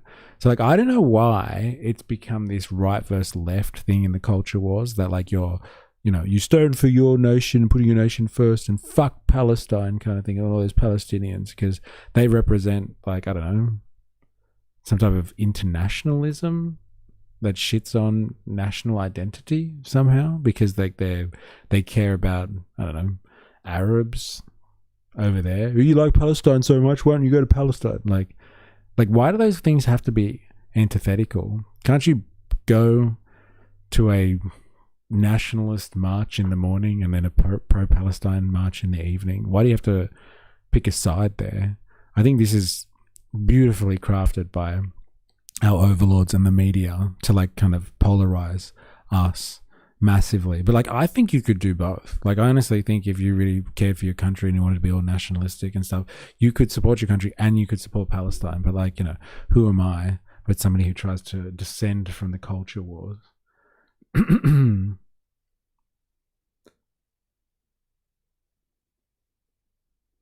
I think it's the top 100 corporations that create 70% of emissions. I saw that stat. There is over 10 solar panels installed per second in China. Plus, they made the first non-uranium nuclear reactor. We are one of the world's top gas exporters, and we do have a lot of stuff to burn. Hey, Mr. Punter E. Reagan, remember when I said the gas debate will end next week? Yes. Yes. Well, because we're not talking about it, or generally people aren't talking about it anymore? Because punters and Pocock are still talking about it. But like us, it will end next week. And we have ended it, yes.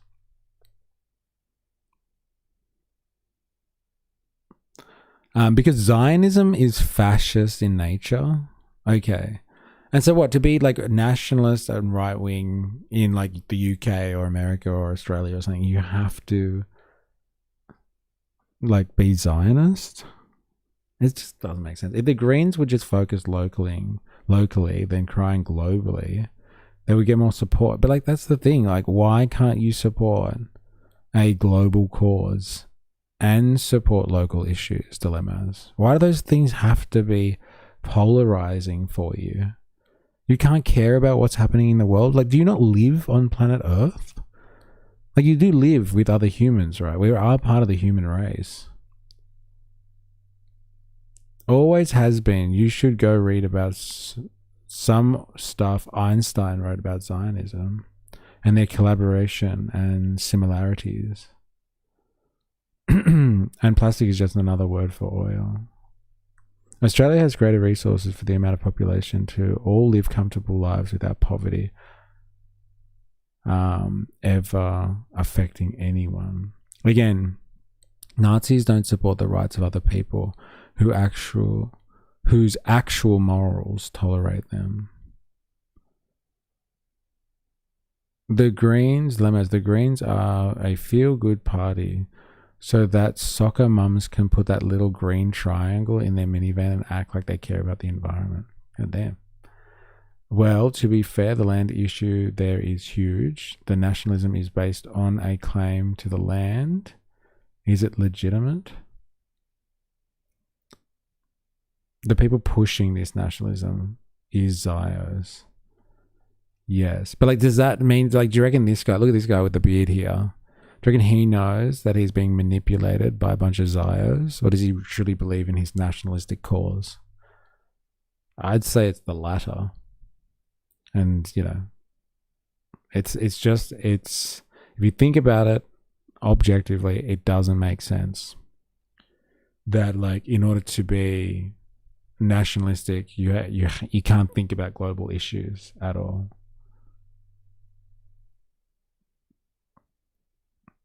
If it wasn't being pushed by Zios, of course, it would matter to the English nationalists. If this wasn't being managed by Mossad and co, of course, they would be pro all various nationalist movements. They would want to see them fight it out. Yes, because their fight is the same thing. One for like the struggle against oppression and national sovereignty. What part of white settlers taking over a population of people with darker complexion and of a different religion isn't appealing to a fash? LOL. Yeah, fair enough.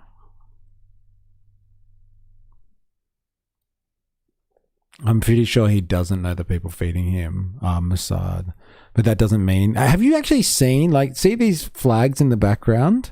There's a fucking Iranian flag there. Look at that. These nationalists, these Unite the Kingdom nationalists, there's an Iranian flag there, the royal one, obviously, not the Islamic Republic one. And there's fucking Israel flags everywhere. It's mental. This stuff is nonsensical. He believes in peace with all his heart. No matter how many women and children it takes to curb stomp to get there. Goddamn. Fun fact, Epi wasn't Mossad. He was army intelligence. My point is that there are similarities. Their similarities are larger than their differences between. Yes, I get it. I know. But like, so much for the nationalism then. That's why it's not a lie when they say Epi wasn't Mossad. There were Aussie flags there as well, I saw. All very confusing stuff. That's for sure. All right, let's have a little look-sees, shall we? Is the kingdom disunited? Yeah, it is, yeah. This country is now a dump. It's a cesspit. It's a cesspit, yeah? Woe to you, scribes and Pharisees, for you are like whitewashed tombs who outwardly appear beautiful, but within are full of dead people's bones and all uncleanliness. Powerful stuff. Yeah, Keir, that's you, mate. Welcome to Unite the Kingdom March with Tommy Robinson in central London today. We are going to be marching down from Euston to Parliament Square, where there's going to be a big sort of stage show. Very important that be impressive for Tommy Robinson. He's got a lot of money from an American billionaire to make sure that it is. And along the way, of course, we'll be talking to people. Who? Which billionaire supports Tommy Robinson? Anyone? I know we've heard this one before on this stream. But yeah, I would like to know more. We don't have any billionaires exclusively supporting figures like this, do we? Elon exclusively supports him? Okay. To see what this quite nebulous proposition, Unite the Kingdom, the four nations of the United Kingdom, united as one, what does it actually mean concretely? The four nations are apparently England. They've got the English flag there.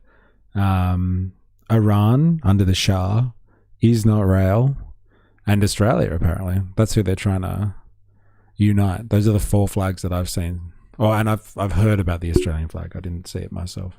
How are people filling in that very strange and sort of empty container of an idea? Did you see Tommy Robinson in the Epstein files? Yes, I heard about that. But that was in discussion to this, right? Like this type of we need an asset kind of thing, or somebody in there to like work their magic. With whatever it is they happen to believe. What do people actually believe? Melania is Princess Diana in disguise. Yeah. And Tommy Robinson? What?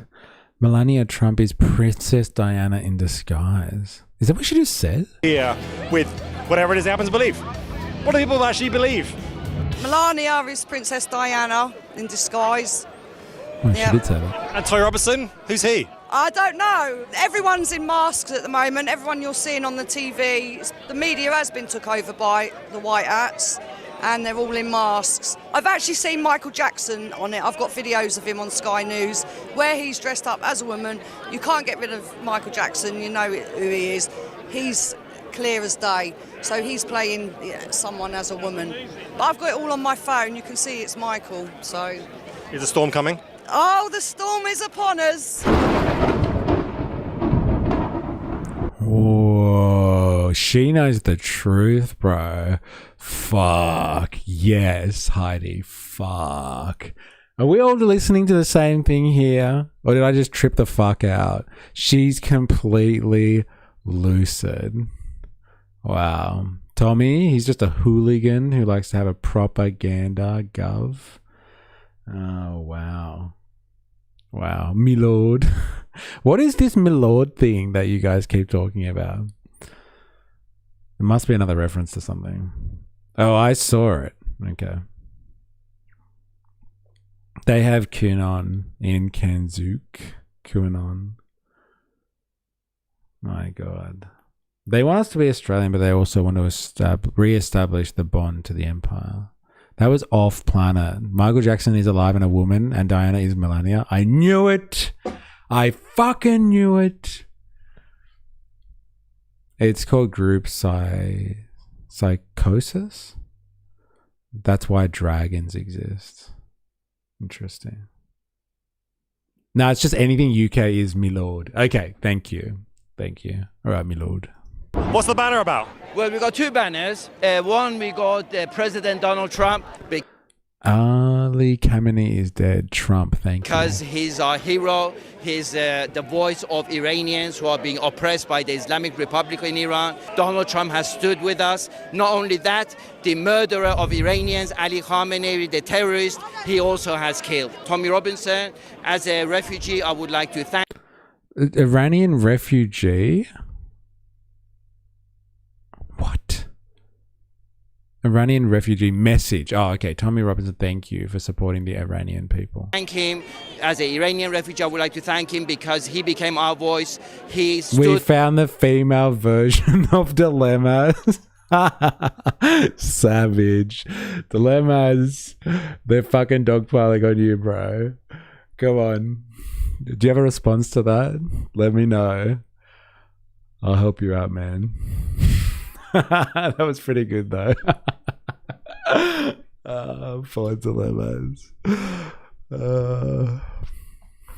Out and stated that Iranians are suffering, Iranians are being killed in Iran, become their voice. So we want to thank him, thank Tommy Robinson for mentioning the genocide in Iran in 2026. And also for today, the reason why we are here, because he stated that if you have your Iranian flag, the freedom of Iran, the original monarchist flag, bring it to our march. You are welcome. He told you to do that? He told us to do that. I'm a refugee. A refugee basically means somebody who has sought refuge from political asylum through threat. So we cannot stay in our country because they would kill us. You're characterising yourself as a refugee. And I kind of wonder about, like, the British nationalists we're seeing across here, people wearing British flags, England flags, not normally particularly supportive of refugees. No, they don't support fake refugees. Okay. There's a big difference. Yeah, I am still a refugee. I am a legitimate refugee, but anybody else, hey, they're all fake refugees. Yeah, hey, I am escaping the Islamic Republic, so I am legitimate. But all those other people, they're not escaping anything. They're just escaping war-torn countries.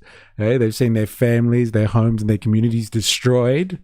Hey, fuck that. They're not real. Outrageous. After I've been in this country for 47 years, I still am a refugee. Yeah, I'm a special refugee that they will never turn on. Never. Never. Just ask Restore Britain. And my citizenship is still Iranian because I'm a nationalist. I'm a proud nationalist. But, however, I've never gone to Iran because Iran is occupied. So a fake refugee is somebody... Yeah, I know, right? I think he's gonna have trouble convincing a guy in a Liverpool pub with that get-up and that accent. Huh? So good. Anyone browner than me is a fake refugee. It's so good. Who comes to this country, then travels to the Islamic Republic a year later with a British passport, more probably. And also on top of that, what they do, they start marches against Britain. They start marches against America. They are against Donald Trump. They're against the British government. They're against Tommy Robinson, etc., etc. And also against genuine refugees. Yeah. So they took my country, they've took my land, they've took my house, they took our property. For 47 years, Iran is an occupied state. So we will raise our voice. Whoever is our friend, we are their friend. So thank you, Tommy Robinson. Thank you, President Donald Trump. Long live Iran and long live King Reza Pahlavi. What does it say? King Reza Pahlavi. If this flag offends you, I wonder what the rest of it says. Damn it! Why has he got a fucking Iranian flag? See, all of this stuff just makes no sense. The culture wars make no fucking sense at all. This guy is fucking here to support English nationalism.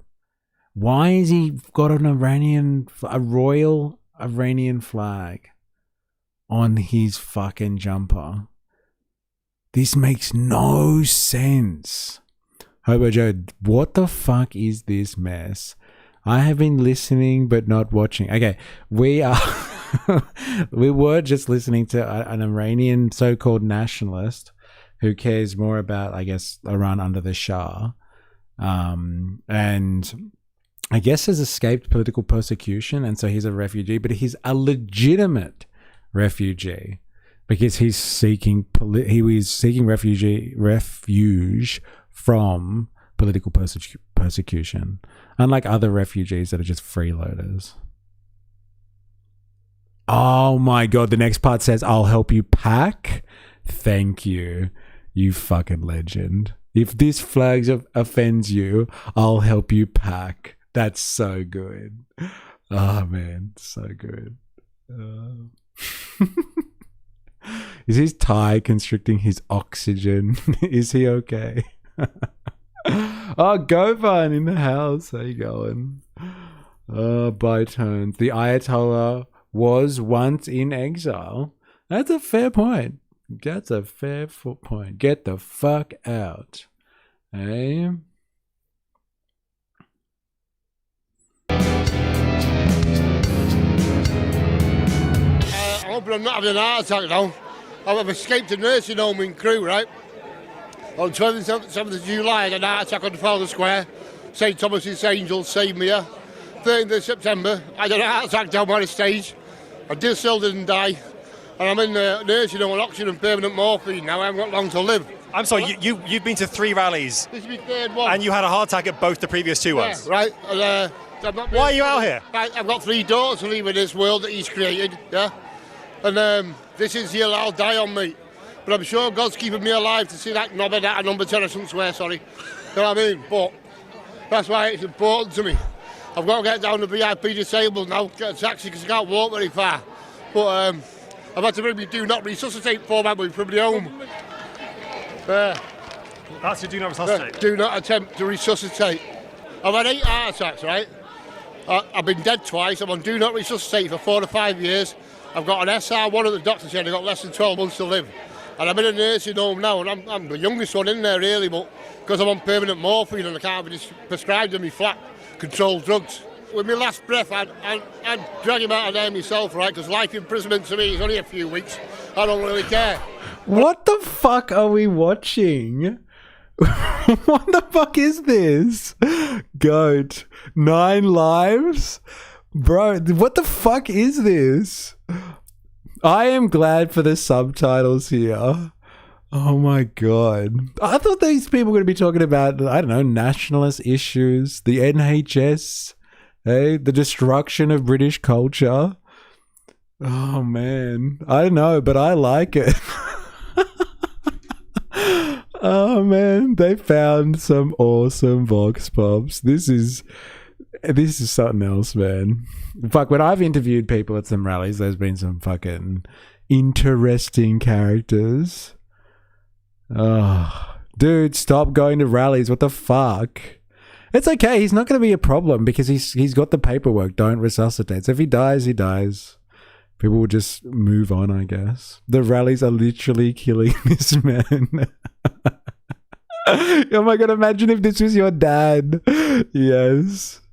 Oh man, I hope I'm fucking this animated at this. Like, and he's like talking about how many heart attacks he's had and being on oxygen, and he's fucking smoking a dart while he's talking about it. So good. If he's wrong, I don't want to be right. Old eccentric cat. So good. If he's wrong, I don't want to be right. I've got to leave 3 daughters in this dangerous and dividing world he's created, yeah? And like you say, technically, he's messing with my daughter's safety. I don't care if you're the Prime Minister, I'll come through your door, mate. And that's it. I'm refusing to die, I'm still here. Right? And that's how it is, kid. Right? Good luck. Oh, yes, that was wanted. That's how it is, kid. So good. I'll come through your door, Starmer. This is personal. Wow, bro is literally dying to go to a rally. Oh man, but is he worth resuscitating? Oh man, this is me in 40 years, but for the left. Oh my god. And like you and that other clip that we saw that you put in like the stream chat, I think, of that chick. What was she talking about? Yes, this is the one. The siren who refuses to admit she's past her sailor luring days. That one. Wee-woo. Yeah. 40 years. That's the one. LOL, 10th heart attack had on Starmer's doorstep. Oh, man. Fucking hell. This guy's finding some characters. Fuck. All right, next. Next. What unites these people? We got on the one hand the QAnon believer, we've got the Iranians, we've got various kinds of stripes of British nationalists. Are they united only in the fact they're kind of separated from the mainstream of British liberalism? Like, what really like combines them is this figure of Tommy Robinson, almost like deified figure of Tommy Robinson, who seems to be the answer to all problems, the solution to all riddles. It's very strange. I don't really know how to like understand it apart from what a policeman on a march 2 years ago told me. Out of character, perhaps. Which is that this is a dangerous personality cult, like Stalin or Mao. The spectre of Mao. Tommy Robinson. How you feeling? Fucking amazing. Yeah? What do you, what's the message to this march today? What's the United Kingdom about? It's all about the fucking English, mate. This is our fucking... What about the Welsh and the Scottish and the... And them and all, but fuck the rest. Well, what about the Iranian refugee from before? Come and get it, boys. Wee woo.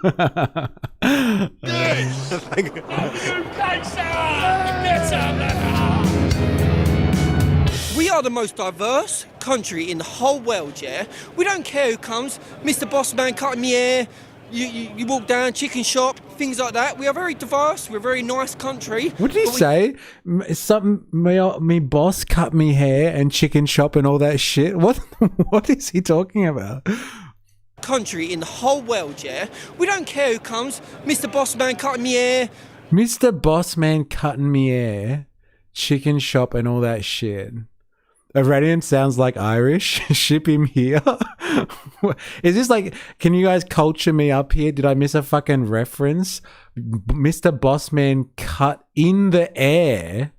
No, it sounds like he's saying cut me hair. Mr. Bossman come in the air. Is it Cockney slang? I don't know, man. You walk down, chicken shop, things like that. We are very diverse, we're a very nice country, but we don't like taking the piss. And we have voted for illegal immigration to stop. We shouldn't have open borders. We live in a country where we should have controlled borders. If you want to come here legally, get a visa, offer something to the country. But if you're coming here illegally, I'm sorry, it might offend you, it might hurt you, but you're not welcome. I'm sorry for this, but you're not welcome. If you come to this country illegally, you should be detained and deported. If you want to come here, get a visa, get a passport, come along. Everyone's welcome. Just come the right way, please. For 1,000 years, yeah, people try coming to our country illegally, mate. Look at this guy, he's fucking drinking. They just had the Corona symbol up there. Can you see it? Just come the right way, please. For 1,000... Look at this, hey? What's this going on here? When they clip that part. Look. Like, they are so different. For the Australians in the audience, I guess Americans are like this too. I guess Mamupa, what's this? Day in the life of true Brexit geezer. I might have to watch that next. Might explain something here.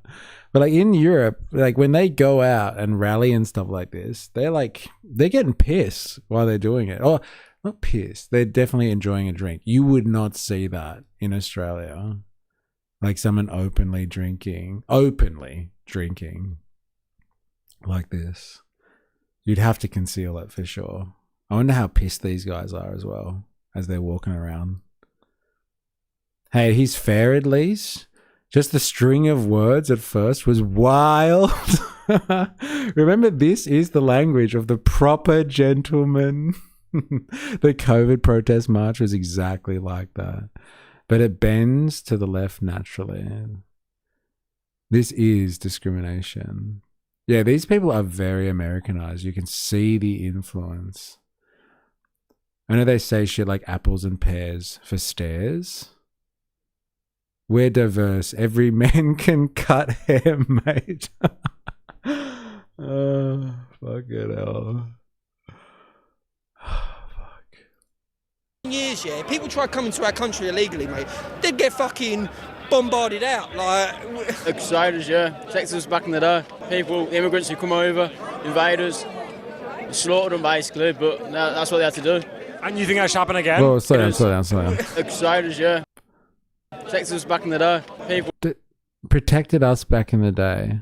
Immigrants who come over, invaders, slaughtered them basically, but... So when immigrants used to come and invade us, when we got invaded, we used to slaughter them. So this is warring rhetoric. I guess that makes sense. If you think you're being invaded, then you can justify slaughtering people. It's an invasion. How do we speak better English than the English? That is the true mystery of the day. Like, I thought I was translating too much for everyone when we were watching Nick Shirley go around speaking Spanish to people, but this is next level. LOL, you were probably the immigrants, Buffy, LOL. Okay, this is what Saint Chi means when they say we speak English well. That's what they had to do. And you think that should happen again? Not slaughter, but we need our country back. This is our country. We built it, so why should I come over and take it all? It's not a Muslim country, it's a Christian country. So we need to just walk through there. We need to walk through them doors and tell him to get out. We need to drag him out. People can't see, it's the House of Parliament. So we drag him out of that chair, sort him out. That's what needs to happen. What do you mean sort him out? Sort him out, he needs to get out of here. Keir Starmer's a wanker, millions must go. Who are the millions? Full remigration.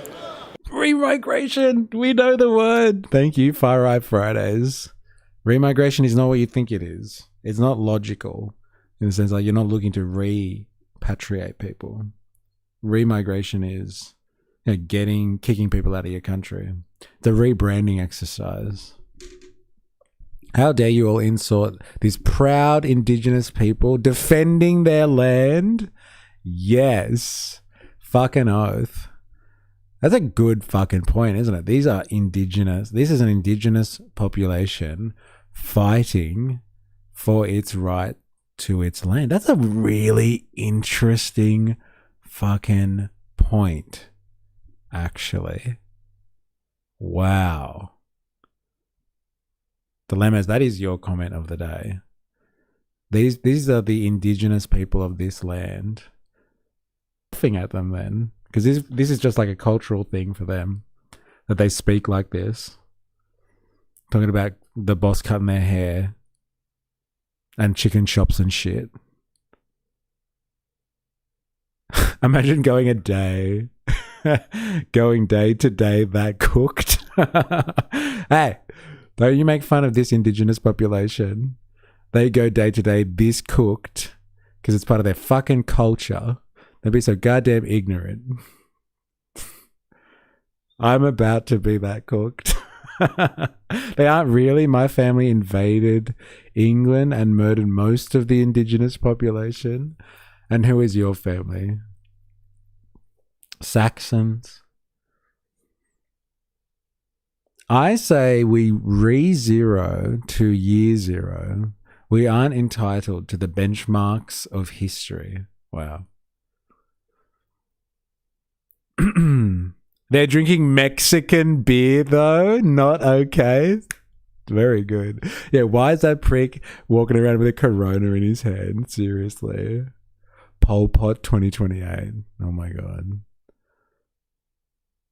Oh, they're from fucking France before it was France. Right, got it.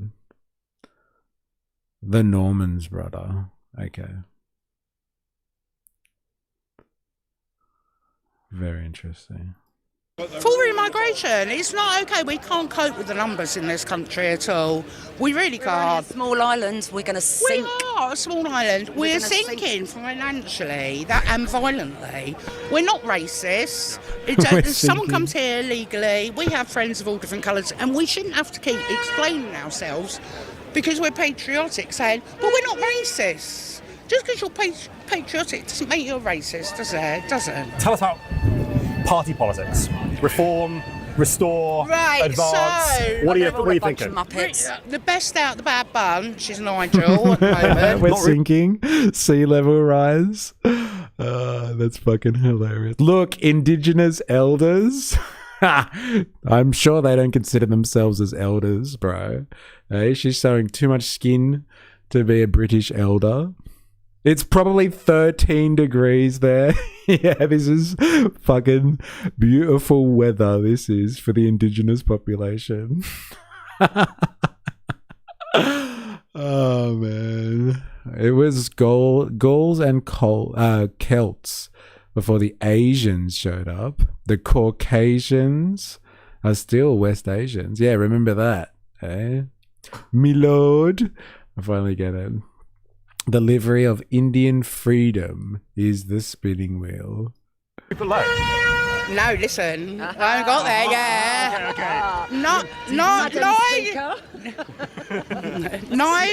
yet. Reform, Nigel is the pit stop to Rupert. Right. So he's only just getting started, and there's so many members. It's like he's made history, hasn't he? And we, all patriots, definitely all agree with him.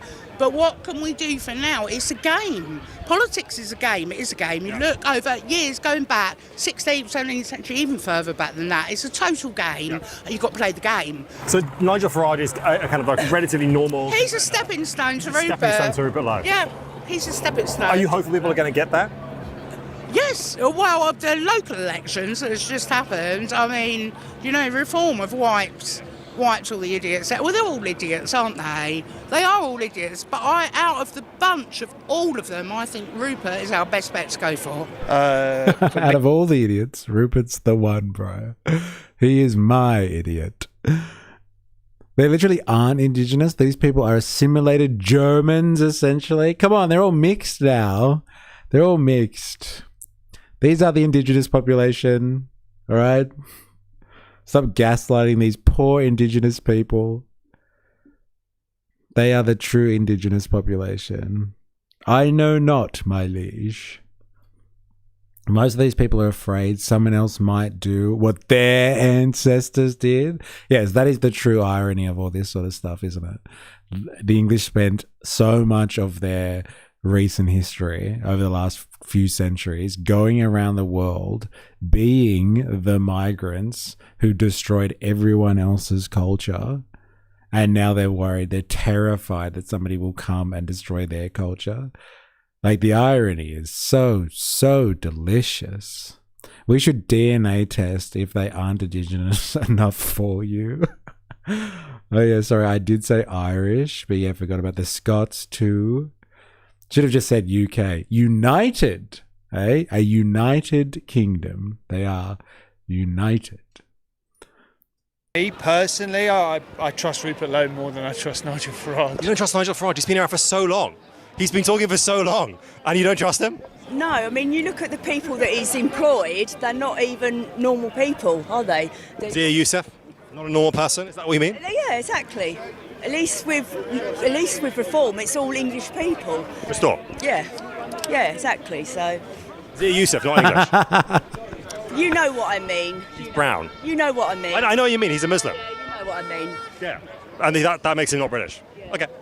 Yeah. Rupert Lowe is saying, as I understand it, illegal immigration has got to be stopped, point one, and get the country back on its feet. There is no rocket science. You've got to balance the books. And when you're paying NHS and hotels, what about the English people or the British people that need... Look at the fucking flags. What's going on with all the fucking Shah flags? What is this? Are you listening to this? Can you see this, bro? What's going on behind you? These guys, people must be pissed off about this. The Irish are closest to the Celts. Modern Scots, Welsh and English are largely Saxons now. The Norse invasion has implications as well. Did everyone kind of mix though? Yes, that's what I'm saying. They mixed heaps. Isn't it all mashed up together in those regions now? Massively. Just let them be indigenous. Let fucking Dilemmas have his glory. He's right. They're all indigenous. This is the indigenous population. Maybe if they had an indigenous voice to parliament, things would cool off. So you're pro-indigenous voice to parliament now, Dilemmas. Don't you see how crazy this is, Dilemmas? You now support the voice to parliament for indigenous people. You think it would actually make things better. All of this anger would cool off. Fucking hell. This is how you get through. This is how you get through the culture wars. These people are indigenous and like parliament's not working for them. The political system is not favouring the indigenous population in the UK. They need a voice to parliament. That would work. And they need it constituted. Fucking hell. You are spitting so many truths today, Dilemmas. No, I'm not. But people thinking having a separate council based on skin color is a good thing is wrong.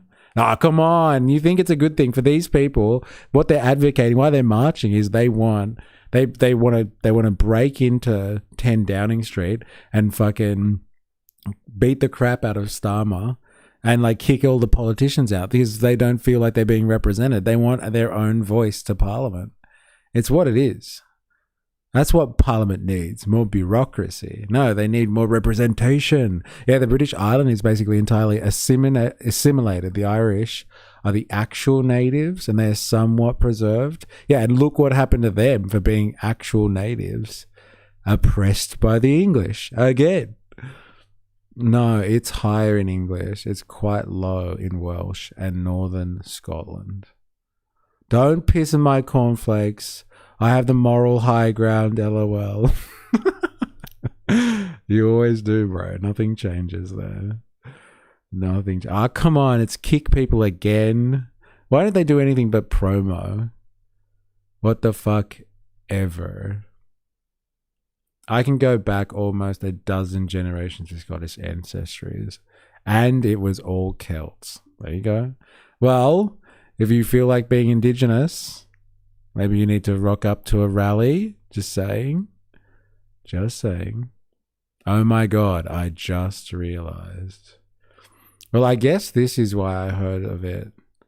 I heard it was just all mixed. Sounds like there's some varying degrees depending on sampling.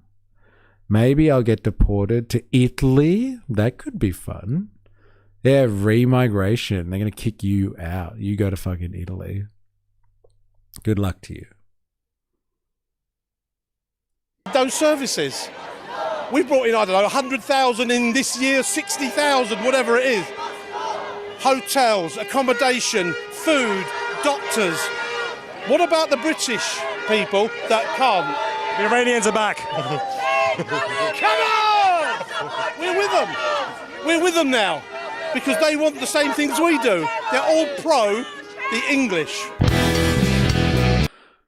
Hold up. He wants the same thing as the Iranians do, which is some type of national sovereignty, right? They want the return to their great nation state. So they should be pro-Palestine, these people as well. As long as Palestinians get up and they say something like, we support England, then all of these people will start supporting Palestine. So that's what we just need. We just need someone like Hamas to come out and say, we support the English, we support English sovereignty. If we were in England right now, we would support reform or we would support restore. And then all of these people will be happy to support Palestine just like they're happy to support Iran. It's all making sense now. The British people that can't. The Iranians are back. Come on! We're with them. We're with them now because they want the same things we do. They're all pro the English. They're pro the English. So as long as the pro-Palestine marchers from now on admit that they're pro-English, then there shouldn't be any clashes. There shouldn't be any clashes. Post-truth. Hey, interesting. Post-truth. It's all about the post-truth. This is the age of post-truths, isn't it? But let's shrug off assimilation with Islam. LMAO. About the same time Iran was sending human waves against Iraq. Oh, sorry. The Catholics and Protestants were warring 40 years ago? About the same time Iran was sending human waves against Iraq? Yes. Interesting. They both say "me lord" and act as peasants and love their king. Pretty similar background. Come on. They're all the same, really. Get some. Racial assimilation within Islam is different because the primary identity is Islam. I'm Muslim, so I'm biased, I suppose. Apparently. Good luck getting the Greens to be pro-English. LOL. Why not? If it helps the cause for pro-Palestine and everyone can stop warring, then why the fuck not? Hello? All right, let's get back to it, shall we?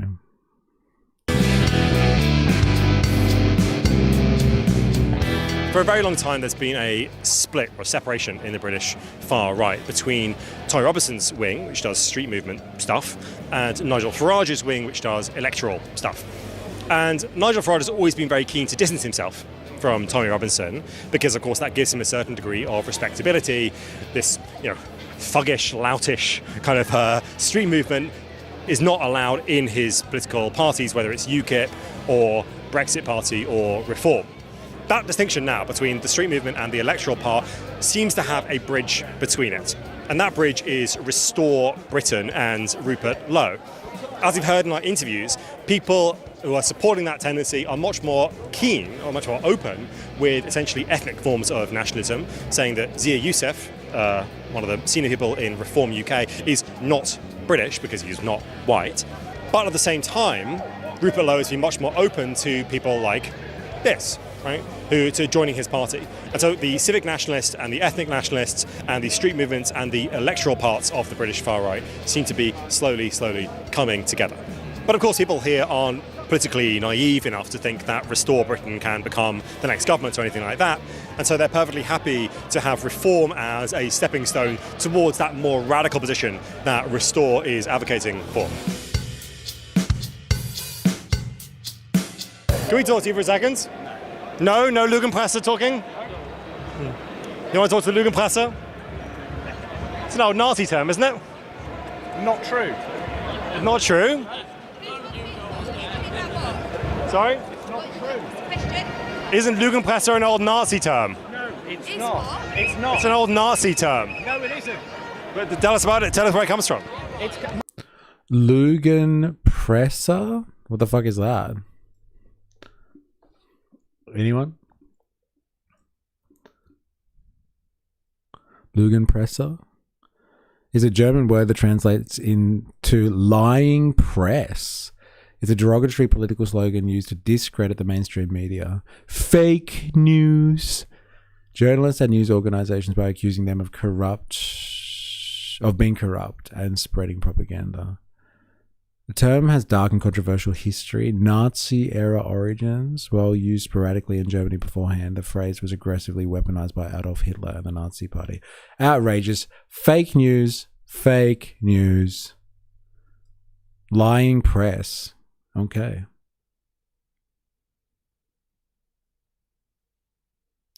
I'm actually thinking about rescinding my UK passport. I have never been, and I have no intention to go to a third world African country. Hey, don't worry. Australia is going to be a third world African country soon. So you're going to have to figure out somewhere to go. What do they say? Import the third world, get the third world. Lugenpresse is just a real thing, though. Yes, got it. Mumupa, are you an anti-immigration migrant? Yeah, you're gonna have to give up that extra citizenship there. Legacy meter, Lugenpresse. All right, now we've armed with information. Let's see what this person says. It's not. It's an old Nazi term. No, it isn't. But tell us about it. Tell us where it comes from. It's much earlier than that. Go and do your research. Do your own research. Do your research. What are you trying to establish here? I'm curious about the two-tiers woke idiots run UK. But you're trying to throw out something and make out it's saying something, so you understand what it means. I don't understand. It's a German word. And what does it mean? It means lying press. Lying press. Yeah, but it's a term that the Nazis used. It was in use long before then. Right, but it's famous because of the Nazis. No, it was well used before. What are you trying to ascertain here? I don't understand what you're. I feel like British people weren't typically. And in wars in the 1800s. Yeah. You do realise what we're going through now is very similar to what King Alfred went through with the Danes. It's just that instead of fighting the Danes, we're fighting Muslims and Islam. Sorry, the King Alfred's fighting the Danes. the UK now fighting the Muslims? Those are parallels. Islam, yeah, it's very similar. Do you not think? I have no idea. Tell me. They came, they raped, they pillaged our lands, they took our families, they did what they wanted to. Do you not think that there's similarities now? With like the Pakistani Muslims doing what they've done for 30 years, there's been no sort of recourse about that. I personally don't want my daughter to be a victim to Islam, which is why I'm here. I'm well assimilated. You better be. UK citizen, you. Fuck, this is an intense interview, this one, eh? Very interesting. See, like, when you think about things in terms of warfare, man, goddamn. Like, you can justify a lot. We are under invasion. We're being raped and pillaged. Jesus Christ. Pakistani Muslims doing what they've done for 30 years, there's been no sort of recourse about that. I personally don't want my daughter to be a victim to Islam, which is why I'm here. Is there an issue with that? No, I'm not having an issue with anyone. I'm just curious about what's going on. Because it's nothing of the sort. It's much earlier. Do your research. Do my own research. I just think like it's strange to have like, you know, we defeated the Nazis. You know, that's like a big part of like what it means to be British. Sorry? But they were extreme right. Yeah. There's a big difference between far right and extreme right. And you were far right. You know. I'm very far right and proud of it. Yeah. But not extreme right. What's the difference? No, there's a big difference. Do some research. I'm not going to explain the history. Listen to you. I'm helping people out there do their research by giving people answers to people who are here. I think you're being quite antagonistic, actually. What's the difference between the far right and the extreme right?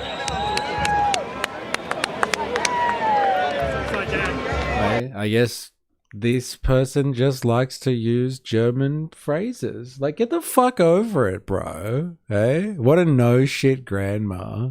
Hey? But like, come on. Like, do you reckon this guy's just like, hey, I just like using German words for like fuck the press? He must be using it because it's got its association with Nazi culture, right? Well, you know, statistically speaking, what native Caucasian males were involved in child trafficking more than Pakistanis. They just focus on the less than 10% of cases. No comment. No comment. These indigenous have legitimate concerns for their nation. We should listen, right? No, we should not listen to them unless they have a voice to Parliament. Hey, that's the only time we should listen to an indigenous voice. Dilemmas. It is a Nazi town.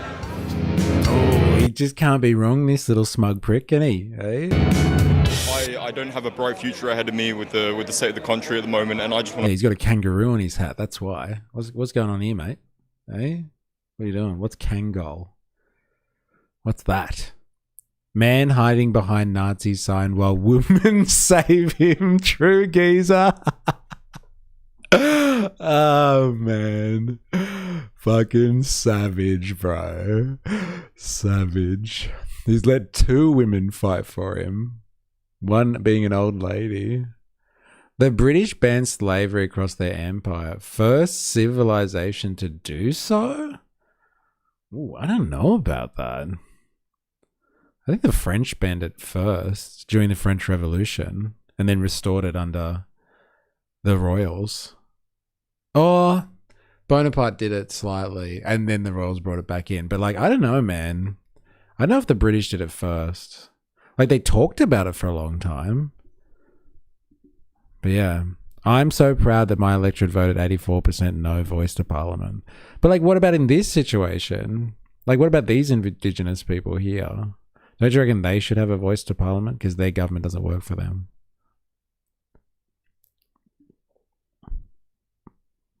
Wasn't Kangol like sports equipment company? I swear some of my school sports had on it like 20 years ago. Well, it's still rocking, bro. Kangol. Yeah, I'm pretty sure Spandog, like the French, during the Revolutionary period, banned slavery. But like they did bring it back. Eventually, once they got rid of the goddamn pesky revolutionaries. Goddamn revolutionaries. All right, back to it then. fix everything. I would say bright future. It is a Nazi town. I don't have a bright future ahead of me with the state of the country at the moment, and I just want to fix everything. I would say Rupert Lowe, it's a very volatile party, for example, and I think that's what we need in Britain at the moment. We need something new. I mean, reform Britain. I'm not voting for reform because I think they're the uni party. They had colonies. They had slaves. They were heavily into the slave trade. The French Revolution wasn't a proper empire, though. Pesky revolutionaries in power. They were knee deep in the slave trade for sure. San Domingo, Guadeloupe, Martinique. Where else? I'm sure they were in it. But you know who really controlled the slave trade really well? The fucking British. They were all over it. Hey, Alexa, where is slavery still prevalent in the world today? Be careful. Alexa's always listening. And so is Jeff Bezos. Nazis don't have a monopoly on 45-degree salutes. Oh, God. Oh, God. The French ran Haiti originally. Yeah, that's what I mean. San Domingo back in the day. Now modern day Haiti.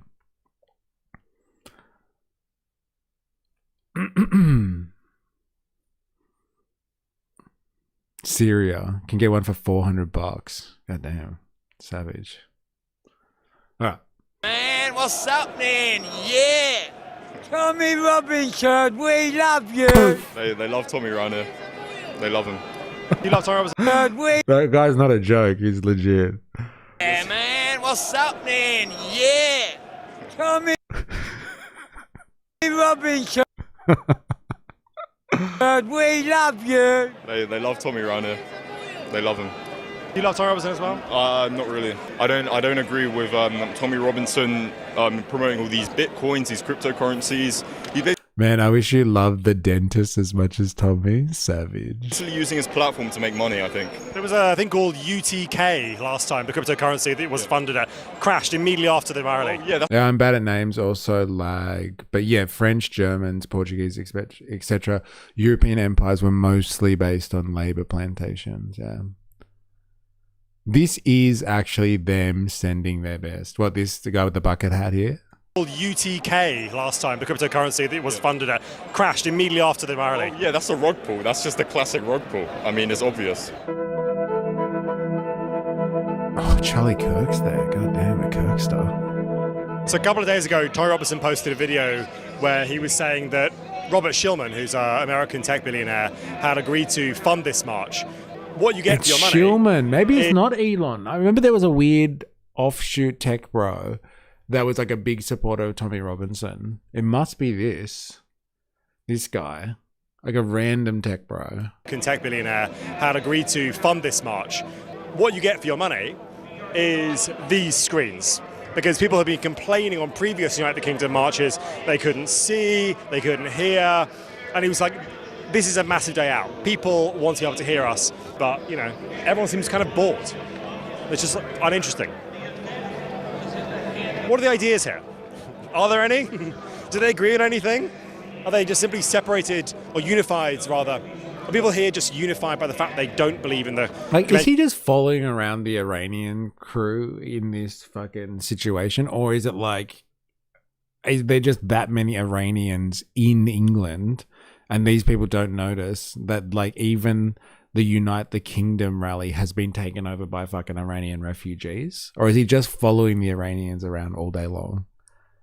Like this, like if they wanted to start somewhere with the, you know, the Great Cleanse, like they should start with their own rallies. Like it's just full of Iranians and they can't support Palestine, but like, let's go with fucking Iran, eh?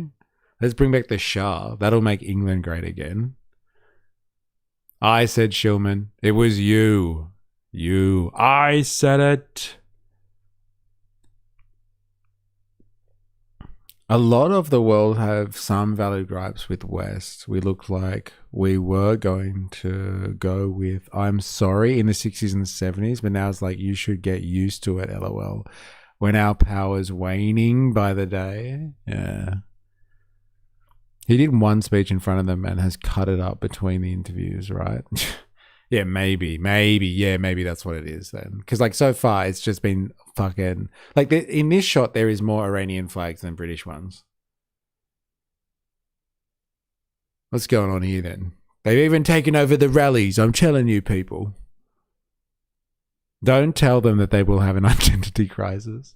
See the Iranian talk to Pauline during the Topher's interview. He was a big fan of Queen Pauline.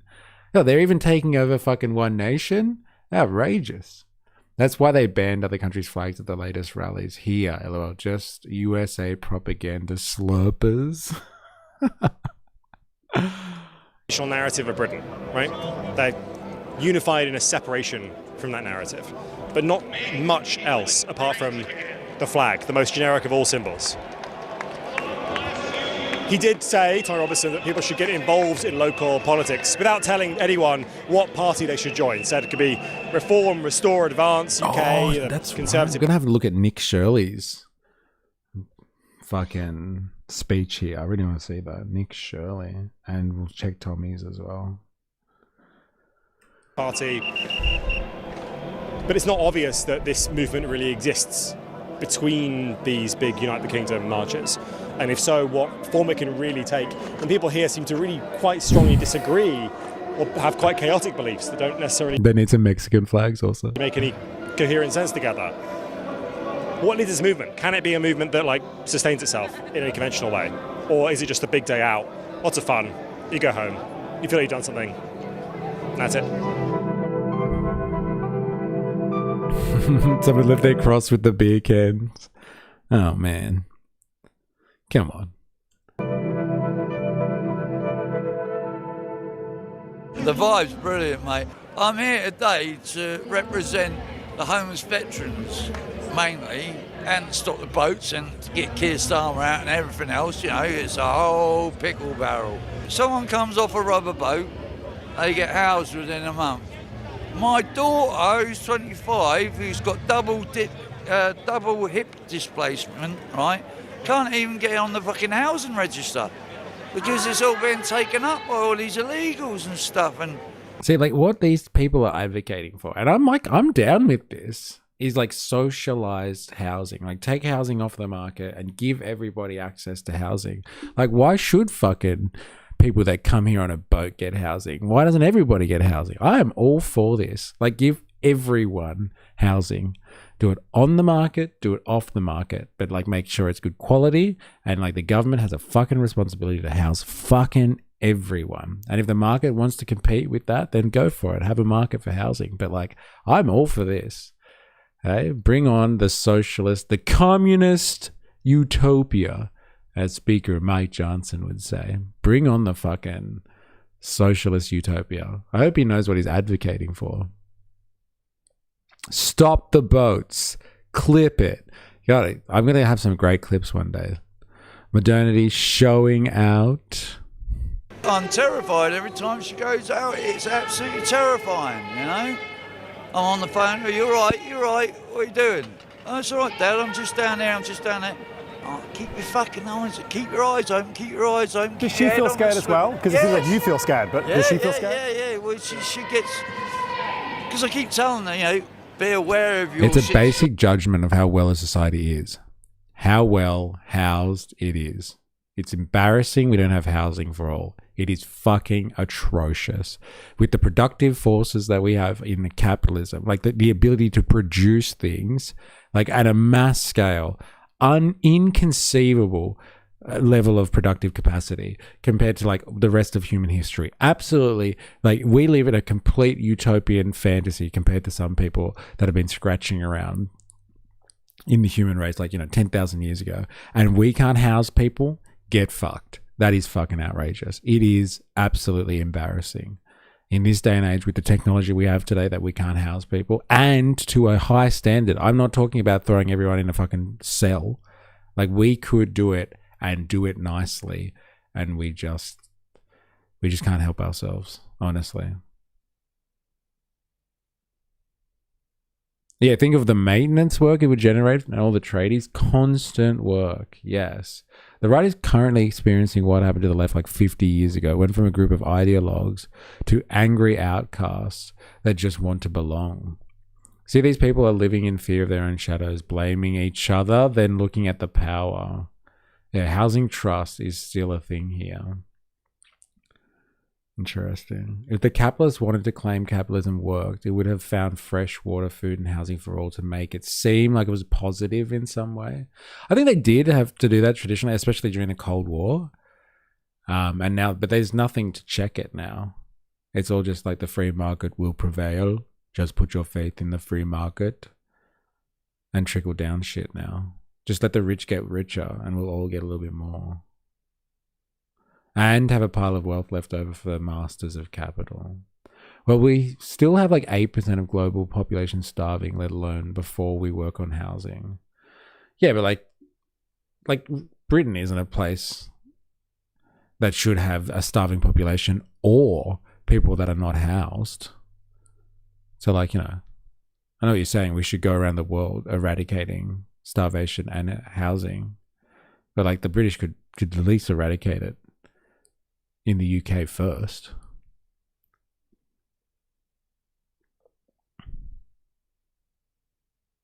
It should have a separate government department to direct funding to the indigenous.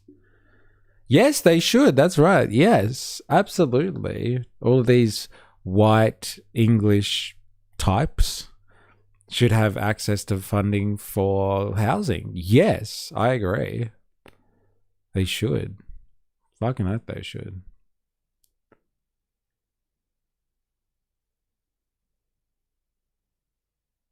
Food, housing, water, I feel. Let me save you the suspense. Yeah, in the developed world, there's no excuse. Are we so poor that we can't have people that want a second house or fancier food? Around you, have your head on a swivel. Because you don't see them coming, and before you see them coming, they've got you. You know what I'm talking about, the PDF files and stuff like that. I know she's 25, but, you know, they don't have a demographic for age, they just go for anything and everything. I feel like paedophiles probably do have a preference for age, but yes, sure. Yeah, sorry. Yeah. But yeah, what a fantastic day, and what a fantastic bunch of people, honestly. We are in a war of propaganda, a war against the establishment, and we have to use every resource we have. A new character, have you seen any of these AI characters that have come to fame? Have you seen any of them? You've been watching them? We've got a performance today by the Note Project. I think they're here even though they are AI. Are they here? Let's play this, come on. Tory Robertson just saying they're in a war of propaganda, they need to use every tool they have. And so they've got a performance now from Danny Bones, who is an AI-generated rapper. This is England, don't ask why I'm England, till I die. The image of Britain is the real thing that nationalism aspires to, right? And it's only really with AI that you can produce the absolutely pure, clearest vision. Wow, what the fuck?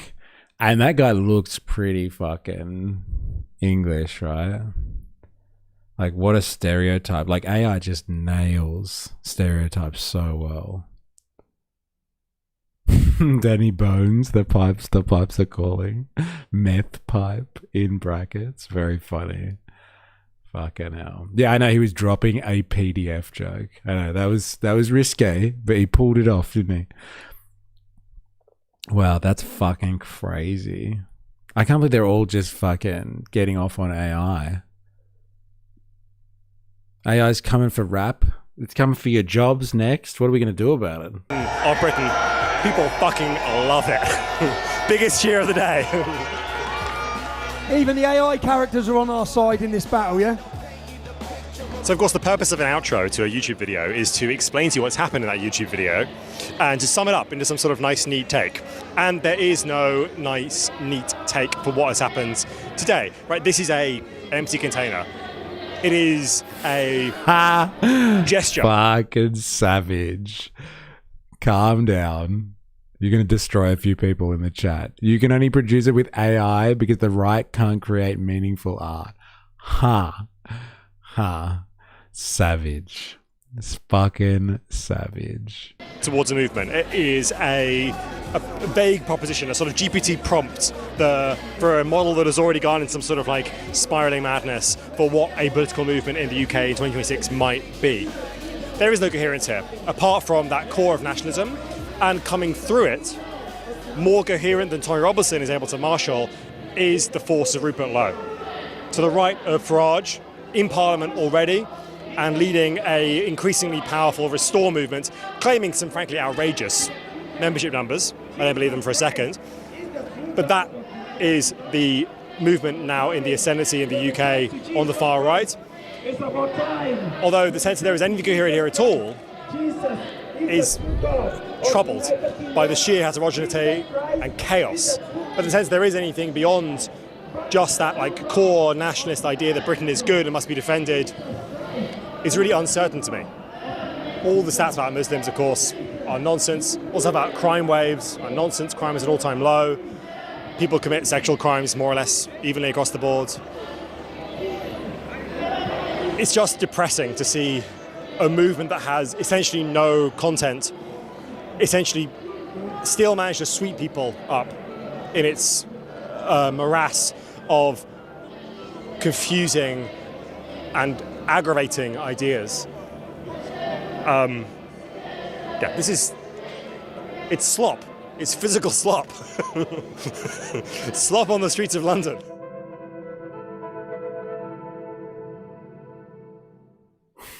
The dog. So good. No, is the kingdom disunited? Dog. No. Oh, man. We already know about this movement than the average person marching. We got a lefty at work. He likes to draw cat whiskers on his face and a black nose. Yes, the left can be quite artsy. It's true. Hey. You got him there. Very interesting. Poor puppy. Not impressed. All right, quick break. We'll be back.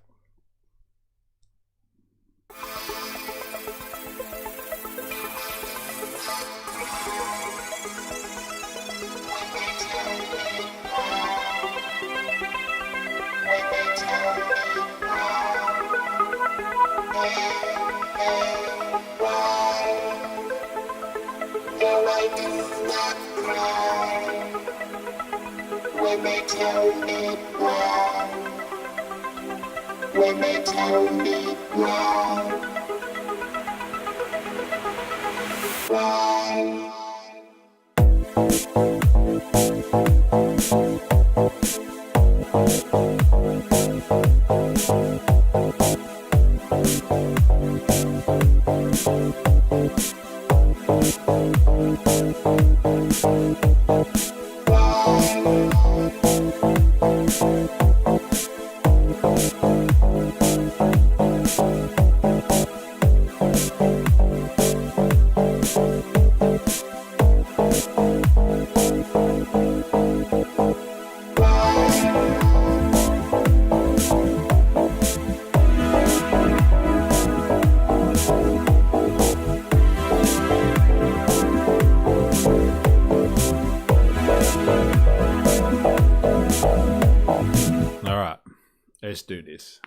Let's do this.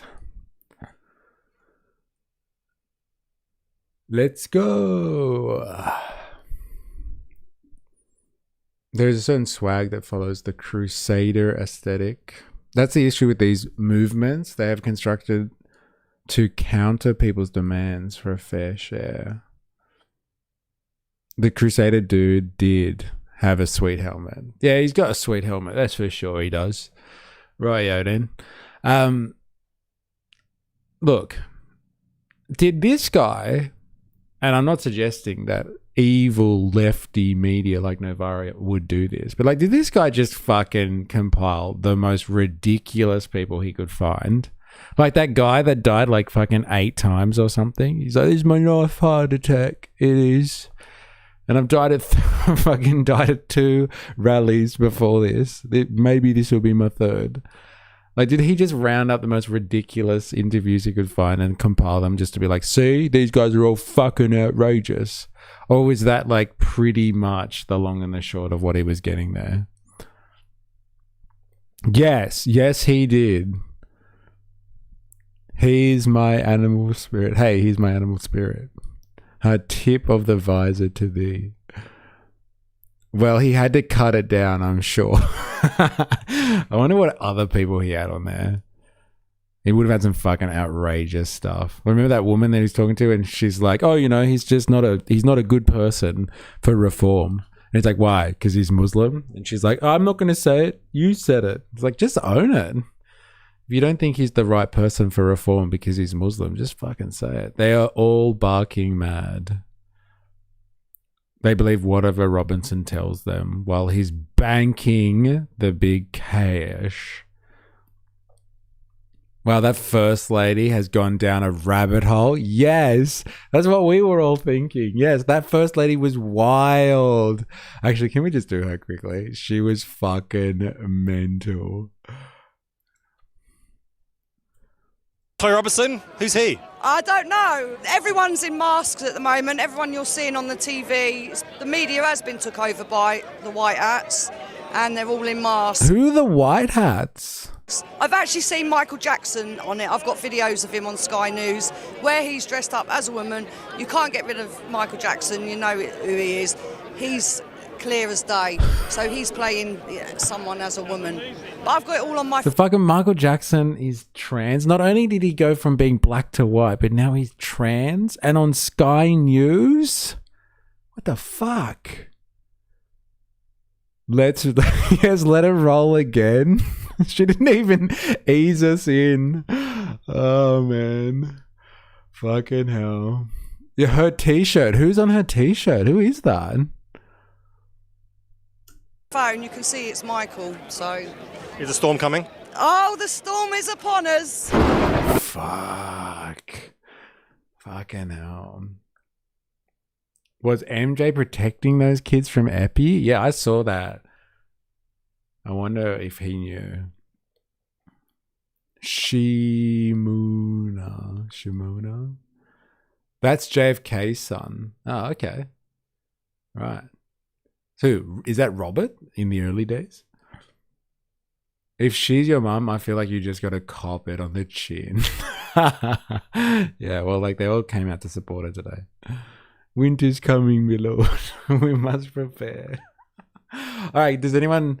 Let's find it. Tommy Robinson March speech. 2 days ago. Tommy Robinson declares Battle of Britain. Is that it? 4 minutes? That's all he talked for? Come on. Surely not. Full speech. It's fucking 20 minutes. All right, fine. I don't want to watch 20 minutes. God damn. Get them out, hey, for the boys. Jesus Christ. Fucking hell. All right, fine, let's do this. 20 minutes. Are you watching, Starmer? Look at that beautiful sight! Are you watching, Keir Starmer?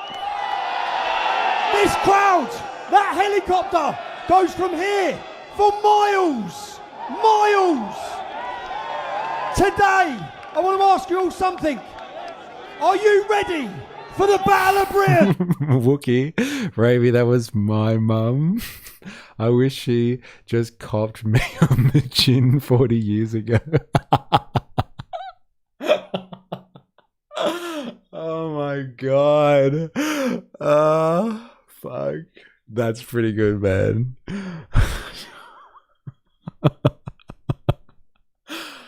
Oh, fuck. He sounds like a little boy. Look at the helicopter. Dude, I still can't get over this comment. I wish she just copped me on the chin 40 years ago. Fuck. 2029, we have an election. We're not asking anyone to go out and fight, but this is the most important moment in our generation. If we don't send a message in that next election, if you don't register to vote, if you don't get involved, if you don't become activists, we are going to lose. Put that on a T. Country forever.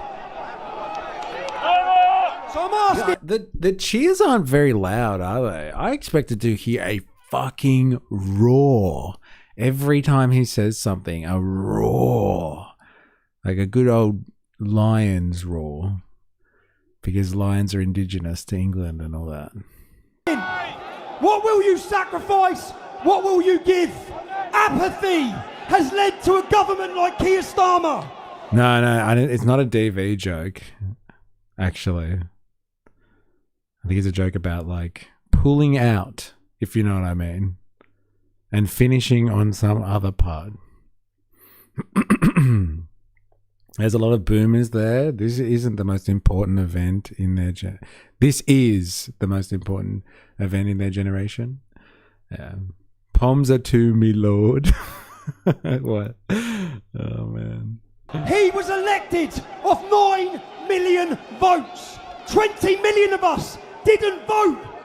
If we stood up and said how we thought of the ballot box, we wouldn't have had open borders. We wouldn't have been betrayed. We have to get political. We have to get involved. I'm not going to tell you which political party you need to join. We're a cultural movement. I'm going to tell you that you have to join a political party. I don't care if it's Reform, if it's Advance, or it's Restore, or it's a Conservative party. We have to locally get involved in politics. All right, who do you want to be? I know what you're going to say. I think I can hear Restore.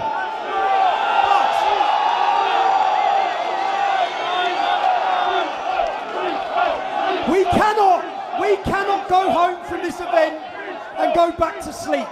We can't, okay? Locally, we have to get organised. That's why I'm saying join your local political party. Get involved as an activist. We saw the election results last week. Congratulations to anyone who become an activist for Reform and sent that message. Congratulations to the Patriots that have just shocked Keir Starmer.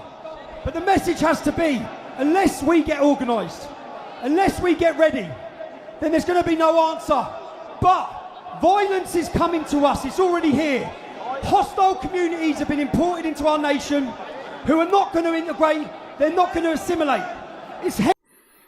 Violence is coming to us. It's already here. The fucking warlike language is strong, isn't it? I guess that's how you get people really emotionally attached to something. It's like life or death. Like warfare, life or death. Not like threats to your individual safety or something. Like we are at war as a united people against an invasion. They're being imported here to wipe us out. Like there is some grand conspiracy behind it. This is war. What is this? Who put this here? Dilemmas. Germany plans to build Europe's strongest military force by 2039. Odd date to pick, but okay. Industrial society and its future. Theodore Kakamang. I can't read that from here. 1995. Remember what they took from you. Okay. Remember. Head into a clash. You know what though? Fuck, I love being Aussie. I can't imagine the cost of being in hospital since Thursday would have been. Yeah, right. I'm gonna have a spliffy and KO myself though, Tommy. Fuck, man, are you okay? Yeah, are you getting out today? Do you know? But yeah, I hope it's getting close and you get discharged. We can beat that through the ballot box, but we have to wake up the 50% that don't vote. I see that as our job, as a cultural movement, to get the people registered to vote, to get them active, get them ready, and make how many? Show me now. I know you're active. Whoa. Look at the size of that woman. Unless she's on someone's shoulders. God damn, she's like fucking a meter taller than everyone else there. God damn. Is she on someone's shoulders? Fuck. Active, get them ready. She's huge. Mate, how many? Maybe she's on someone's shoulders. Show me now. I know you're activists because you've travelled here. You've travelled from far and wide, spent your money. You've come to London to send a message. Do you know the most She's probably a Scot. It's all AI. beautiful thing? The entire world is watching us right now. Oh. Yeah, she's probably a native. Do you know Keir Starmer's video yesterday? He still thinks we're 5 years ago. Because that worked 5 years ago, Keir. The scaremongering, the racist label, the fearmongering, the far right. It doesn't work anymore, does it, people? Baron Trump in disguise. Hey, the trans Baron.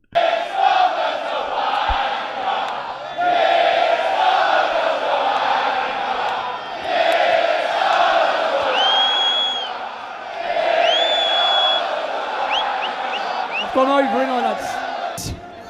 They don't care. That's the reality. They do not care. How many more of our daughters have to be taken?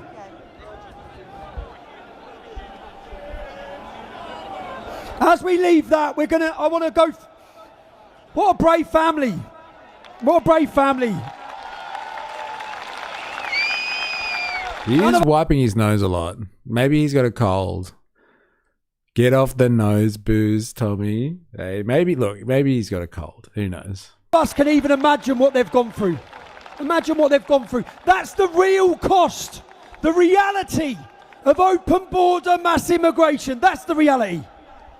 I want to talk to you about the darkest stain. The darkest stain in British history. When an invading army of men were brought into this nation and raped and pillaged their way through it at the full acceptance of that place and our police force. When we look, if you've watched our investigation, when I started talking about this first in 2004, it's what we call grooming. We're talking about a rape jihad. I want to give you some numbers for the world that's listening. And you know what?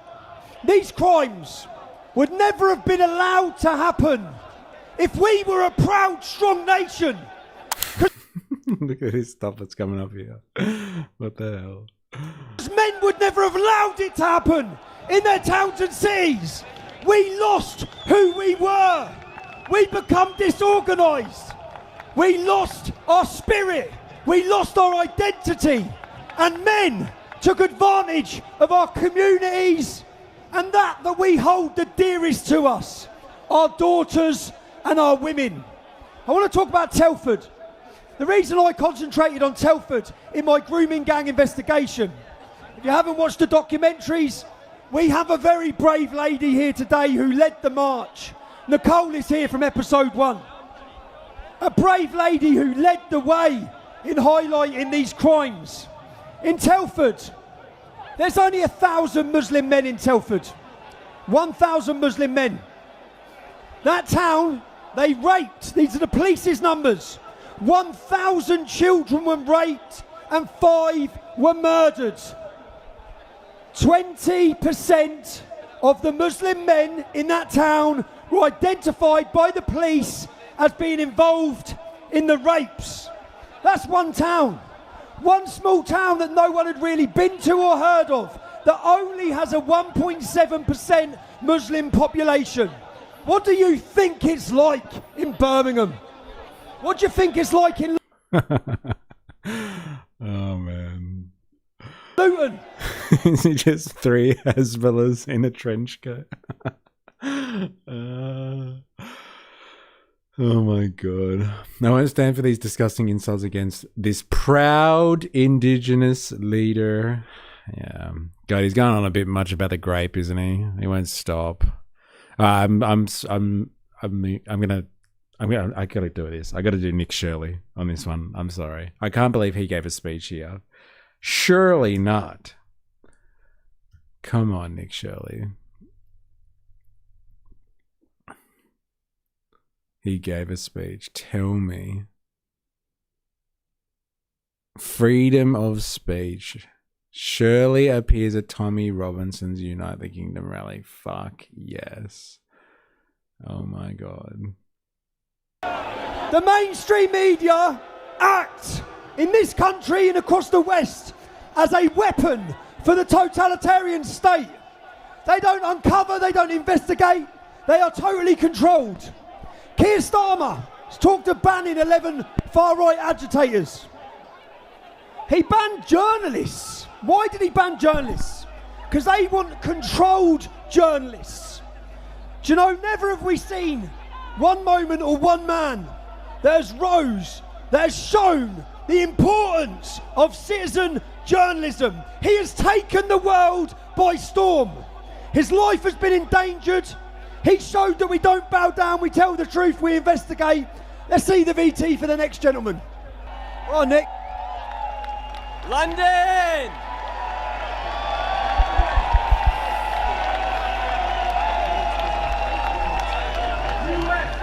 USA!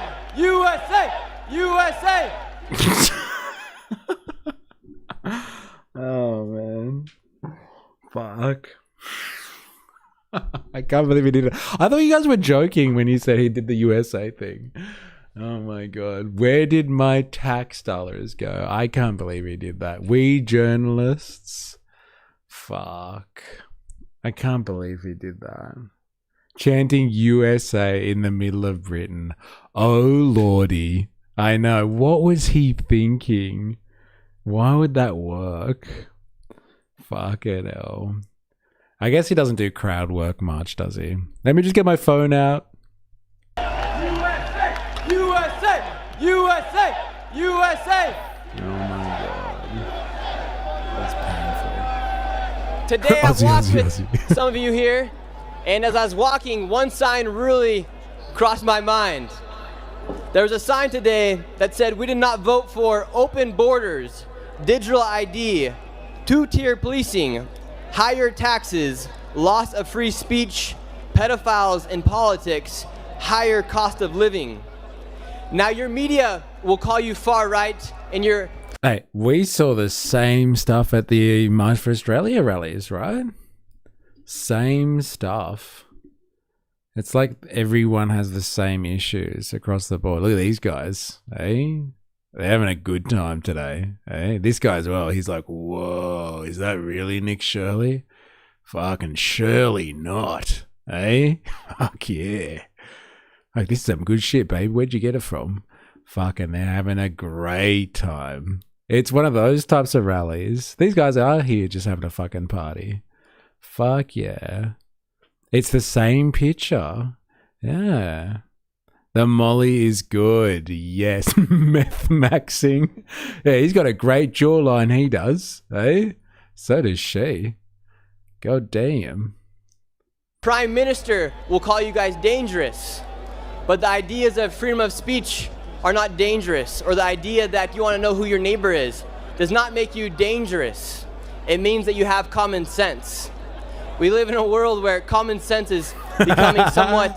Is that Michael Jackson? That's so good. Oh, man. We have no idea, do we?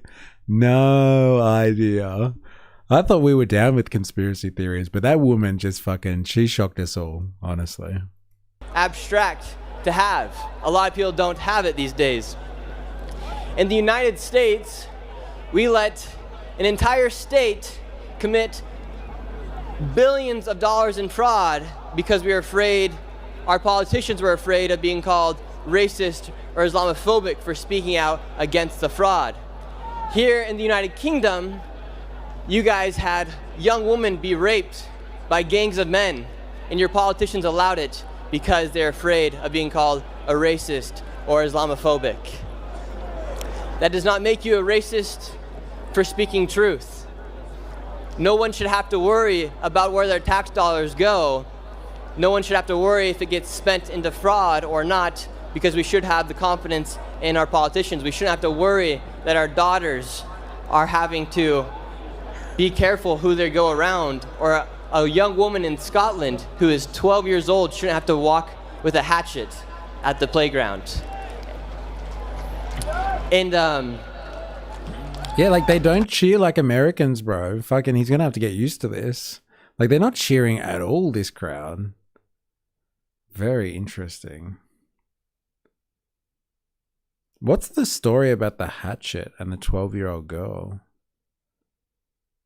Oh my god, the fraud was uncovered and sentenced under Biden. Hey, no, it wasn't. I'm back. Got the joy of watching junkies going off at my local vape shop.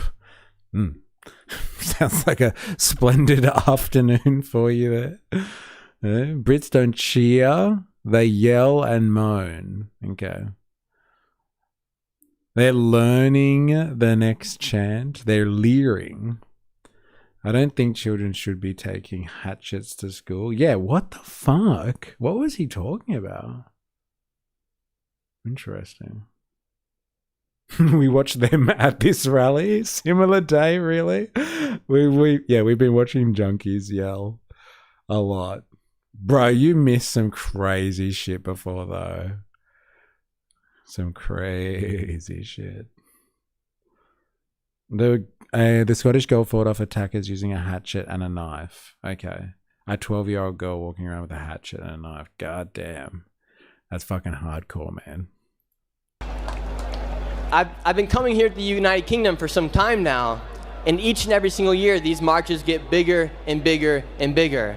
I think it is time that your Prime Minister and that your government takes heed to your words and takes heed to the caution that you guys are giving them, because change is inevitable here inside of the United Kingdom, and it does need to be done because everyone should have the right to say what they want and have the freedom of speech. And may God bless you all, and thank you, Tommy Robinson. Thank you. USA, USA, USA. Right, lads. He should have fucking brought it up. Something is happening across this nation. People ask, what does a demonstration do? What difference does this make? Something is happening, I'm not sure, but something. Get rid of evil Starmer Labour. Thank you, Nick, for coming over to London and supporting us. Love this. Nick Shirley, you are sure getting around and spreading the right message. Bless you, young man. Bless your bottom socks. Is that a thing, right? That's the thing that people say on this stream, right? Appreciate you coming back, Nick. God bless. From Indonesia supporting nationalist patriots to take over England, which for the last 2 decades has been destroyed by the left and Muslims. Why are you supporting from Indonesia? That's an interesting one. Nick shined the light on Somali corruption in America and is a great young patriot. He's the wrong type of patriot, though. He only believes in American patriotism, not the British kind. He's the wrong type of patriot. Get him! USA! USA! USA! USA! I wonder if Fox Business has done a take on the London protests. Or maybe Sky News Australia has. I'm sure they would have. Hey? What do they call this? Unite the Kingdom rally? Unite the Kingdom. Unite the Kingdom rally. Sky News Australia. Oh my god, of course. This one's for you, Larp Jeff.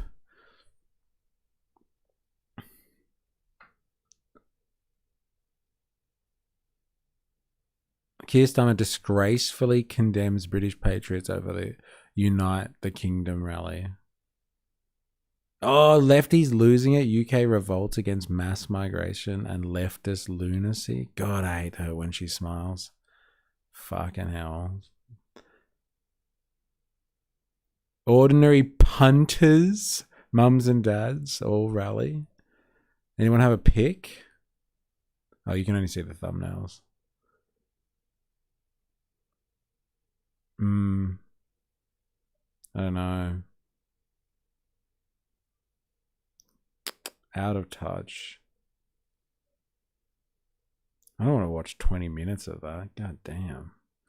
All right, let's just get this one first off the bat. Well, let's head to the UK now, and News Corp correspondent and Sky News contributor Sophie Ellsworth. And Sophie, thanks for joining me. I want to start with the Unite the Kingdom rally on the weekend. What was the crowd like given police ramped up their operations? Well, great to be with you. Look, I was down there on Saturday, and I can tell you that many of the people on the ground I spoke to voiced to me their concerns about the state of Britain. They're concerned about illegal migration. They're concerned about the cost of living. Not that brown skin, that's all I know. Hey, caramel, that's what we want. Bananas and caramel. That's what we're really looking for. Because if we actually fix the issue around sexual assault, over 70% would be locked up. And okay, it annoys me when creeps like Tommy go on about it. Yeah. As the resident right-wing cooker, I do not endorse Rita. Interesting. Fair enough. Thought you wouldn't mind her segment. At least the lefty's losing at one. The lack of affordability here, how to get houses.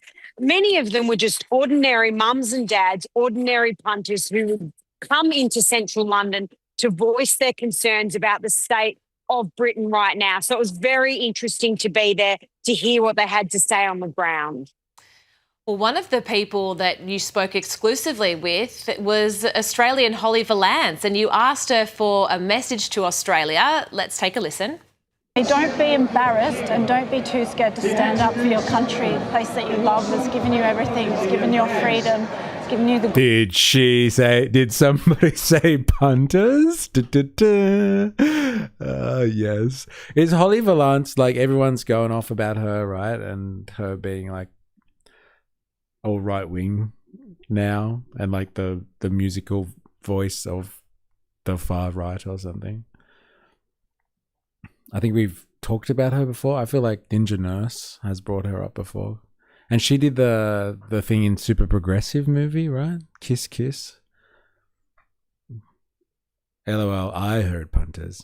Holly, what about your neighbours? Eh?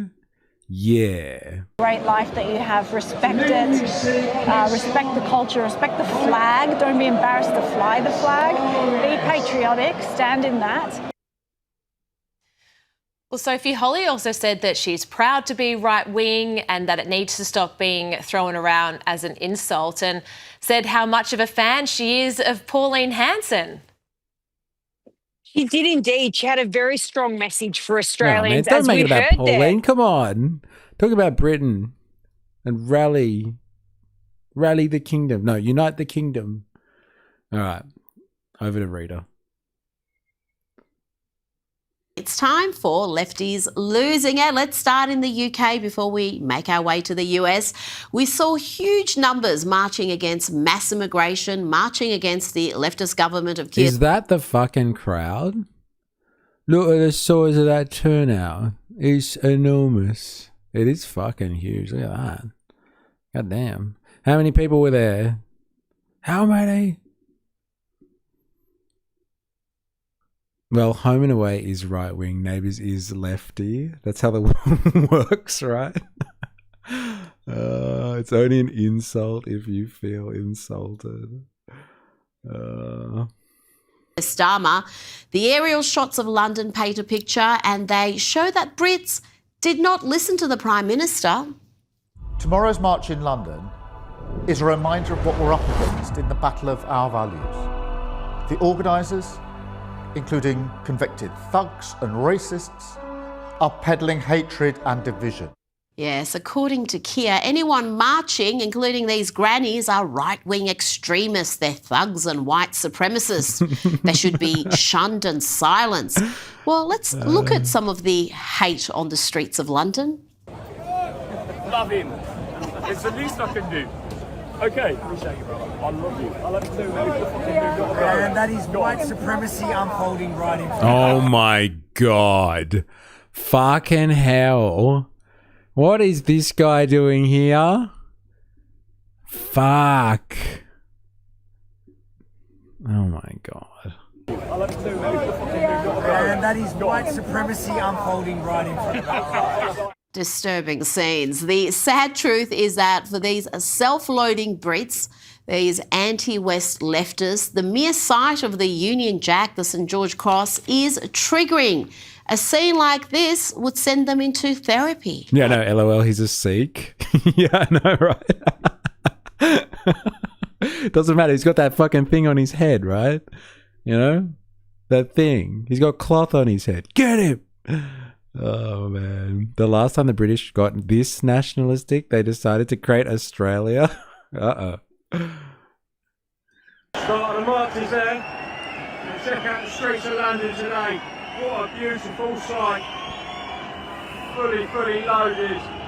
Look at that, people. It is insane. Absolutely insane.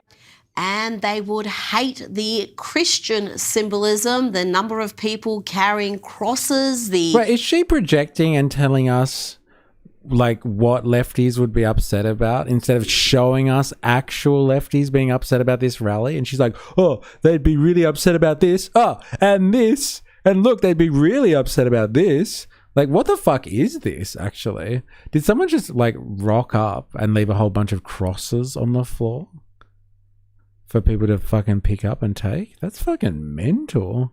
So do you remember when there was the Black Lives protests going on and there's like those trucks were like parked, like U-Haul trucks parked in side streets and stuff, and they were just like full of bricks, and then people were like, hey, yeah, kids, come over, come and get some bricks. That is weird. Imagine being so triggered by the left that you need to make a show about lefties being triggered and then do the triggering for them. Like, she's not even actually showing people being triggered. She's like, oh, look how upset they get about this and this. Hey, that's my fence. Yeah, someone took down my fence to make these crosses. We funded all those crosses. Yeah, this is weird. Why is she showing this? The Christian symbolism, the number of people carrying crosses, the number of Christians taking part in this rally.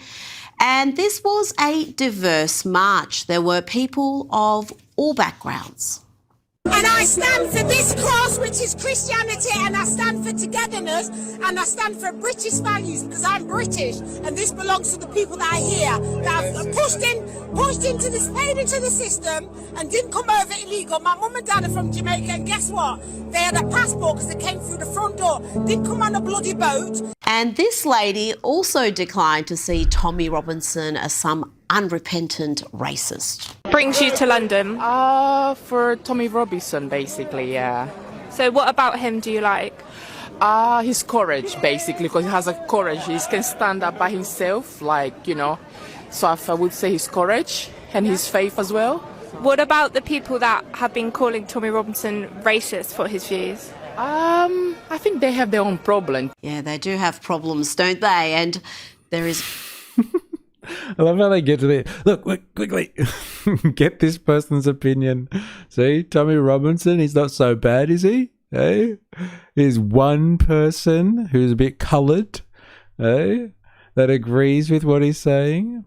Imagine what Jesus will feel when he comes back and all his followers are carrying crosses with effigies on him, dying on it.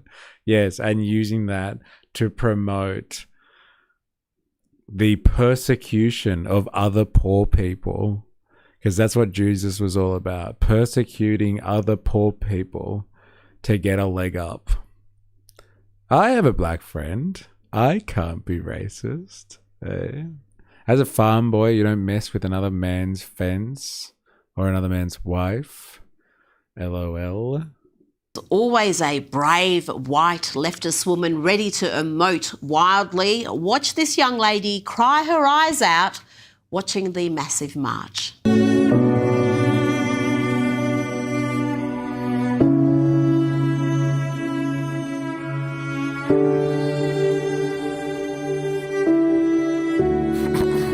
Oh, it's so sad. All these people loving their country. Dude, how could you not like Rita Dilemmas? She's on fire here. She's even got a tissue. She's got props. Someone give her one of those crosses. And marching. How will she ever cope? But the march did unite the nation in their shared hatred of the Prime Minister. Keir Starmer is he's a wank. He's no sense. He has no common sense. He's a That's pig. What I would.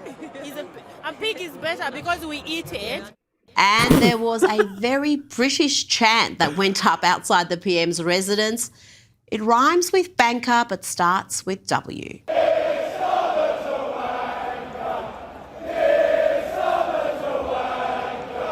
And of course, these marches always attract a counter-protest. This year's was... Oh, well, give her a piece of fence. Go on.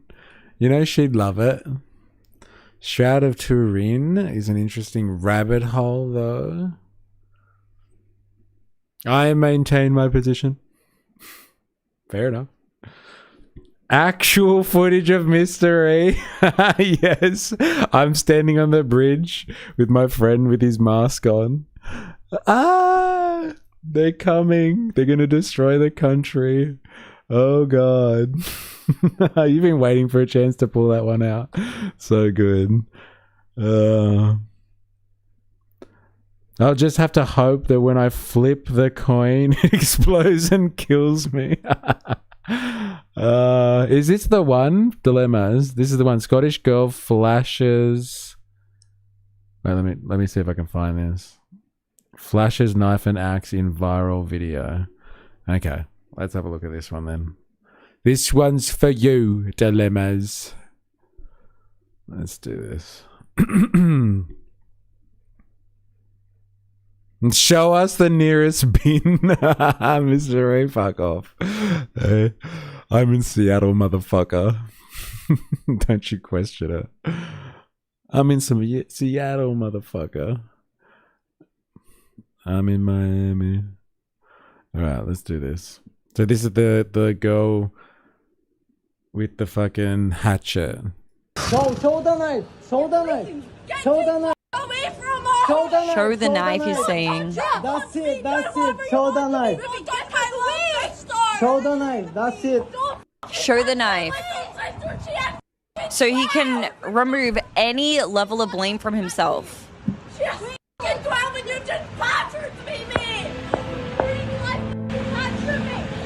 He says show the knife, that way he can absolve. So wait, that's the footage? This guy's like, show the knife, show the knife, show the knife. And so what are we supposed to infer from this one, Dilemmas? Like Nick Shirley made it sound like this girl fought off like some gang of, I don't know, offenders, let's just say, to keep it neutral. She fought off a gang of offenders. Like, that's not exactly what we're seeing there. I added the Amy Dangerfield version just to trigger the chat. Is there like a raw version that actually shows what's going on? Because that looks like someone's filming a girl with a knife. LOL, like I said, kids shouldn't be taking knives to school. This was a Nick Shirley day. This really was, yeah. It's Far Right Fridays in disguise. I just made you guys have another one. Average day in England. Yeah, like what we're seeing is some fucking lass with a fucking knife and someone's like, go on, show us the knife. And she's like, fuck you. Fuck you. Oh, that was the story. What the fuck? She had a hatchet and a massive knife for? No Nick Wednesday. Fuck. All right, I promise. No Nick Shirley content. Actually, promise is a strong word. I will try my best not to show any Nick Shirley tomorrow. Look, what's going on here? Like crazy British lass wielding a knife. Like, that doesn't really scream to me. Like, huh? See, we knew it. It's the fucking problem. It's a problem. I don't know. Is she going to show more? Maybe? Himself of any blame for what he did to provoke that reaction in the first place. Because judging by the state of Great Britain. And what has been proven now several times in a row, they will always, always, always side with the abuser so long as there's even the littlest slither, smidgen of evidence available in their favor. Show the knife. Show the knife. Show the knife. Away from us! Show the knife, he's saying. That's it. Show the knife. Show the knife. That's it. Show the knife. Okay. Fuck. What a fucked up place. My God.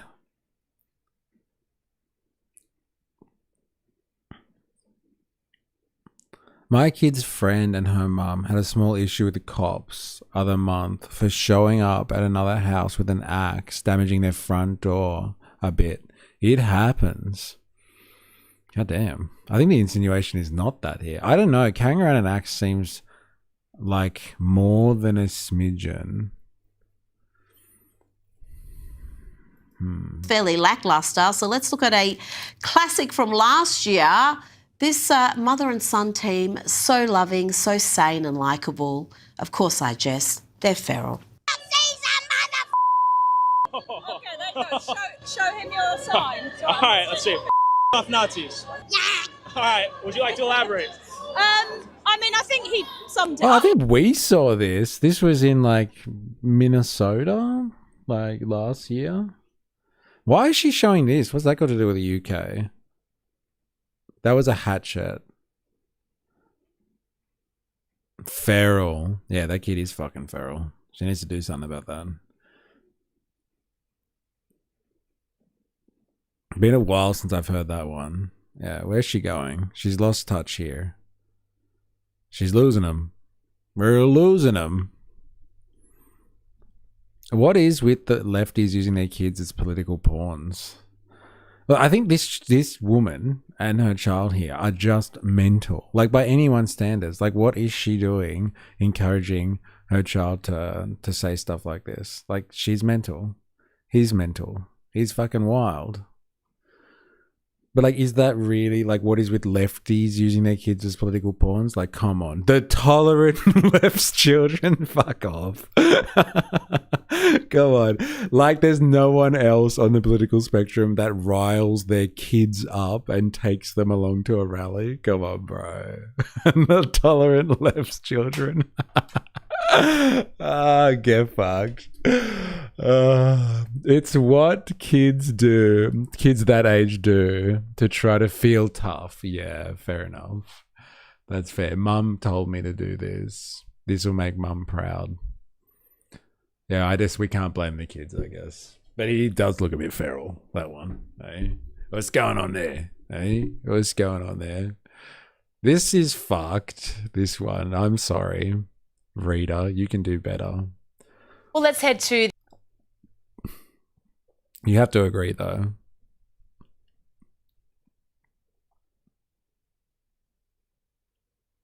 Dilemmas. Reader did well with that one.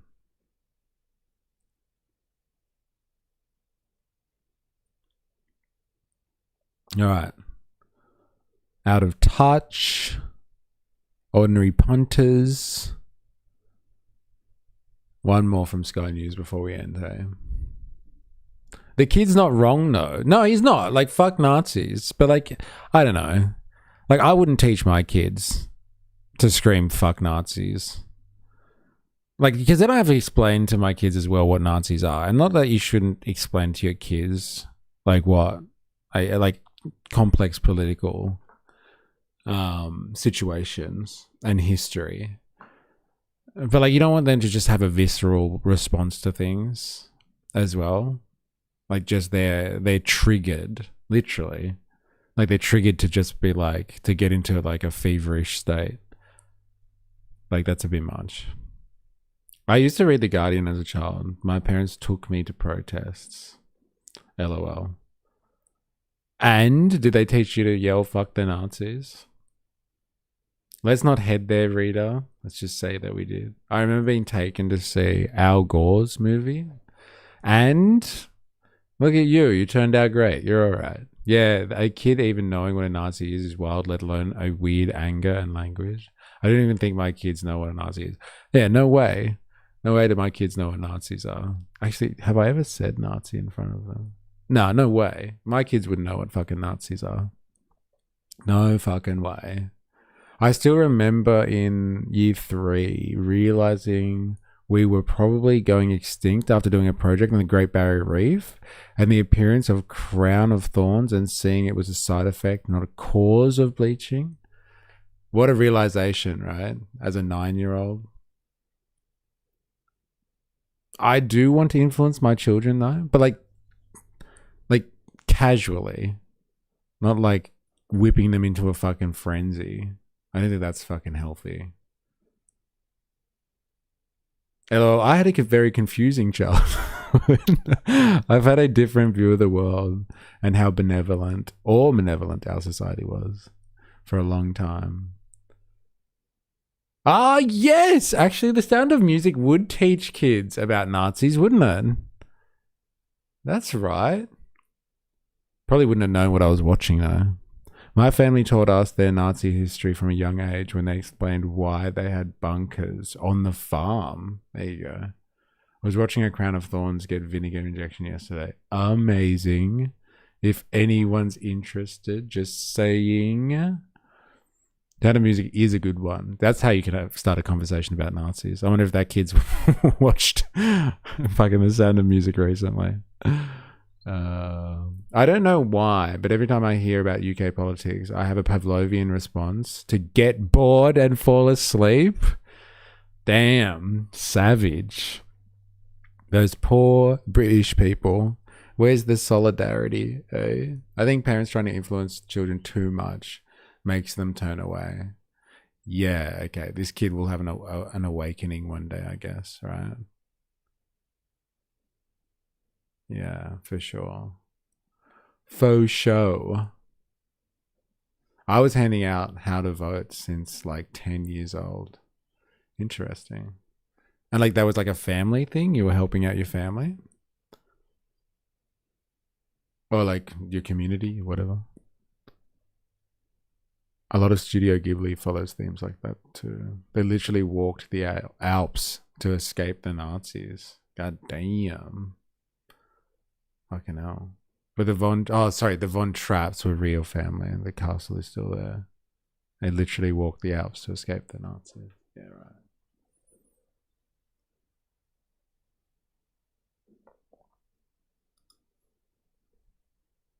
Well, hundreds of thousands of Brits have sent a message to UK Labor. They've had enough as they turned out in force at the Unite the Kingdom rally. They're done with mass migration, done with migrants trashing British values, and done with the British way of life being eroded by those who hate the country.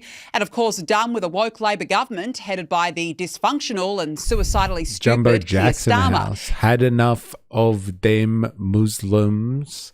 Who, the people that were rallying in the UK over the weekend.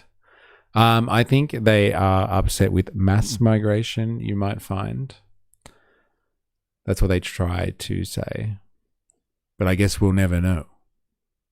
Them, me, everybody. Yeah, maybe. Maybe. I guess we'll never know if it is everybody. Why is Sky News so cringe? These presenters are lame as. Woke Labour. You're okay, love. Joining me now is Reform UK councillor Darren Grimes. Darren, wonderful to have you on the show. Thank you so much for joining me. I've got to say, how good was it to see the Union flag really out in force over the weekend at that rally? What does this say about where Britain is at or the mood of Britain?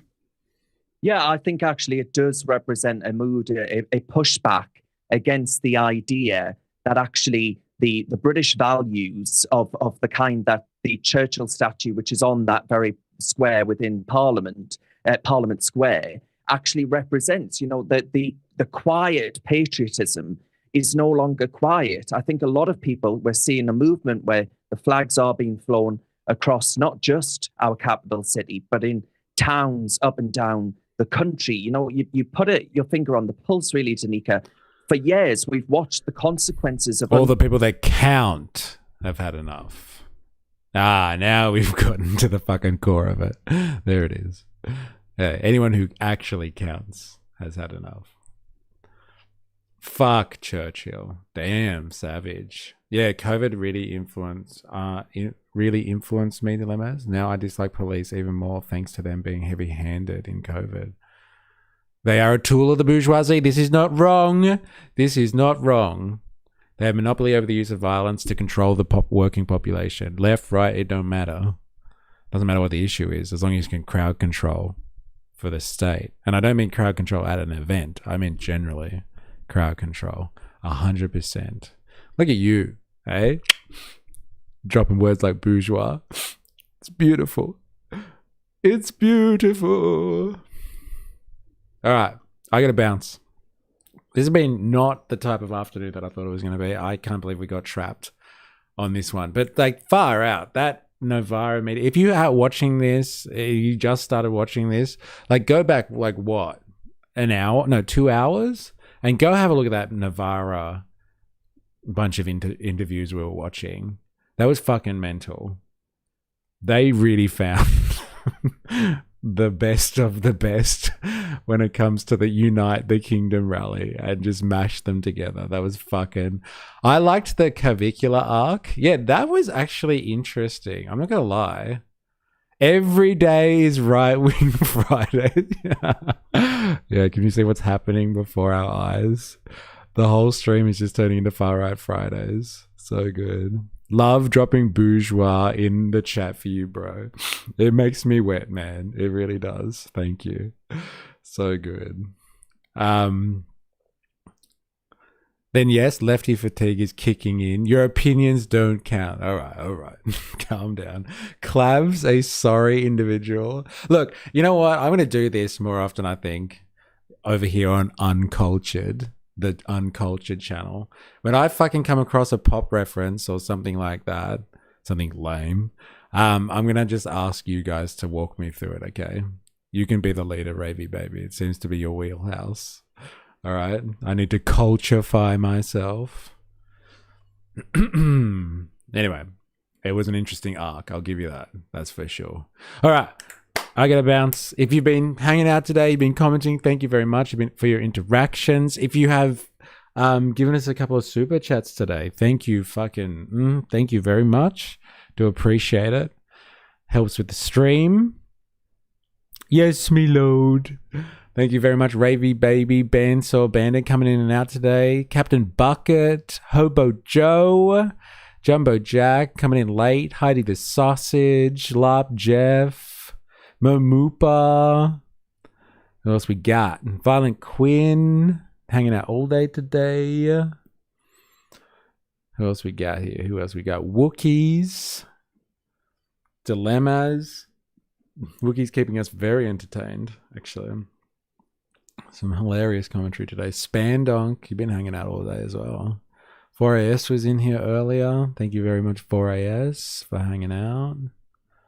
Hope I haven't missed anyone. I can't go back that far though. Come on. KK as well.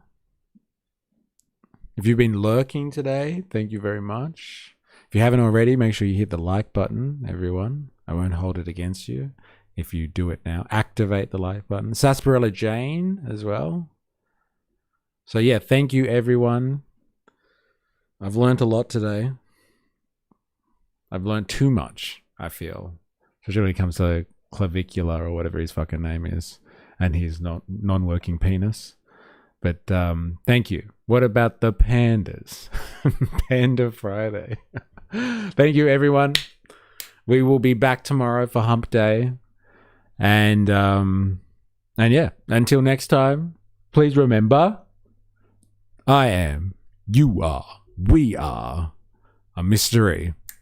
See you on the morrow.